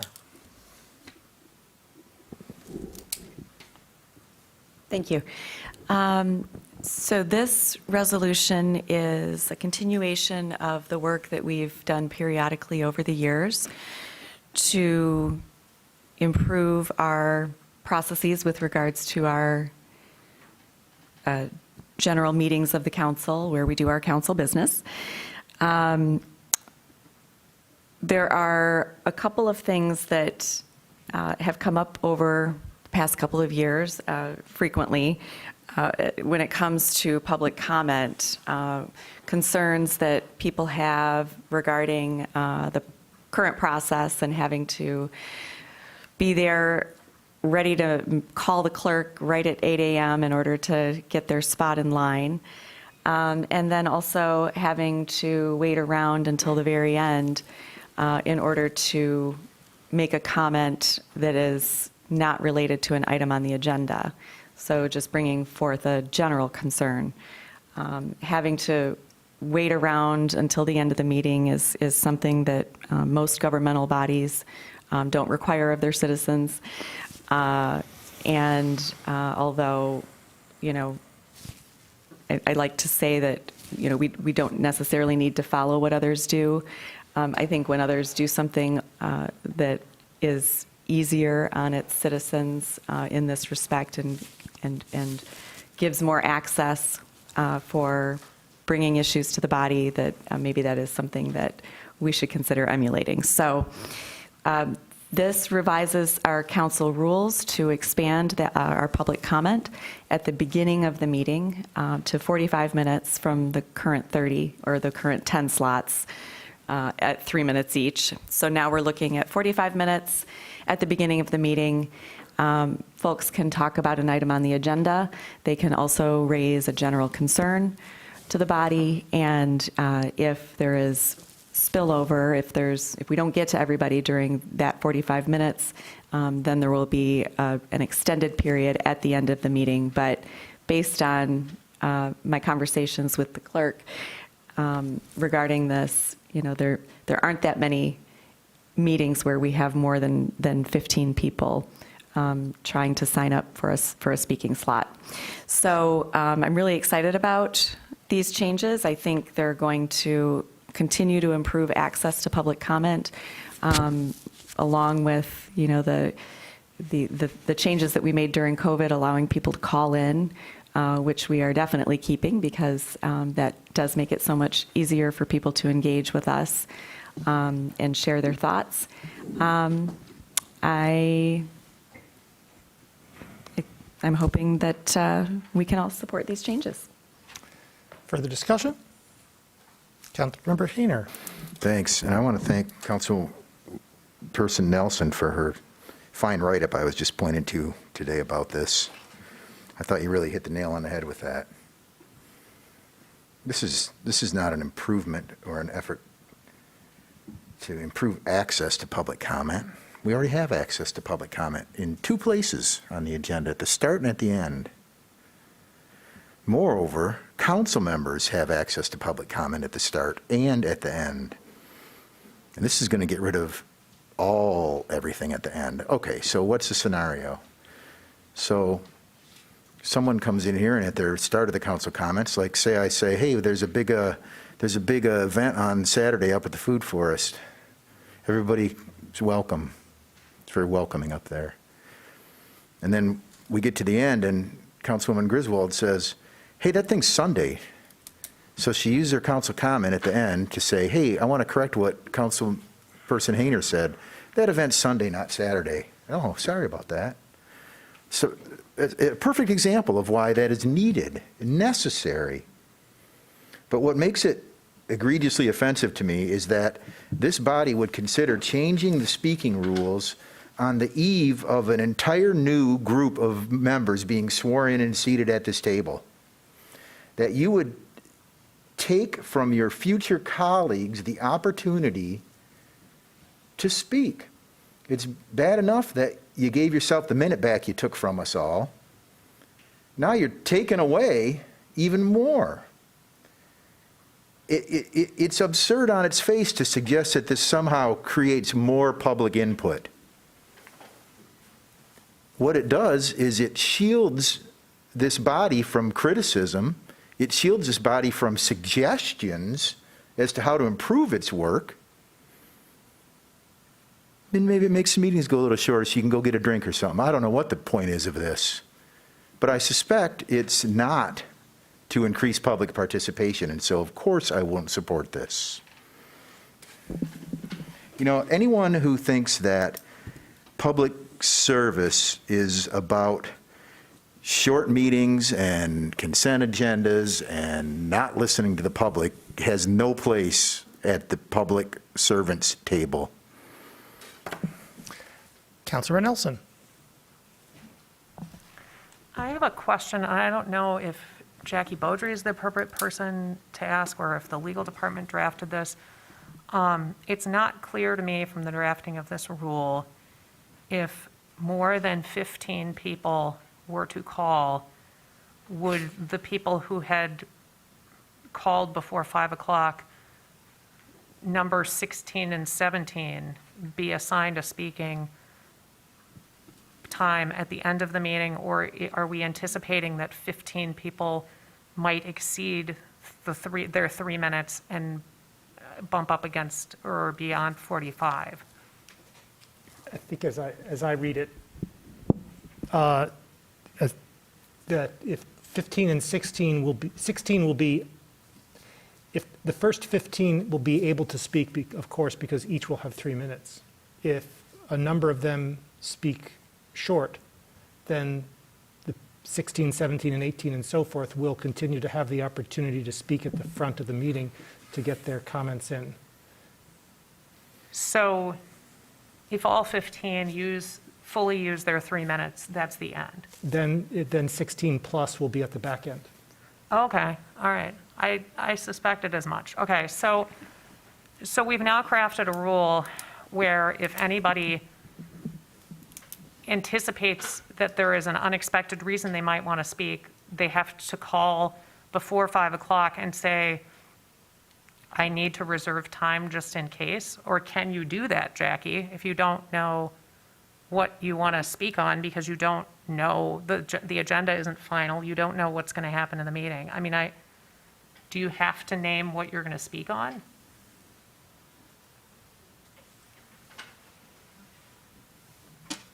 Mr. McDonald? You're still allowed to call and sign up to speak to council about any issue you want to. So quite frankly, you can name it, but in order to be in one of the priority categories, you'd have to name it. But certainly if you call in the afternoon and want to sign up to speak, you could sign up to speak and you'll go at the end of the list. Thank you. That's helpful. Because it occurred to me that you're creating a situation where if people don't know what's going to happen at the meeting, 100 people could sign up for public comment because they don't know if they may want to comment or not. But more importantly, I sent out my newsletter describing this, and I heard from a resident of Ward 4 who was very active in the discussions that happened around police oversight. And he was really alarmed. He was part of a group of activists who were attending meetings regularly, Councilmember. watching what went down, and the opportunity to speak at the end was what they looked forward to in a very frustrating situation where they felt like they weren't heard.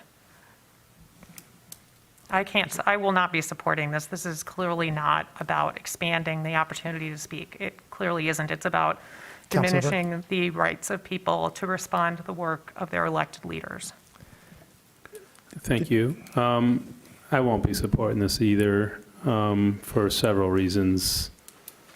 I don't like the elimination of council communication at the end of meetings. There is a lot that's said during the meeting, ideas that come to you during discussions that you want to express, corrections that you want to make. You misspoke. God knows I've done that more than a handful of times. Losing that opportunity to straighten the record is important, and it should not be lost. Adding 15 more minutes at the beginning of the meeting for public comment, I think, is bad for our decision making. Right now, we're at 11:30, and we're starting to hit the more important parts of council's business. So we're going to be looking at 11:45 right now instead of 11:30. I don't like the idea of adding 15 minutes at the beginning of the meeting so we can hear, from folks, with, quite honestly, that we hear from quite often. It's the, there are days where we hear some fresh voices, which is always welcome. It's refreshing, but 80% of the people we hear from 80% of the time. And we know what they're going to say. I don't think we should have more than 30 minutes. I think former council member Kirk Westphal sent us an email where he suggested, 2 minutes, 2.5 minutes. I think you can pretty much say what you need to say, even I, in 2.5 minutes if I was limited to 2 minutes or 2.5 minutes, so that more people can participate. And I'm unclear as to what happens at the end, whether the public, if they haven't signed up, are they going to still be able to comment at the end of the meeting? Or do they have to sign up by 5 o'clock in order to reserve that time to speak, where now people, if they've been moved by discussion, they can address council? Again, I guess that's a question for the folks that are bringing this, whether someone spontaneously can speak to and address council at the end of the meeting if they didn't sign up. The rule as drafted provides for speaking times for those who have signed up in advance. And so there is no sort of open mic at the back end of meetings. Thank you for that, and another reason why I can't support it. Further discussion? Okay, Councilmember Hayner. So I understand what you were describing about the 15 minutes, 3 minutes times 15 people, 45 minutes. I get it. Is it a running clock time or a tally of the speaking total time? Do we have the technology in place to do that?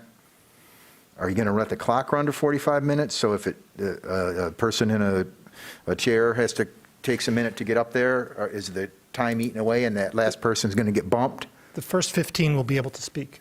Okay. The school board does a thing where they set themselves a time, and then when they have a contentious issue before them, they divide up the total number of signed-up speakers by the time that's allotted for their total public comment at the start, right? I don't know. I'm sure some of you have gone there and spoken at school board. I mean, I have. There was one that was especially contentious, and I had some things to say from a unique perspective on it, and you may recall the discussions a few years back about firearms in our schools. I was very adamant about what I wanted to say about that and how we needed to deal with that situation. And so were many, many others, and we all got like 40 seconds or whatever. And it's a terrible way to run a meeting. That's not right. Give people their 3 minutes. I see the original 3-minute man right out here in our audience tonight. I really appreciate the email that Mr. Patayan sent us, and I think he was spot on with his assessment of what this is. It's not good. And what I see it is as continuing the practice of isolating public input, isolating this body from public input and reducing public input and reducing this body's input on things. We don't get to vote on site plan approvals. That's a reduction of our input. That's a reduction of the public's input. And now this, it's a bad look for a representative democracy. It really is a bad look for democracy to reduce public input. It's unsupportable as far as I'm concerned. Councilmember Grand. Thank you. As a member of the admin committee, I think we weighed some trade-offs and really thought hard about how we can make public comment more accessible at the time of the meeting, looked at what other communities did, and also frankly thought about what typically has happened with council comment at the end of the meeting, what we're typically hearing from the community at the end of the meeting. The majority, there's not really a right to just come and what you think of as a correction to your council member, and speaking at a public meeting is only one way to engage and provide your viewpoint. There's no reason, and to think that we're shielded from criticism is just hilarious to me. You can send an email, you can make a phone call, you can engage in social media. There are lots of ways to make your views known that are probably more effective than speaking for 3 minutes late into the night when council members are tired and no one's, not many people are paying attention. So it really was this idea of this trade-off of bringing more time to the front of the meeting when people in the community are awake and able to engage. So I'm supporting it, but it, we did have discussions about this. It wasn't just a simple, yeah, let's do this. And we had discussions about whether or not it was good for this council to vote on it versus incoming council, and felt that people with experience with meetings, it was better for those folks to actually vote on these rules. Councilmember Nelson. I'm impressed at everyone's comfort level at sort of contradicting themselves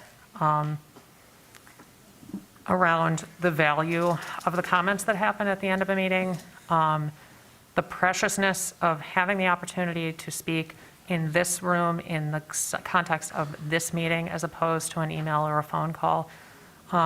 There's a lot of reversals of positions I'm hearing. I would like to move to postpone this because the new council should own this. I don't believe that you need to have an experience of this meeting to understand the function of this rule. It's really straightforward. It's about making sure that somebody cannot show up to a meeting and react to what they've seen. That's really what it's about. 5 extra comments at the beginning is a nice distraction to make it seem like it's more. Functionally, it's much less. And I do believe that the new council should own that. So I would like to move to postpone this to whatever meeting the continuing council members think would be comfortable for the new council. Their very first meeting, their second meeting. It's the mover's choice. I'll observe All right, that. well then I will say their very first meeting. And then if they're not comfortable yet, then they can postpone it again. What is that, the 17th? 21st. 21st. Seconded by Councilmember Malawi. Councilmember Nelson, do you have anything else to say on this? Nope, that's it. Councilmember Adina? I'm going to oppose this postponement because it's unnecessary. The new council will actually vote to accept the entirety of council rules at either their first or second meeting.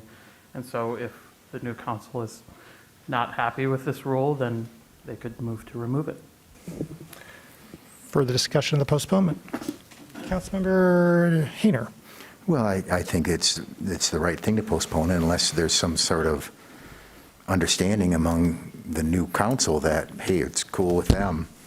And, we've seen a little of that. Like, you may recall that the 2020 new council was sworn in a private party instead of at a meeting. They had their own little swear-in. So there's stuff happens around here. There's dynamics at play here. And, I just think that it's appropriate to let the new body think about this without slapping it in the rules and then lay it on them, hey, you got to come back and amend these rules. I don't like it. It's postponing it to let them discuss changes to their rules is the right thing to do. It's just the right thing to do. This is just, I think we know what this is. It's self-evident what this is. Further discussion on the postponement? Councilmember Umlawi. I just think it's good courtesy, professionalism to allow the new members to decide it and own that decision, own the rules that they're going to be operating in. I don't see the reason for this to have to be voted on tonight. I think it's a step backwards.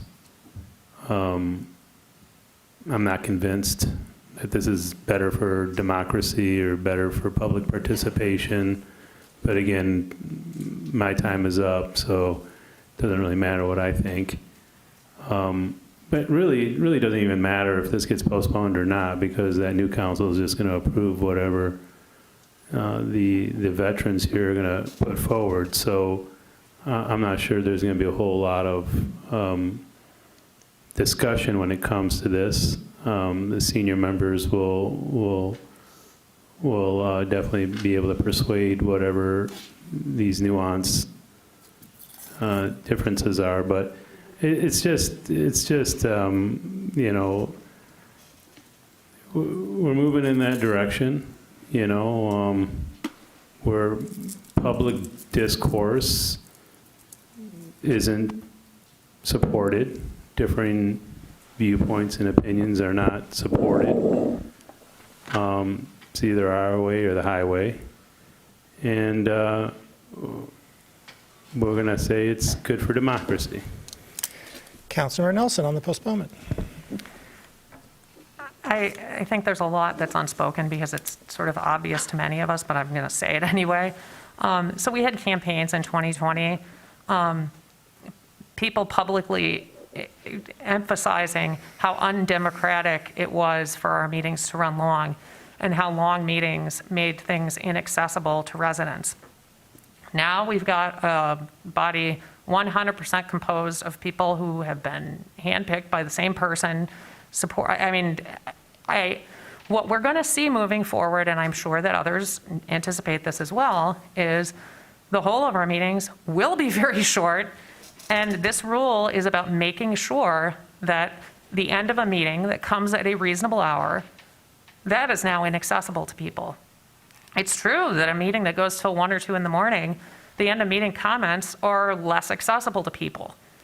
When the meetings of this body turn into 2-3 hour affairs, well, 9:30 is probably a much more accessible hour for people to call in. That's what this rule is about. We all know that that's what this rule is about. And that's why the new council should own it. Discussion of the postponement. To the postponement.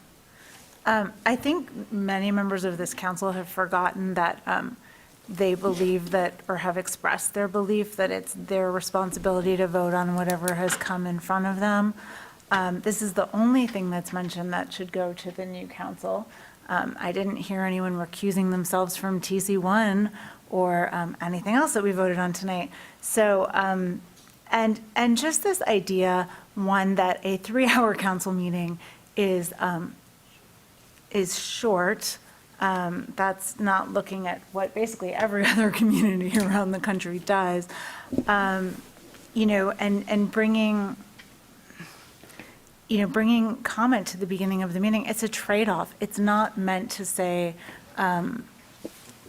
but this idea that the new council is somehow handpicked, all these conspiracies, that's why we have a new council coming in, because the community's sick of it. They're sick of the negativity. They're sick of the conspiracies. They just want people who are professional, who come in, who listen, and then who get the business of council done. And clearly, if you think these folks are puppets, you've never met any one of them and actually had a conversation with them, because you would realize that this is the most diverse council we have coming in our history, and these are people who worked really hard campaigning and had a positive message. So I apologize for getting a little off track, but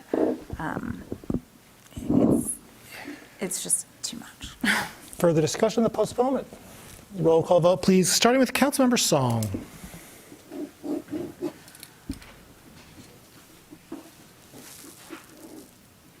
Councilmember Song?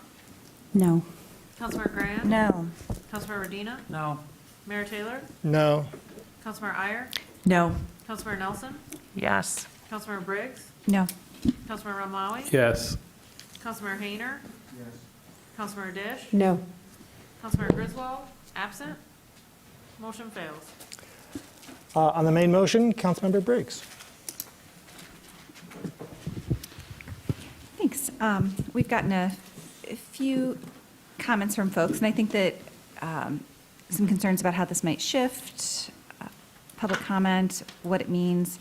You know, we have shifted rules a few times, made amendments to rules, and I have full faith that if for some reason we find this isn't working well, we could make an amendment, and certainly the new council could do that as well.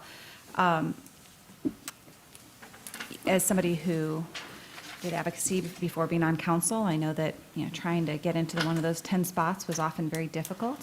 So I appreciate the fact that there's more public comment at the beginning of the meeting. I think that is beneficial to our community, and really beneficial to our advocacy community that's trying to get issues in front of council before a vote. Most things don't have public hearings, so that's good to have that space then.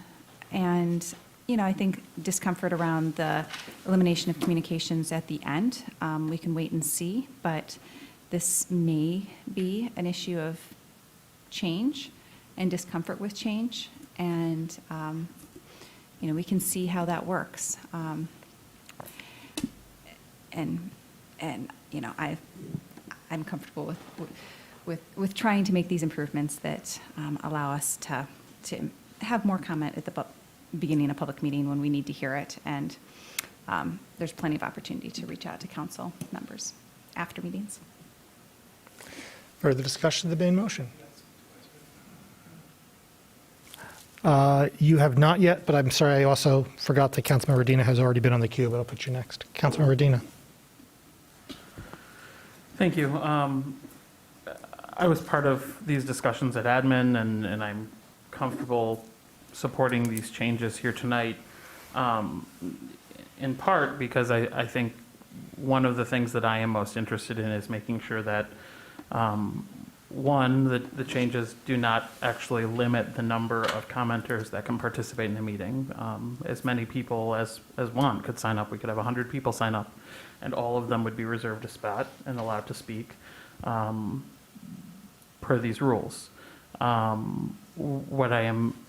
What I'm most excited about is the opportunity for additional commenters to speak at the beginning of a meeting, for us to be able to hear their comments, frankly, at the time when we often hear the most productive comments, not just from ourselves at this table, but from folks who'd signed up to speak. And I have not heard particularly council comment be used to correct a date that was given wrong during a meeting, but rather as an opportunity to rehash debates that were already had at this table, to lob personal insults at late hours at one another, where we've seen folks storming out of here with rude hand gestures and curse words on their breath. And that is not productive. That's not an effective use of our time.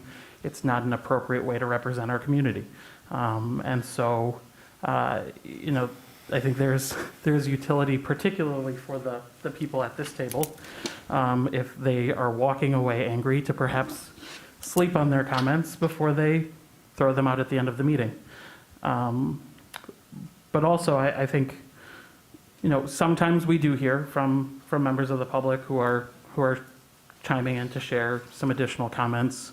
Oftentimes, we are hearing some of the same commenters at late hours, again, rehash comments that they'd made earlier, or express some additional displeasure, which is appropriate. They should be able to express displeasure with our body.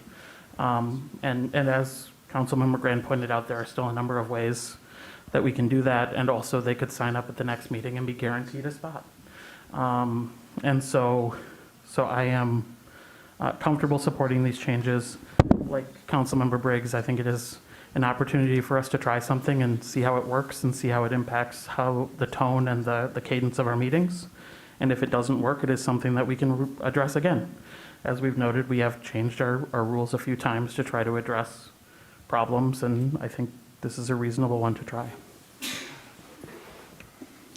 Councilmember Romlawi. Thank you. I wish the body well with these new rules. I hope it does succeed in what you're achieving to get. I think there's just a misunderstanding of why I speak as much as I speak. We're a public body.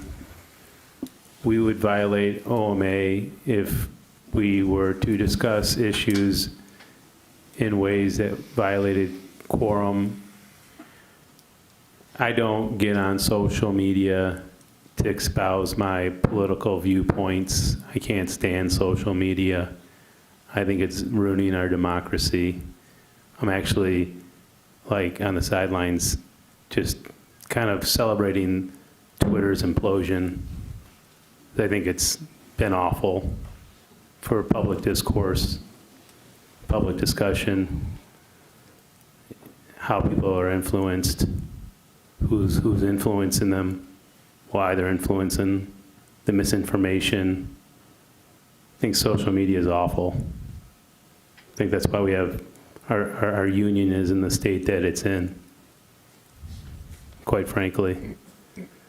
So I know there's other ways that members of this body can communicate with the public and perhaps with each other, but it's important that we speak publicly so everybody can hear us, and we do it in a public way and not just through our own little channels, whatever those channels may be. And for me, that's important. And I understand not everyone thinks like me, and that's probably good for the world. But that's the reason I speak so often on issues. Yeah, you guys know where I stand on stuff. You all know where I stand on issues. We can always predict how things are going to go because we know the positions we take on issues. But it's for the public. It's for the constituents. That's why I speak on matters as often as I do. It's not to persuade anyone here at this table. Councilmember? It's never happened. Councilmember Iyer. Thanks. I just wanted to make a final comment on this, giving a little bit more background. As members of this body may recall, we did have a work session some time ago with Professor Trotman from the University of Michigan, who really kind of walked us through best practices for holding a meeting and how to set the agenda and things that, where things should go in the agenda, et cetera. And, this came out of that discussion, that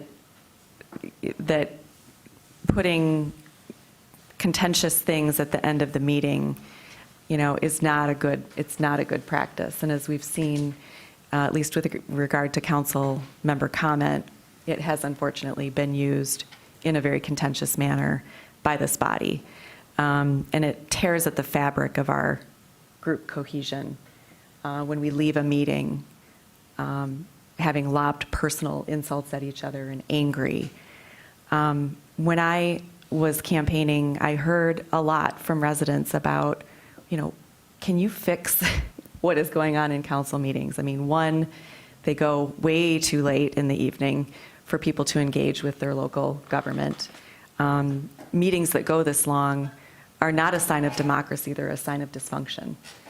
And, two, the vitriol that gets lobbed by certain members of this body. We've heard it over and over again tonight. We can't have a simple disagreement from some members, We can't just disagree. It's somebody's on the take. Somebody's, there's some sort of conspiracy. And frankly, there is no council rule that we can pass to address that, but the election just did. So I'm thankful for that. But going forward, Councilmember. Thank you. I think we're going to find that this is going to be a good change for us. And as Councilmember Briggs mentioned, if it isn't, we can always revisit it. Thank you. Councilmember Dish. I appreciate these rules or this proposed change for two major reasons. One is that mornings are very stressful for anyone who works or has responsibilities for children or elder parents. And so the idea of having to grab the phone and call City Hall at 8 o'clock so I can get a slot, especially if it's something that many people are passionate about, that I want this slot for. It's like trying to get tickets to a Bruce Springsteen concert. In fact, it's even harder, perhaps. And nobody needs stress like that. And being able to fit that in and take that kind of stress as a prerequisite for participating in politics is a bad selection mechanism for who speaks here.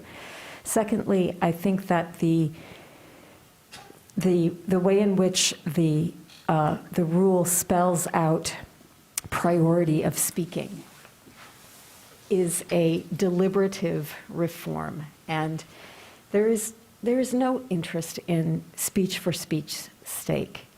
Speech should serve the end of deliberation, and I believe that is what this rule is trying to accomplish. And so I am very happy to see it.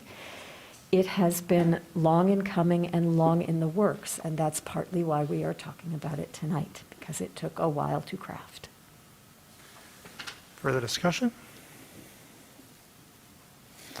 For my part, of course, I'm going to be supporting the rule changes, understanding too, as Councilmember Briggs indicated, and I think as I've said on a number of occasions tonight and in the past, our efforts are iterative and of their nature imperfect. We will see how this goes. In the end, I think that this is an improvement. I think what we will see is expanded public comment at the beginning of the meeting, comment focused on the actual business of the council. Focused on arguments for or against or for proposal prime or proposal double prime, opportunities for members of the public to communicate to the council as a group and as individuals about what it is that we are actually doing. Public speaking on the back end and the council members' response to it was vested in our public rules prior to the vast array of communication channels that are present here today. We did not, at the time that these rules were put into place, have any sort of social media. The natural back and forth that occurs in that forum was simply unavailable and frankly unimagined. The council rules will not inhibit people's ability to communicate to us as either a group or as individuals. That will be well practiced and smooth. The alteration in the rules will give more folks the ability to talk to us about the issues that are before this council and the issues that are important to the members of the public. We will have up to 15 people speaking. We are expanding public comment at the beginning. If people are terse, we will have more than 15 speaking at the beginning. People will have the opportunity to exert influence and communicate to us about the issues that are important to them, the issues that are before the council for decision that evening. The priority set, as Councilmember Dish indicated, was constructed mindfully on the principle that we are here to conduct the government's business, the people's business, and that the speech that is most effective is speech from folks coming in an effort to comment upon and/or influence that business. But it's non-exclusive. People can come in and say what they want. Further discussion? Roll call vote, please, starting with Councilmember Song. Councilmember Song? Yes. Councilmember Graham? Yes. Councilmember Rodino? Yes. Mayor Taylor? Yes. Councilmember Iyer? Yes. Councilmember Nelson? No. Councilmember Briggs? Yes. Councilmember Romlawi? No. Councilmember Hayner? No. Councilmember Dish? Yes. Councilmember Griswold? Absent? Motion carries. DC3, resolution to encourage the development of public restrooms in downtown Ann Arbor, moved by Councilmember Romlawi, seconded by Councilmember Briggs. Discussion, please, of DC3. Councilmember Romlawi. Thank you. And thanks to the city administrator for putting this together and having it ready for discussion tonight. We've long discussed this issue here, and I wanted to leave it for the future bodies to take it up in a way that I thought would be effective, and that is by passing this resolution here tonight to encourage us to incorporate public restrooms in our capital improvements plan as we go forward. I know our city administrator has made some comments and characterized the downtown as our living room. And our living room needs some help.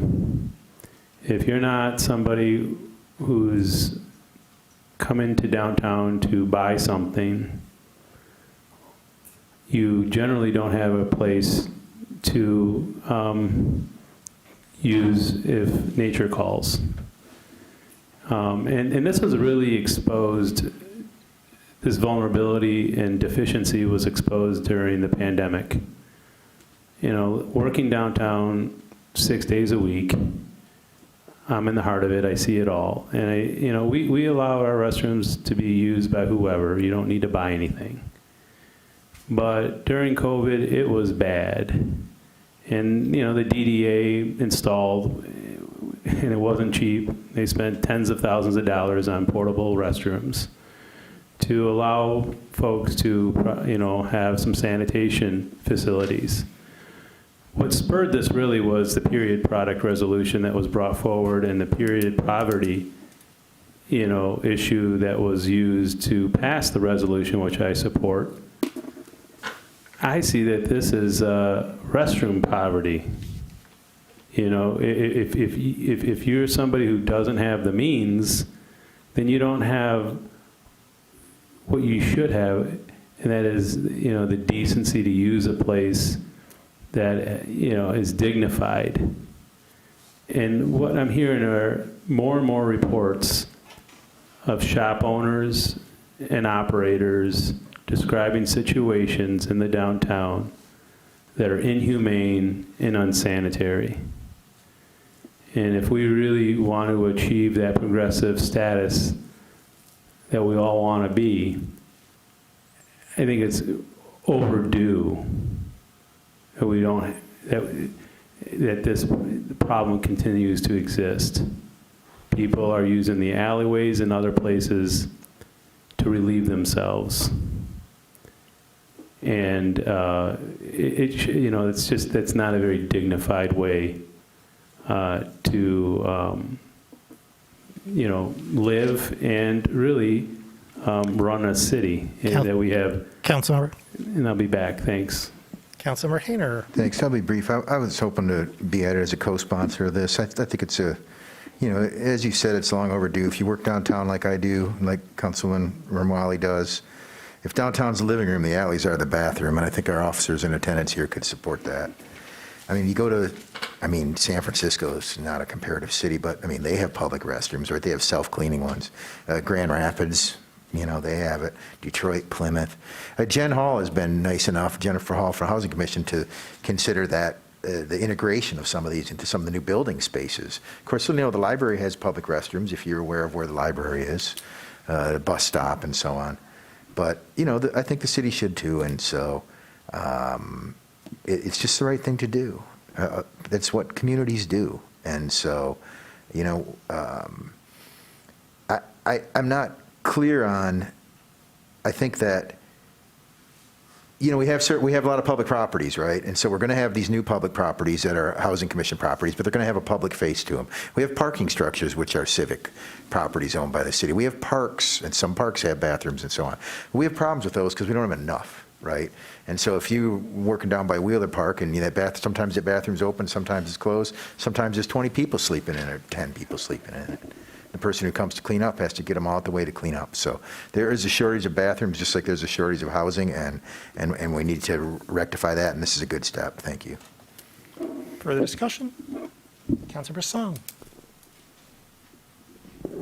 I appreciate this, and spoke with the DDA a bit about this and the conversations about incorporating this into their CIP, and I'm really glad to see this come forward. And I just want to also point to the library's good use of their own capital funds in making sure that bathrooms are accessible, ADA accessible, have had updates to accommodate up to 3,000 to 5,000 folks over the course of a weekend, and those hours are 10 a.m. to 8 p.m. If those are limited, it's. I want to just point out how fortunate we are to have a system that can welcome thousands of folks and also accommodate, given how limited that building is currently. But bathrooms have always been a priority at the library, and I'd love to see the city make that a priority too. Further discussion? Councilmember Amlawi. Thank you. Well, it seems like this will get the support of the body. Appreciate that. I will say that the burden shouldn't be placed on the library, and you know, we have a pretty big downtown, and if you need to go, and I don't know if walking 10 blocks is the solution to your urgent need. And again, as we continue to program the downtown, we have the social drinking district, we're going to be closing off streets more, hosting more activities. This is going to become more important, and I appreciate Councilmember Song's discussions with the DDA, and I think city administrators are also in talks. But I believe that the utilities and the infrastructures are in place at our parking garages to be a good starting point to provide these facilities for the public and for others. I mean, I know it hasn't been raised tonight as often as it is raised, but when you talk about equity, this is a serious issue, and the fact that it's not equitable who has access to restrooms and who doesn't. Thank you. Further discussion? Councilmember Dina. Thank you, Mayor. Very briefly, I am happy to support this and thank Councilmember Amlawi for bringing it forward. I know that we started discussions of this quite some time ago, and I think I offered my support almost a year ago, and I'm glad to see that he's bringing this back again. And so I look forward to supporting it and seeing what we might be able to develop, because I do agree other communities around the state, around the country have figured this out. And I do think it's something that we need to do to make our downtown more equitable and accessible for residents. Thanks. Further discussion? Roll call vote. I'm sorry, Councilor Song. I hope that perhaps as we go through this is for an evaluation for this to happen. Perhaps we can also extend that conversation later on to talk about benches and other accessibility needs downtown too. So just want to add that. Thank you. Further discussion? All in favor? Opposed? It is approved. DC4, resolution to explore the feasibility of activating the Library Lane surface parking lot with food trucks and mobile vendors. Moved by Councilmember Dish, seconded by Councilmember Grand. Discussion, please, of DC4. Councilmember Briggs. Yeah, thanks. So you may recall this was a similar version of this resolution was on our agenda and withdrawn in August of last year out of deference to the downtown business community, which was certainly in a recovery phase from COVID. And while I don't want to dismiss that the downtown business community is still in recovery from COVID, I do think that we can begin to explore this topic. It's a recommendation from the Council of Commons, which I serve as a liaison to, but it's also just something that's happening in downtowns all across the country as well. And this is something that we don't have in our community yet. Chair of the Commission, Adam Zemke, talked about how there's pretty strong research now showing that this is food trucks are not something that are detrimental to the brick and mortar restaurant businesses, despite often concerns around that.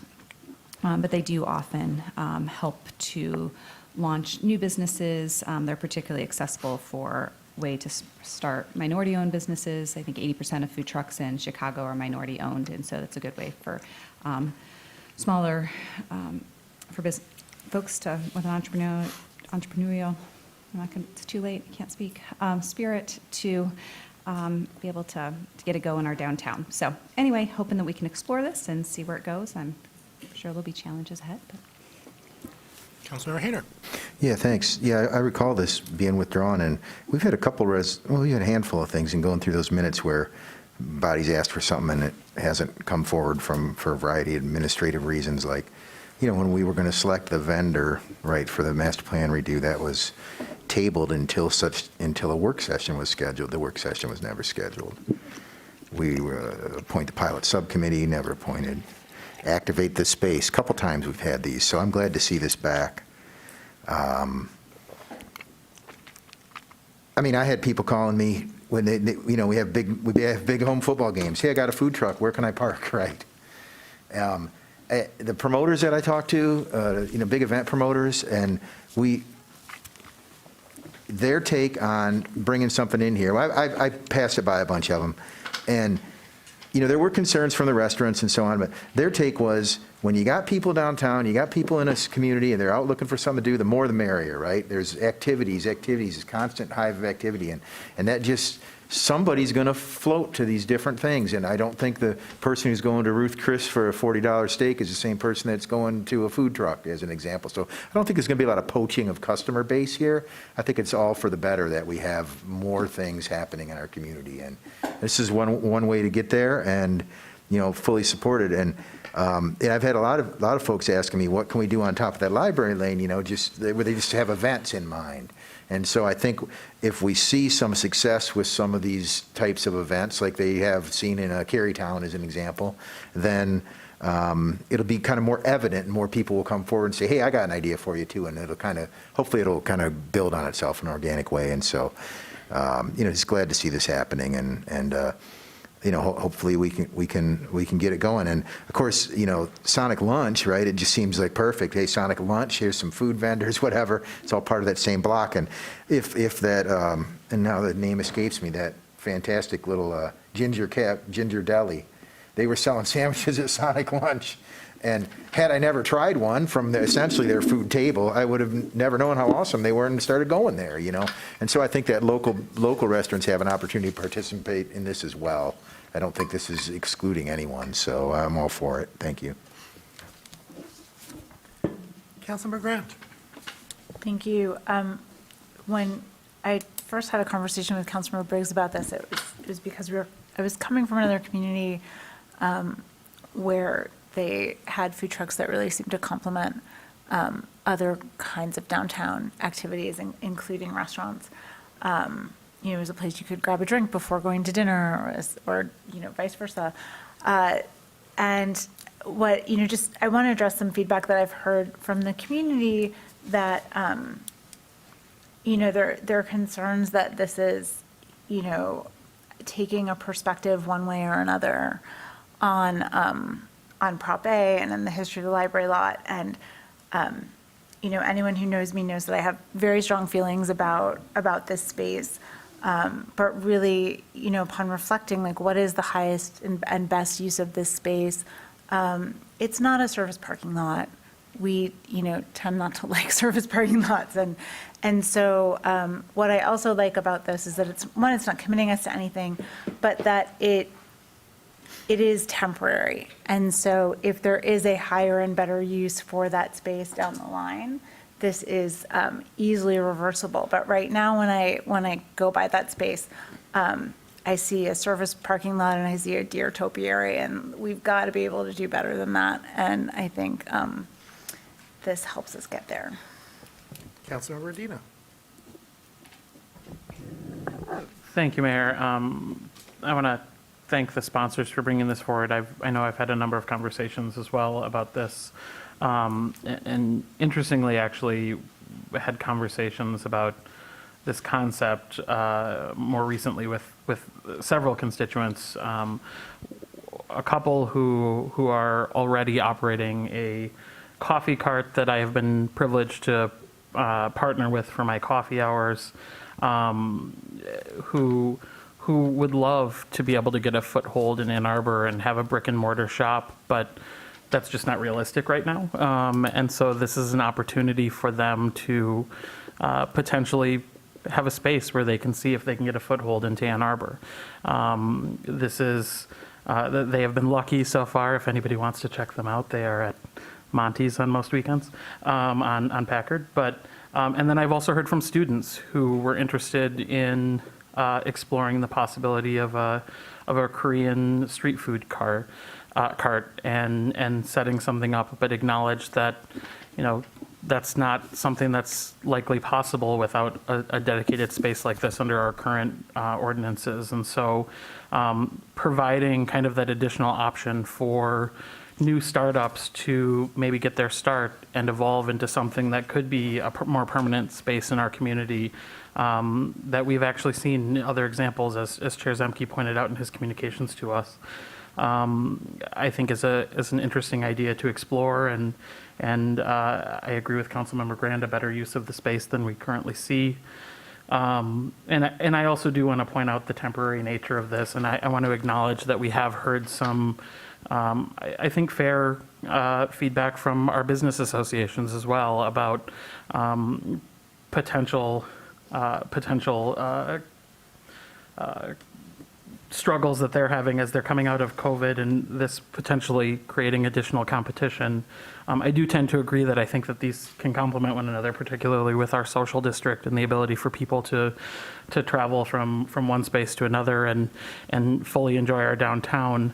But I hope that as this is a temporary thing before we would, if we're looking to make it permanent in the future or looking to try other things here, what I would love is for us to engage with those business owners as this process plays out, so that we can see if they did feel an impact or one way or the other. And so I look forward to supporting this, but I think we can learn from it. I think it's another one of those things that we can try and see how it works.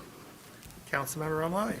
Thank you. Well, having a brick and mortar just steps away from this. I can safely say that I am not threatened by a food truck or many food trucks being out my back door. I welcome them. I think it's synergy. If you're concerned about a food truck, you probably got a lot of other issues that you need to concern yourself with first. I think the issues that my industry is facing right now are labor shortages and high inflation. Those are the issues that I'm facing. I'm doing 30 to 40% less business than I would if the labor market was where it was 20 years ago. This is the toughest business to be in. the toughest business. It's a labor of love. It's a cultural asset of sorts. But the problem that I see with this resolution in the activation of this space is it just is not holistic enough. We're not talking about other activities and bringing other cultural events to this site. Food brings people together. And we're going to need to do more than just have a couple food trucks there to make it succeed. We need other events to draw people to this, and so that these food trucks can succeed. Because I know there's a Mexican food truck over there on Williams now that's showing up on the weekends, but it's really not getting the kind of traffic it needs to succeed. We need to find art. We need to art programming, music, festival, events, social causes, other things that we can put with this. If we just put a few food trucks there, they're not going to succeed. People are not going to flock over there. You know, they might on a 75-degree sunny day, but giving these people an opportunity to succeed, they're going to need more than just a spot to park a truck on. They're going to need the support of other events culturally and socially to make it succeed. And I hope that that will come with this as well. But Councilor. Thank you. Councilmember Briggs. Thanks, Councilmember Rumlawe. I know that you're one of the folks that would have the most insight into this issue, having a business and a restaurant just adjacent to it, so thank you for those thoughts. I think you're completely right around the other activation pieces. The resolution does call for exploration around development of potential artisan pop-ups and music performances as well. Further discussion? All in favor? Opposed? It's approved. DC 5, resolution directing city administrator to investigate the establishment of funding of an Office of Ombudsman for the city of Ann Arbor, moved by Councilmember Hayner, seconded by Councilmember Nelson. Discussion, please, of DC 5. Councilmember Hayner. Thanks, Mr. Mayor. I apologize for the lateness of this being added to the agenda. It was just today, actually, but it's something I've been thinking about for quite a while. And initially, where to start? People who, if you've been watching my podcast, you know how I feel about ethics. Initially, this started out as a basis from the AG's model ethics ordinance. We've adopted all but the mechanism for ethical enforcement of staff or city officials here in our council rules. But the real concern that I have is for residents. And as was pointed out, and much thanks to the legal team, as was pointed out by the folks who helped me work with this, that the ultimate arbiter of council ethics is the public at the ballot box. And I'm really concerned with helping residents. And our city's very complex. And as the resolution points out, we have dozens and dozens of processes, permits, rules. They're constantly changing. Our practices and policies are constantly changing. And people get caught in the middle of these. And I'm sure all of us on this body have had, I can speak for myself, but we've all had a situation where a resident has come to us and they're frustrated. And they're often frustrated because they've exhausted all their possibilities. They don't know where to turn. They don't have the money for legal assistance, whatever the case may be. And that's hard. So they look to their elected officials for assistance. And it's difficult for us sometimes. We may or may not have the answers. But when you look to what other communities do to assist folks who find themselves caught in this in-between, either between the city and themselves, or perhaps it's a dispute between neighbors that can't be handled by community standards or other traditional, what traditionally would have been methods, or the county's arbiter. These folks have ombuds offices. City of Detroit, the University of Michigan, many, many communities have this. And I think it fits well with our goals of creating avenues for equity here in the community. The fewer resources you have, the more likely you are to find yourself under the boot of the city or any government. And an ombuds office is a way to help those folks out. And that's what this is really all about, is helping the residents. Now, it's very specific in the resolve clause that we're asking the city administrator, or could be asking the city administrator, to investigate this office. And there's considerations of staffing levels, how the person is hired, what are their policies and procedures, their record keeping and reporting and things like that, because it's a very public matter, but there's also privacy involved, just like there would be with, say, ICPOC, right? And so, that's all to be determined, but I think the idea is to get this in motion and do some study, find out what the budget might be for it, and really hopefully put this in place so that, Councilmember? Okay, I'll reserve my time, thank you. Further discussion? Councilmember Romali. Thank you. I know this idea has been floated around for the last several months.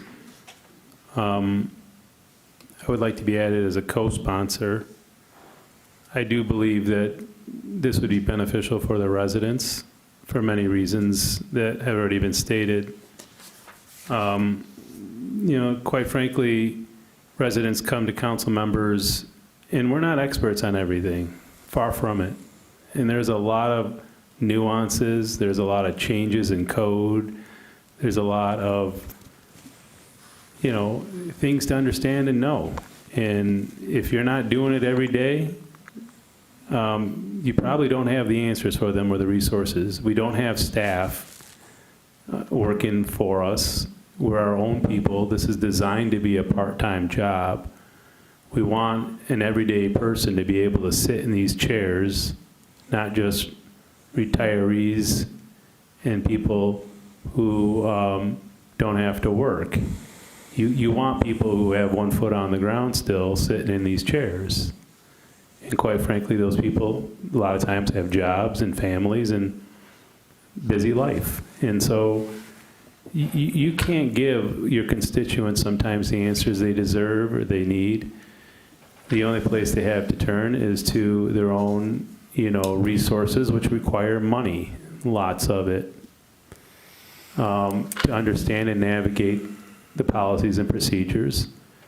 And I'm not accusing anybody of malfeasance or malpractice, but it is intimidating, and it is expensive. And it's more expensive if you don't know the rules and the policies and you don't have the resources. And the imbalance of power working with City Hall exists as an average, ordinary citizen. I mean, this council has the privilege of having its own legal department. Try to hire an attorney. Guess what?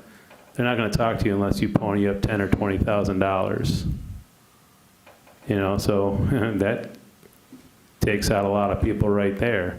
So I think it's important for equity. I think it's important for education, and I think it's important for the residents in the community who already pay millions of dollars in taxes to have this resource be given to them, and to help, explain and give advice and reduce the amount of misunderstanding and mistrust that exists when you don't understand something. And I support this, and I hope the future body will take a serious look into this. It'll be better for everybody. Councilor Dish. I appreciate the way this resolution is written, and I am going to support it. But I wanted to just say that this notion of an ombudsman, it's an extremely broad concept, and you can imagine it functioning in many different ways. Should an ombudsman help people navigate complex bureaucracy, correct errors committed by that bureaucracy? Is it a place you can appeal answers you didn't like or think weren't correct? All of these things are things that an ombudsperson could do. And one of the things that I'm hoping will come out of this would be specifying what we would want it to do and what we would mean by it. And I will say, and I hope this is not taken as insulting by any members of the public who happen to be listening, but in many of the communications that I have with residents, they end up with me because they got an answer they didn't like sometimes from staff. And so I ask the question again, and staff patiently explains why they gave the answer that they gave. And I have to write the person with, I wish I could give you better news, but what you actually heard was really the way it is. And I'm sorry that it's not different, but it's not.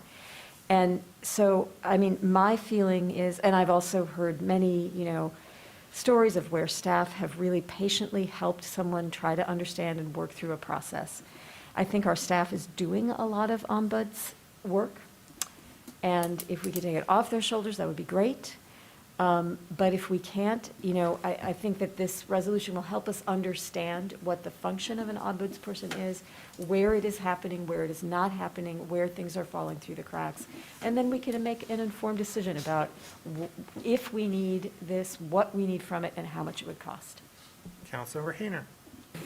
Yeah, thanks, Mr. Mayor. I see Mr. Reiser's on the screen here, and he's the prime drafter of this.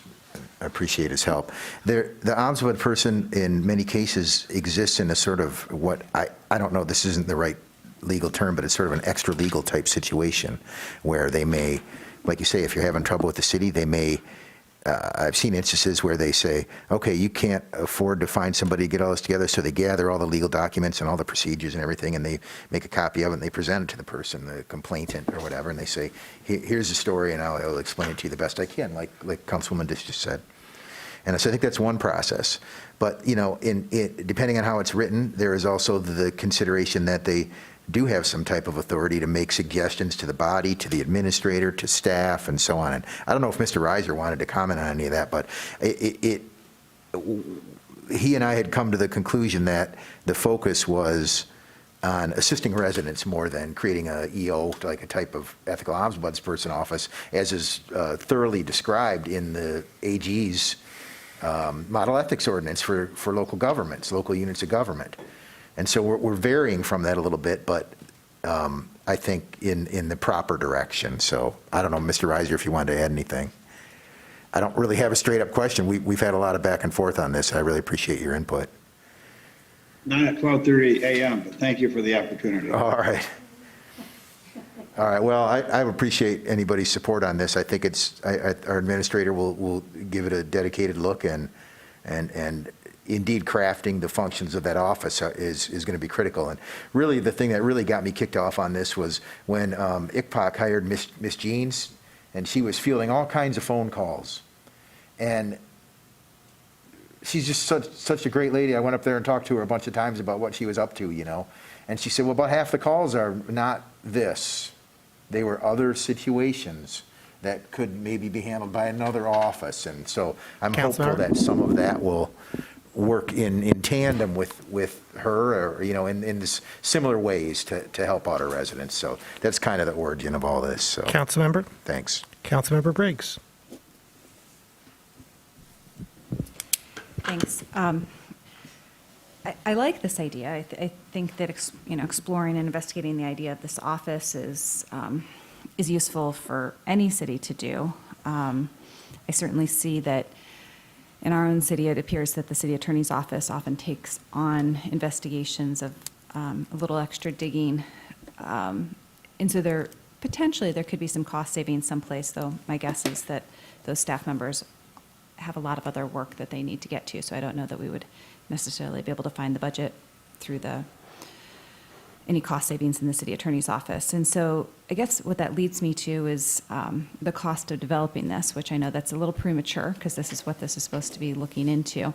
But there's also a few other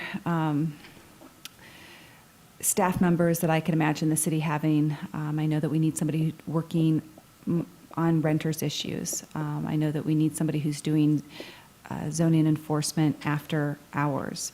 There's a few, I could probably name a couple other ones, but I guess Administrator Mahoney, in terms of how this is written right now, in terms of the scope of it, do you feel like it's narrowly enough scoped that, I guess, how much work do you think it would take to investigate this in terms of how big of a lift is this, in terms of how your resources will be spread out on different projects? There would have to be some assumptions made about the scope of potentially what the office might do. So it's looking at other models, seeing what their scope is.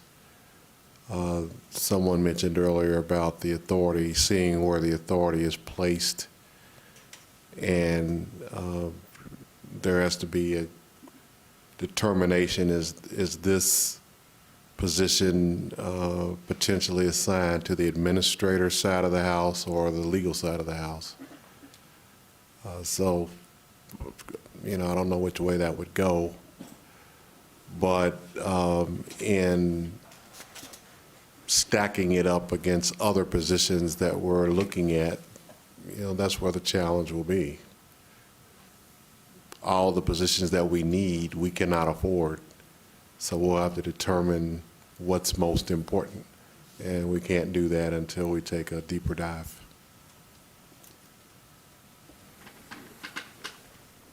Councilmember Song. I just want to add, if in pursuing this evaluation, if we can also consider how folks, so what are the barriers to finding the answers that they need beyond the folks at this table, but looking at our website, looking at how we communicate things out through CTN or not. I will always talk about the library because I love the library, but they also do this well. If you go to aadl.org/contact us/comments, there's a whole repository of questions that come through to the library that's searchable, that gives a history of issues. You can see how long these issues have been outstanding. You can see who answers them. You can see directions to where you can find the answers. So perhaps, as we think about how folks are looking for ways to have better access to the information we provide, we can also look at how we can provide, instead of waiting to go through like just this ombudsman process, also take a look at how our website is structured, how folks call City Hall and how they're routed to get to the answers that they need instead of waiting through different facts throughout our site. So I'm just asking for a better evaluation or audit on how we handle our information if we're going to go down this path too. Further discussion? Councilmember Romali. All these are great points and discussion of how we can deliver better service to our residents and visitors and people who do business here. I think what stimulated all this and what's motivating this is that there's not an advocate for the citizen. It's a lopsided equation, and we need an advocate for the resident, and we need to be honest about this.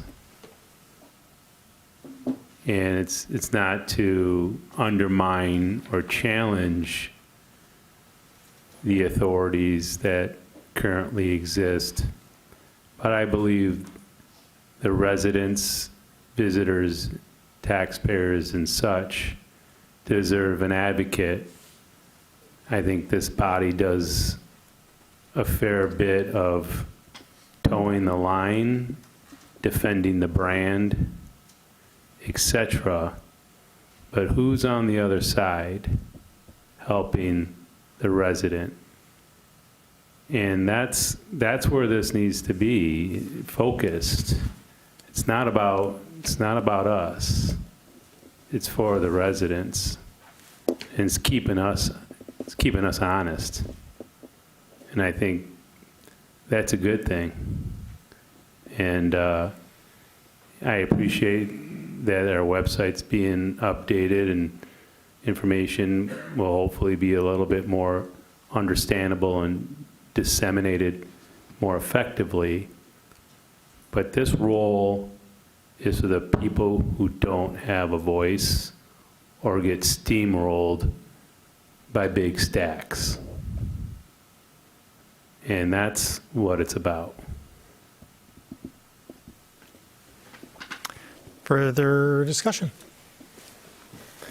I'm going to be, I think it is of course true that the city does have a fair bit of bureaucracy to it, bureaucracy designed in order to provide services in as efficient a manner as possible. However, knowledge of that bureaucracy is often asymmetric, and it's useful for us to be able to communicate to residents in a direct and clear manner what's going on the inside and the why.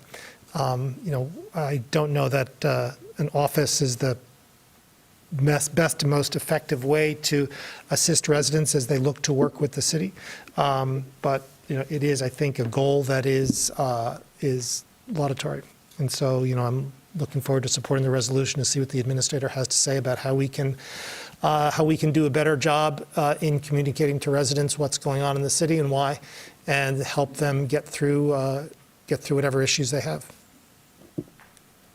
Further discussion? All in favor? Opposed? It is approved. Do we have the pleasure of a closed session today? No, we do not. Well, Thank you. that's a tis pity. We have before us the clerk's report of communications, petitions, and referrals. May I have a motion, please, to approve the clerk's report? Moved by Councilmember Dish, seconded by Councilmember Song. Discussion of the clerk's report. All in favor? Opposed? The clerk's report is approved. We have communications today from our city attorney. No, thank you, Mayor. None. We now come to public comment general time. Public comment general time is an opportunity for members of the public to speak to council and the community about matters of municipal interest. To speak at public comment general time, one need not have signed up in advance. Speakers have 3 minutes in which to speak, so please pay close attention to the time. Our clerk will notify you here and on the telephone when 30 seconds are remaining and when your time has expired. When your time has expired, would please conclude your remarks and cede the floor. Is there anyone in-house who would like to speak at public comment?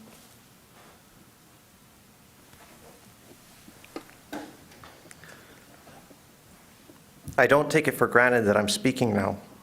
For a while, I've struggled with what to say to the outgoing council, but tonight was the first time that I agreed wholeheartedly with the opposition. And it demonstrated why an opposition is vital in a well-functioning democracy. City Council basically decided that meetings run too long and there's too much dissent at the end of the meeting. How did Council respond? To reduce time, they blamed public speakers at the end of the meeting and removed them. Think about it. The public was blamed for long meetings and for dissent. Although I'm excited and happy about the incoming council, but if the first course of action of a supermajority is to cut public speech at the end of a meeting, then it is off to a very bad start. This is why an opposition is incredibly important. When a supermajority cuts off public speech, then it raises a red flag, and it'll be important for those of you in the opposition to stay involved. And so with a sincere heart, I can say to all of you who are leaving council, thank you for your service, and please don't go far away. I look forward to seeing you as a 3-minute person, but of course that comes with more restrictions now. Councilmember Grand, although I think this was a really poor note to end your tenure on, I'm a huge fan with how you conducted business at council. You didn't put up with BS and you were straight to the point, but what I will remember the most is how you were there for me when I became an American. That moment is where I became naturalized, will be forever etched in my heart, and my family loves you and the Honorable Grant for it. Thank you. I found it incredibly meaningful and sad when I voted this year.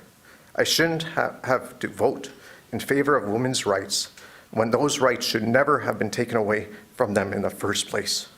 I was thankful that I could vote, but I shouldn't have had to vote on that issue. To all of you who are leaving, I honestly, truly wish you all the very best in your personal lives and in your jobs and your businesses and in your loved ones. My favorite conversations with all of you have always been the private ones that we've had when we've been in the hallways or out and about or whatever. I appreciate those conversations a lot. I I appreciate each and every one of you, and I can say that with sincerity, and I hope when we pass in the hallways or in the streets or wherever we are, that you don't cross the street and go the other way or something like that. I hope shake a hand or fist bump or whatever you want to do. But otherwise, I'm just Kai. I wish you all the very best and have a good night. Thank you.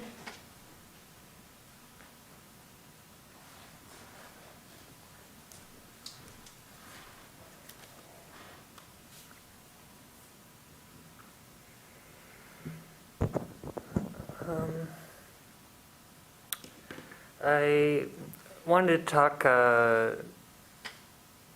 early morning here about a lot of anti-Semitism and hate that I've heard from this side of the table where I am right now, including today. And that particular speaker, I've heard varying degrees of Holocaust denialism, erasure. It's very troubling to me, and I feel very strongly that's not who we are as a community, and I think it's hateful, and I wanted to say that. And my education on the Holocaust is certainly not complete. It wasn't something that was taught in public schools. It was a special class that you had to get your parents' permission to sign a form for to be able to take that class. And not very, I think there was about 6 students in the class. I didn't do that. I had other classes I wanted to take. But I have gone to some Holocaust memorial museums. I was grateful for my parents and to take me to that. And I'm looking forward to watching the Ken Burns documentary. I heard that he made a new documentary about the Holocaust and specifically about the United States' role in it. So much more to say. I'm not going to be able to get to, but I wanted to. My neighborhood was one of the neighborhoods where hateful literature was distributed. So this is a problem in our community, and more widely about not just anti-Semitism, but as bigotry and white supremacy. And really, when I watch this documentary, I hope I can have a greater understanding of how the United States, which was founded on slavery and genocide, contributed to Nazi ideology and the Holocaust. Thank you. Thank you.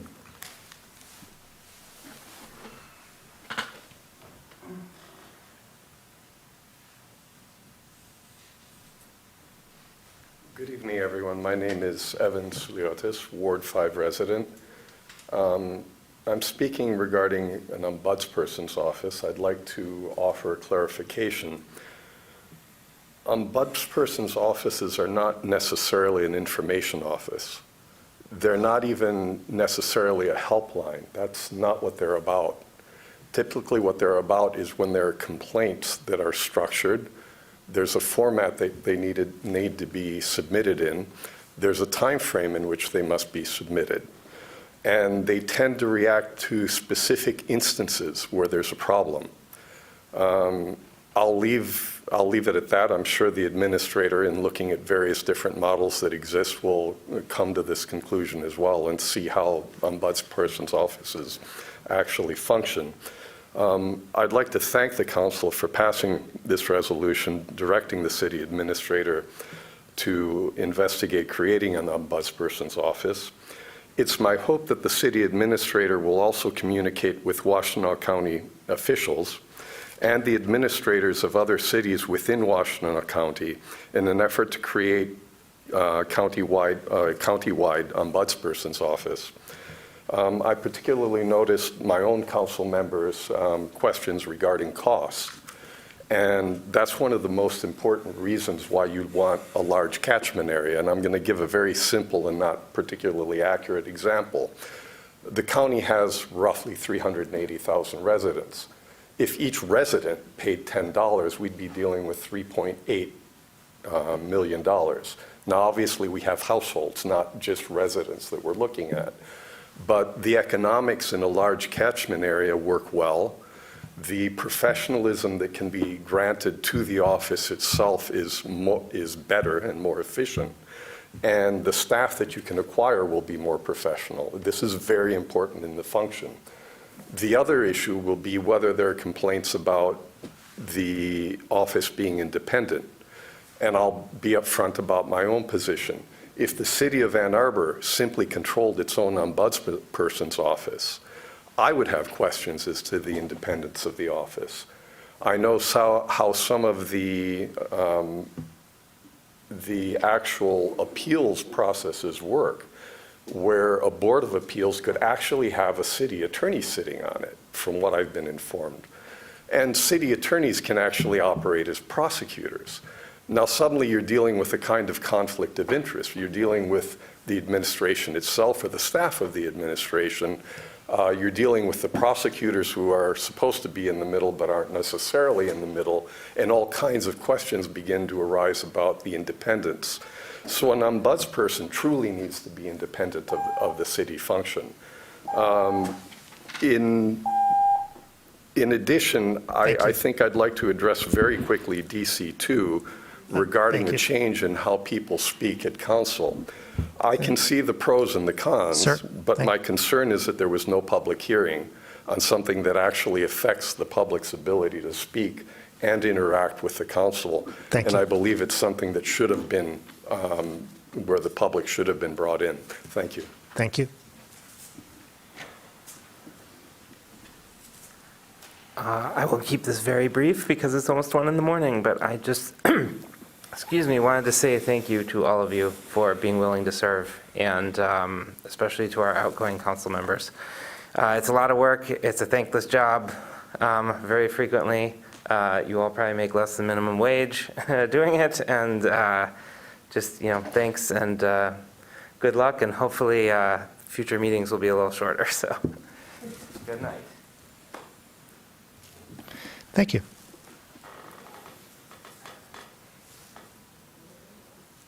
Is there anyone else in the House who'd like to speak at this public comment? Ms. Bougee, is there anyone online who'd like to speak at public comment? Caller with the phone number ending in 556. Go ahead. Hi, this is Ralph McKee, 5th Ward. I guess this will probably be the last late night comment for me, so I'd like to simply focus on a couple things about TC1. This is the kind of critical analysis that you can get at the end of a meeting, which you won't hear anymore. I want to focus on the comments about Maple Village. It seems like everybody hates the big parking lot, and they really just want to stick it to Big Bad Brixmore. And let's talk about what that means.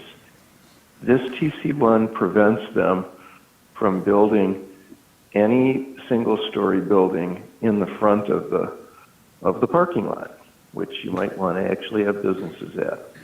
You can't do that because it's got to be 2 stories, and they can't do that because their leases prevent them for 20 or 30 years from doing that.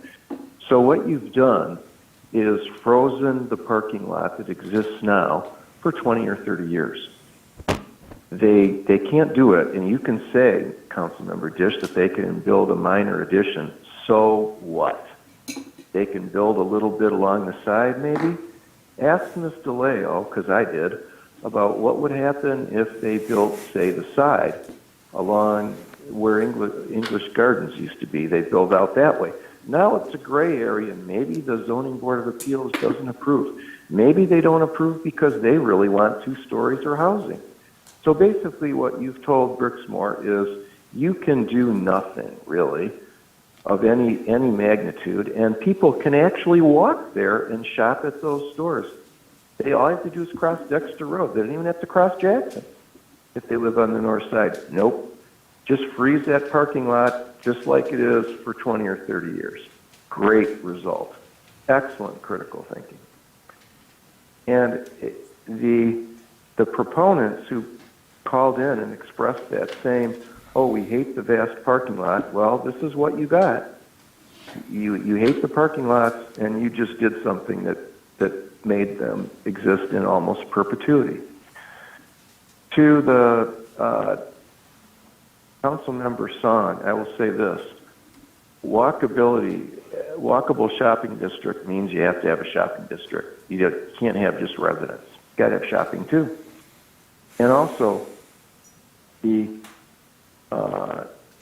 if you really think that child care workers are going to be able to afford those apartments, wait 20 years. It might happen by then. It's not going to happen till then. As to the commenter that said that there would be more retail opportunity, think again. Every development is going to make retail go away. Thank you and good night for the last time. Bye-bye. Thank you. Alex Lowe, do you have a comment? Hi, this is Alex Lowe calling in from Ward 3. Tonight we've seen people with financial interest in maintaining our housing crisis oppose improvements to the city. We've seen speakers entirely disregard the topic restrictions on public hearings, and we've seen people spread conspiracy theories and personal attacks in a futile attempt to discredit policies that this year's elections showed to be overwhelmingly popular. I hope with our new council, this flagrant disregard for our good discourse will be reined in rather than having 165 minutes of mudslinging. I also want to take a moment to say a personal thank you to my outgoing council member, Julie Grant. Councilmember Grant has been a polite, thoughtful, and welcoming representative for me, who made me feel welcome to share my point of view in the city's discourse from day one. Thank you so much for your wonderful contributions to our city, and I hope you'll still be active in the city as a private citizen. Have a good night. Thank you.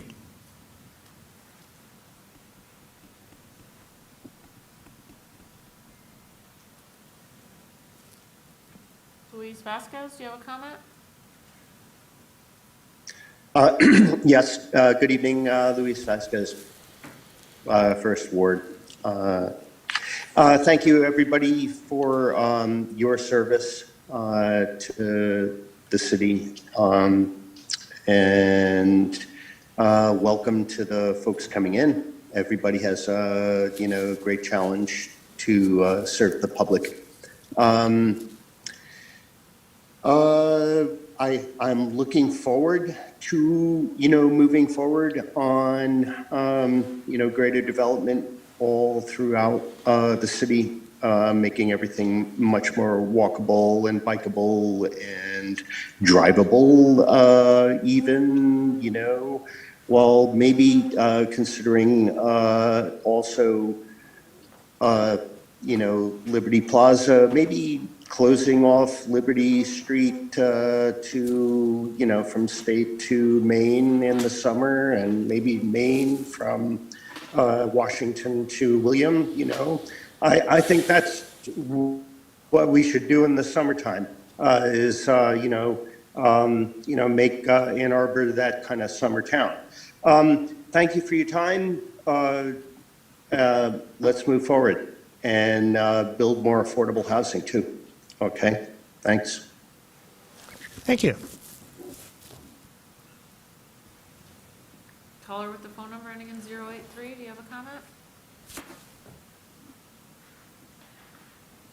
Caller 083, press star 6, go ahead.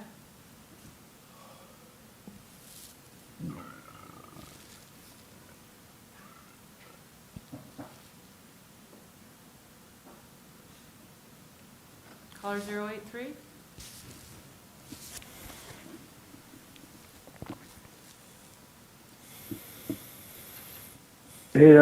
That's me.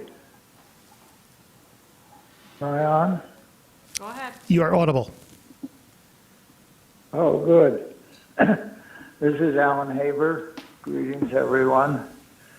Great appreciation for those council people leaving. I hope there is a positive unity in those who are coming in. I wanted to, while there are many things on which to speak, I wanted to speak particularly about the commons and the resolution on exploring feasibility of food carts and food there. I'm part of the council of the commons and also the initiating committee, and we were very interested in having food carts there and basically having food as part of the development of the center of the city as a central park and as a civic center, as a commons that is commonly pooled resources self-managed by the users. So we're looking to have food as part of the commons, as part of the central park, and relation with the food vendors as well as with the local restaurants around. But this is really a vision of the Central Park as a place of casual use with tables and benches and where people can bring their food or carts can be there, and variety of things happening, and not to see this as kind of a renting out for commercial use to various vendors, but serving as a facility and amenity for a public park. And the importance, as Ollie said, of that which attracts people, of music, of conversation, of playground, of all the outdoor functions that have been talked about in the development of the commons. And I wish the council would keep in mind that we are searching now to develop a request for specific proposals in detail for the long-term development of this. It has many, many functions and desires that people have expressed, including public bathrooms, composting, 30 toilets. seconds. Really. So that's what I want you to keep in mind in looking for this as the feasibility for the food carts. It's the feasibility of food carts as part of the development of a central park for casual use and for programmed use and expanding the gardens and not seeing this continuing as a paved area. This is a place for art, the center of the city, for happiness among the people, fostering a culture of peace and nonviolence, which was the desire expressed by the center of the city task force. Thank you. So I'm glad you're moving forward to activation, and good luck, and I'll keep my eyes open. Bye-bye. Thank you. Caller with the phone number ending in 563, do you have a comment? Go ahead. Hi, my name is Joe Spalding. I live in Holland, Michigan. About 5 years ago, my friend Katie asked me to join her in helping and gerrymandering by helping her build a petition program to get a constitutional amendment on the ballot. And we were very successful. And we really didn't see the fruits of that until this year and this week. And just having my experience in bringing a statewide initiative to the ballot and bringing that to the voters and having it be something that voters weren't really familiar with and had no introduction to early on, I understand how powerful that is. And it's also a very important direction for places to go. And I think that Ann Arbor actually shows a very good example of this when it comes to the affordable housing discussion. And I think that I'm super thrilled, obviously, with how the city council elections have gone. But Ann Arbor is moving from being a likely prime example of the need for state level land use reform in a bad way to stop problems caused by exclusionary zoning that restricts the freedom of homeowners and causes rent to skyrocket. to us being a city that will benefit if your not so distant neighbors end up getting a little bit of the pressure from Lansing, from the statewide government, to own up to the responsibility of building more affordable multifamily high density housing where there is a more abundant amount of jobs. And I think that's something that we need to consider when we're looking at statewide policy. And I think that the government in Ann Arbor, you guys are very, very versed and able to have conversations about transit and housing specifically that I think need to have a statewide platform. So I hope you do that. And I just wanted to quickly commend the city and the clerk for helping so many students register, and give you a quick warning that the folks over, Patrick Colbeck and all the election deniers are talking about Christina Caramo's crazy conspiracy theory about, frankly, she's saying that people getting registered to vote after 8 p.m. was illegal, which we all know is BS, but they are kind of like, circling the wagons, and they're going to come out against that. I know you guys are going to hold strong, make them look like jerks that they are, but I just wanted to give you a heads up on that. So with that, I guess, welcome to the new council members, and thanks for being so awesome about housing, the folks that are there. So. Thank you.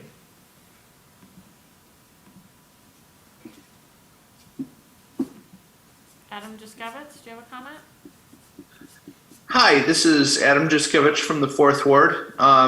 Good evening, morning, I suppose. I'd just like to thank all of the outgoing council members for their service to the city.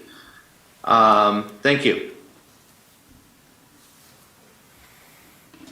Thank you.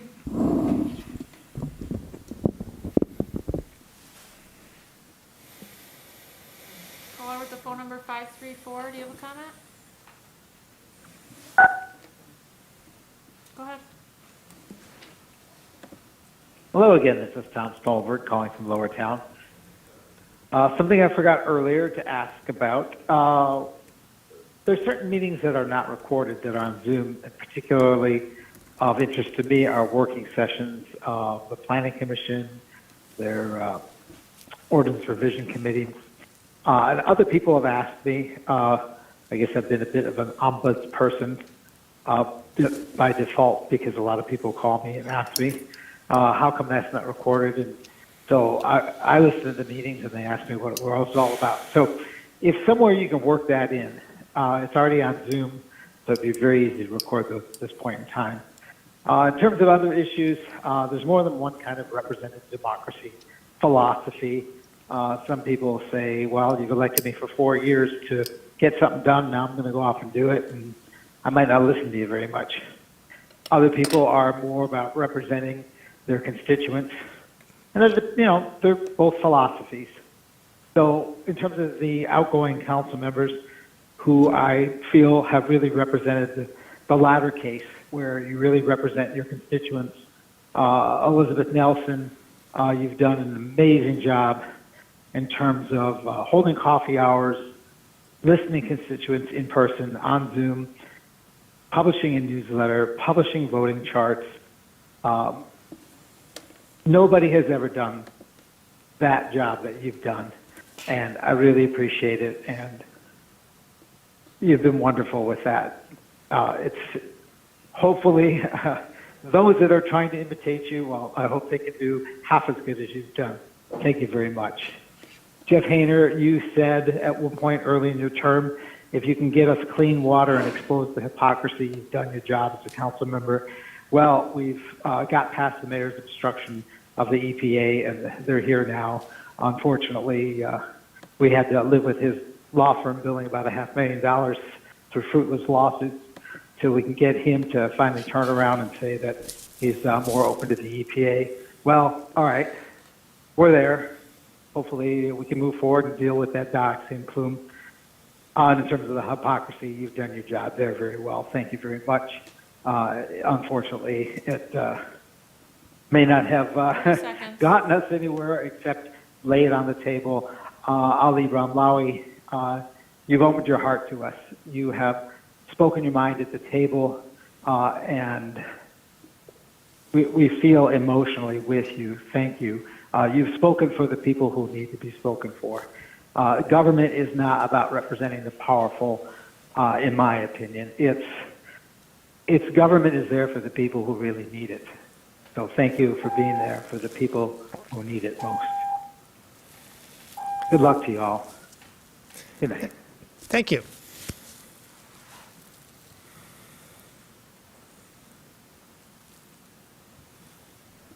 Ann Bannister, do you have a comment?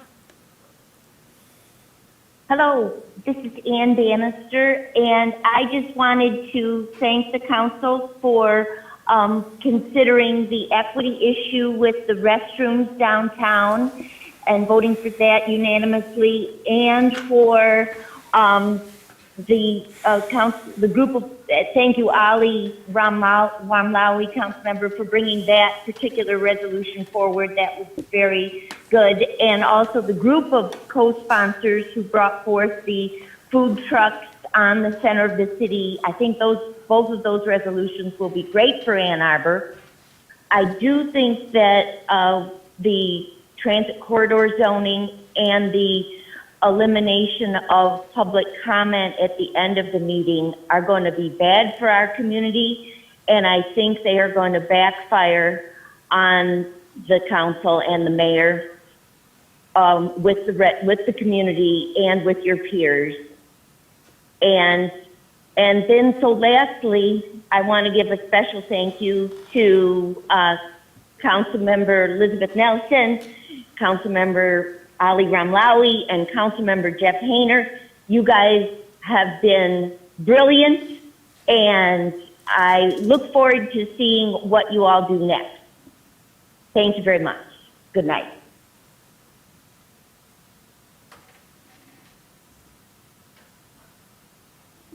Eric I., do you have a comment? Yes, my name is Eric Gavancic, and I'm calling from the 3rd Ward. This is my first time speaking before City Council, and I'm doing so because I have something very important to say, and that is thank you. I'm here to express my deepest respect and appreciation to Councilmember Julie Grand for her impressive 8 years on City Council. She has been a thoughtful voice, a strong voice, an articulate voice, and a progressive force in our city's government. I appreciate her family's willingness to share her with the citizens of Ann Arbor these many years, and I am most pleased that she is leaving City Council on her own terms, and that she's left a positive and indelible mark in our city's illustrious history. Thank you, Councilmember Grand.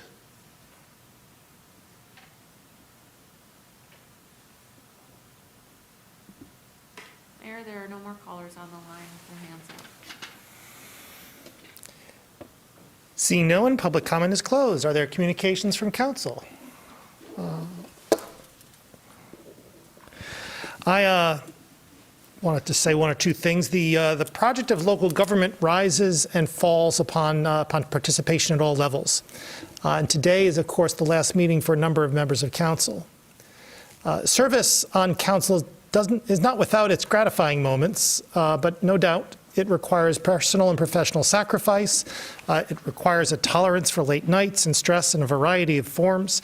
And all that is incredibly true. But most of all, it requires at its best a love of community and a desire to make a difference, a desire to make our collective home a better place. And so consequently, to the extent I'm able, by virtue of my role, please, to all the outgoing council members, please accept the thanks and gratitude of the community for the service that you have performed and for your engagement in our common project. And if I may, however, I'd like to extend a particular thanks to the longest-serving public servant presently here, myself included, that being Councilmember Grand. Councilmember Grand began her formal public service, to my knowledge, in 2007 on the Parks Advisory Commission and served there for 16 years. She was even there an experienced hand when I joined that body as a newbie council member in late 2008. And she led there, as she does here, by example, by a constant focus on values and practicalities of implementation, by our commitment to telling the truth, and by our earnest and deeply felt appreciation of the need and value of public and volunteer engagement. She has, of course, an amazing strength and a clarity of purpose. She focuses on those in need and is keenly aware of the power differentials and ever defensive of those who are underprivileged. She has been an exemplary colleague, one of good cheer and vision. She has been a public servant, and well, I and my parents will miss her. Councilmember Briggs. I too would like to say a few thanks and appreciate everybody's service around this table. And this is not easy work that we do, and it is frustrating work at times. And so everybody really does deserve thanks for the time and the service that they have done. Councilmember Hayner, I know that you've been a steadfast advocate for cleaning, for the Gelman project and cleaning up making sure our water supply stays clean, and also for electrification. And so I hope that with the recent election that at the state level, we may finally get those tools that we need to do the kind of work that you've been advocating for. Councilmember Nelson, you've been a strong advocate for renters' rights, and I think that's been evidenced this past year, and certainly when I came into council, looking at your model of communications helped me think about what my model of communications would be. So I thank you for that guidance. Councilmember Ramlawi, I appreciate your service in the 5th Ward, and you early on really welcomed me into the position, and I send my good wishes to you as you start this new phase of your life and marriage. And Councilmember Grant, I have so many positive things that I could say about you. Many have already been said. Your progressive force is really true. But what I appreciate most is how often that you've been there to say a kind word, to check in, to make sure that people are doing okay, and that has meant so much to me at so many different times over the past couple of years. So thank you so much for being that mama bear. Further communications from council. Councilmember Hayner. Oh, yeah, thanks, Mr. Mayor. I'll say a few things. I'm not one to regurgitate state Central Committee talking points. I enjoyed being here. I enjoyed meeting all the new people in our community. When I think of our community, I think we're at a critical point in our community. The housing shortages, Latin American style wealth disparity, third world roads, high taxes. It's a result of 20 years of policies designed to grow tax receipts to City Hall.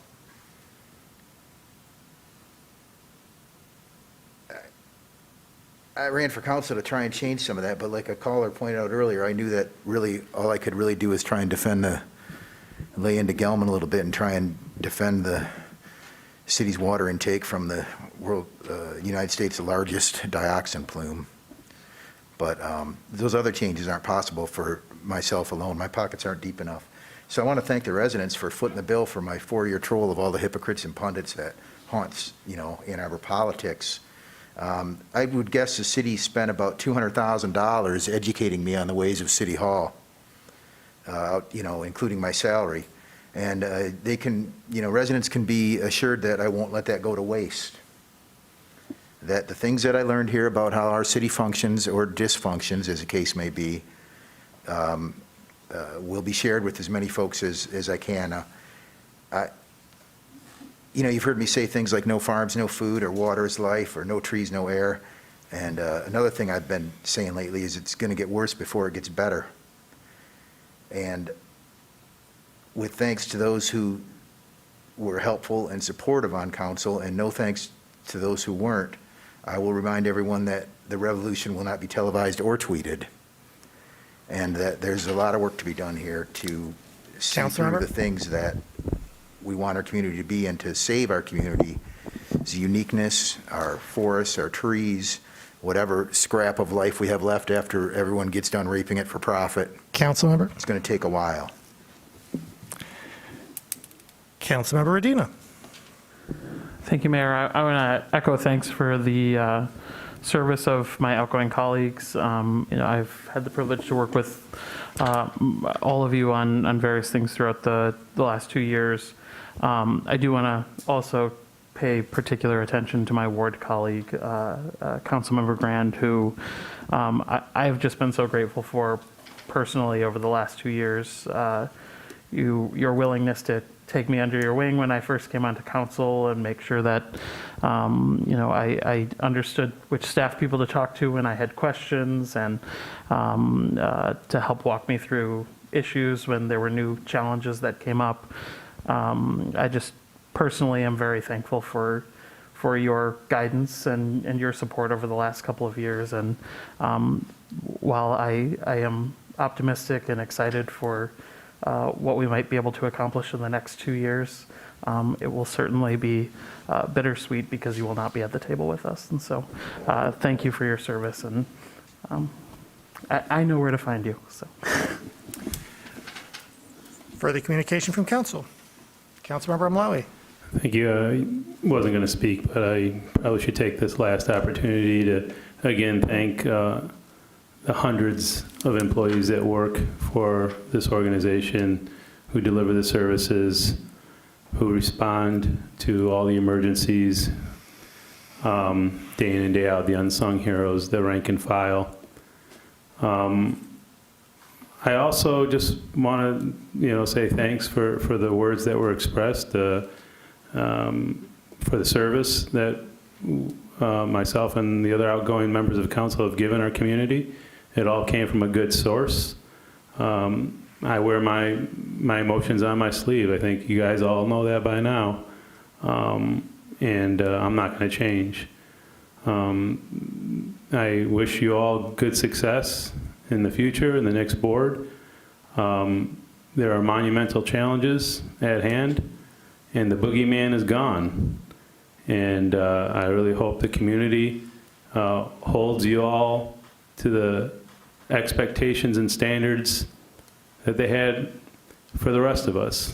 There's not going to be any opposition. There ain't going to be anyone to blame why things aren't being done. I'm looking forward to my new life, my new wife, and free time. It's going to be nice. And thanks for your all service that you do. I know we differ, but during all my campaigns, I didn't endorse anybody. I didn't seek endorsements. The only endorsements I sought were from the voters and the constituents in the 5th Ward. And as an independent, I can hang my head high, that even with all the attacks and all the misinformation about me, I still got over 40% of the vote. So, I might not be gone forever. Thanks and good night. Further communication from council. Councilmember Song. When I first considered running for council, my first worry was trying to figure out, whether it was something that I could sacrifice my time as a full-time parent for. And I had reached out to Julie Grand to ask how it was to raise young children. As the parent of the youngest child, I think, on council, that was my greatest worry. And you've all seen my daughter make appearances during the virtual time to say goodnight to me in council. And I just want to thank Councilmember Grand, actually, and just note the difficulties of being a mother and running for public office. This is a conversation we don't usually have in our communities, and how that is work. I've had calls with many of you where we're doing laundry. You've offered to come to a practice with gear that I did not have for my child. I do not understand sports. We have mothers on this body. I still have an email from Councilmember Nelson early in the pandemic, since Julie and I are on the City Schools Committee, asking for her perspective, and that I shared with county commissioners as we try to figure out childcare and other issues. And she said, the littles, that's my deal. Take care of the littles, all in cap. So, I just want to bring attention to how lovely it is that we all care for our communities, for this work, And balancing that time between families and children and our community obligations is also work, but it's given with so much care. And to Julie especially, I cannot thank you enough for setting that example for other women who are coming, other mothers who are coming on board with much younger children. And hopefully they will commit to public service in the long period like you have too. So thank you. Further communication from council. Councilmember Nelson. These last 4 years, I've tried not to extend our meetings by repeating things that have already been said. So I guess I will just say, I have considered it a privilege to represent people in this community, hear different perspectives, and try to reconcile them.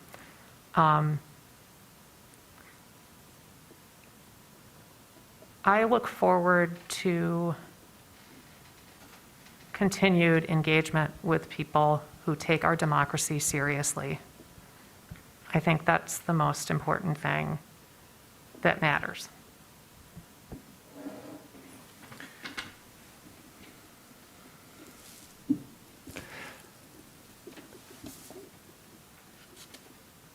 We have a motion to adjourn, please. Moved by Council. Oh, I'm sorry. Oh, Tush. Yes. Thank you. So I'm leaving this space with a lot of gratitude and optimism. I'm so grateful for the family and friends that have helped me get here, that have supported me along the way, for my family, for the residents of Ward 3. I think we even heard tonight why I care so much about the residents of this ward.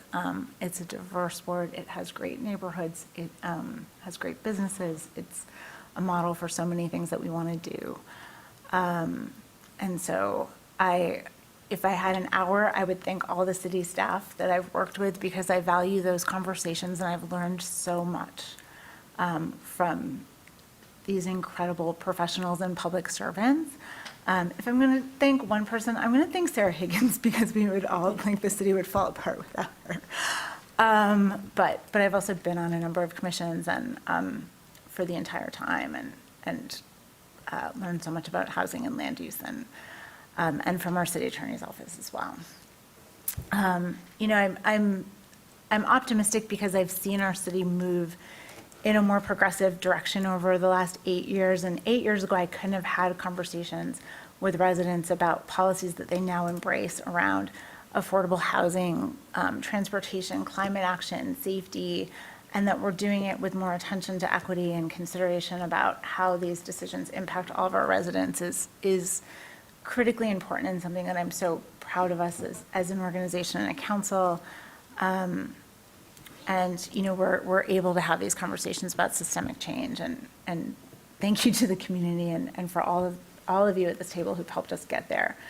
I also feel really bullish about Ann Arbor because of our leadership, and at the executive level, and because of the 5 council members who will continue to serve our community. And I'm going to just say a few words about them. And I'm going to land on my ward partner at the end, so I'm going to go around that way. Council member? Oh, yeah, I'm going to go over. You can't kick me off council anymore. So it's going to include nice things about you. It's okay. Councilmember Iyer, who is brave and committed to public service and skilled in communication, but also most likely to work behind the scenes to get things done. Councilmember Briggs, who walks the talk. I think even tonight we've seen how willing she is to listen and consider conflicting viewpoints. We're so fortunate to have her expertise, as well as her writing skills.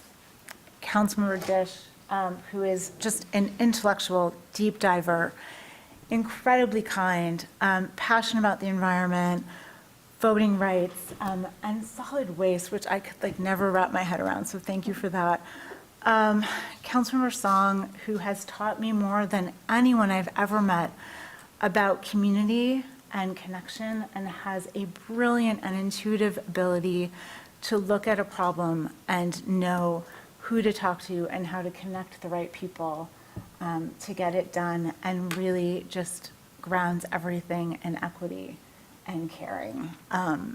Councilman Medina, who's been a terrific partner, and I don't think people know how poised he is to do great things because he has such a deep knowledge of how our state legislature works and the synergies that everybody's just going to be blown away. And it's been such a pleasure serving the ward with you. I've been so fortunate to have really great partners that have been essential to my sanity. And to maybe one of the most misunderstood people in the city, Christopher Taylor, who is earnest and so smart, and in understanding what my role has been on this council and being fairly proud of that. I'm just thrilled to say that I don't think you're going to need that benevolent devil on your shoulder anymore. It's been delightful, and thank you. Further communication from council? May I have a motion to adjourn, please? Moved by Councilmember Dish, seconded by Councilmember Grand. Discussion? All in favor? Opposed? We're adjourned.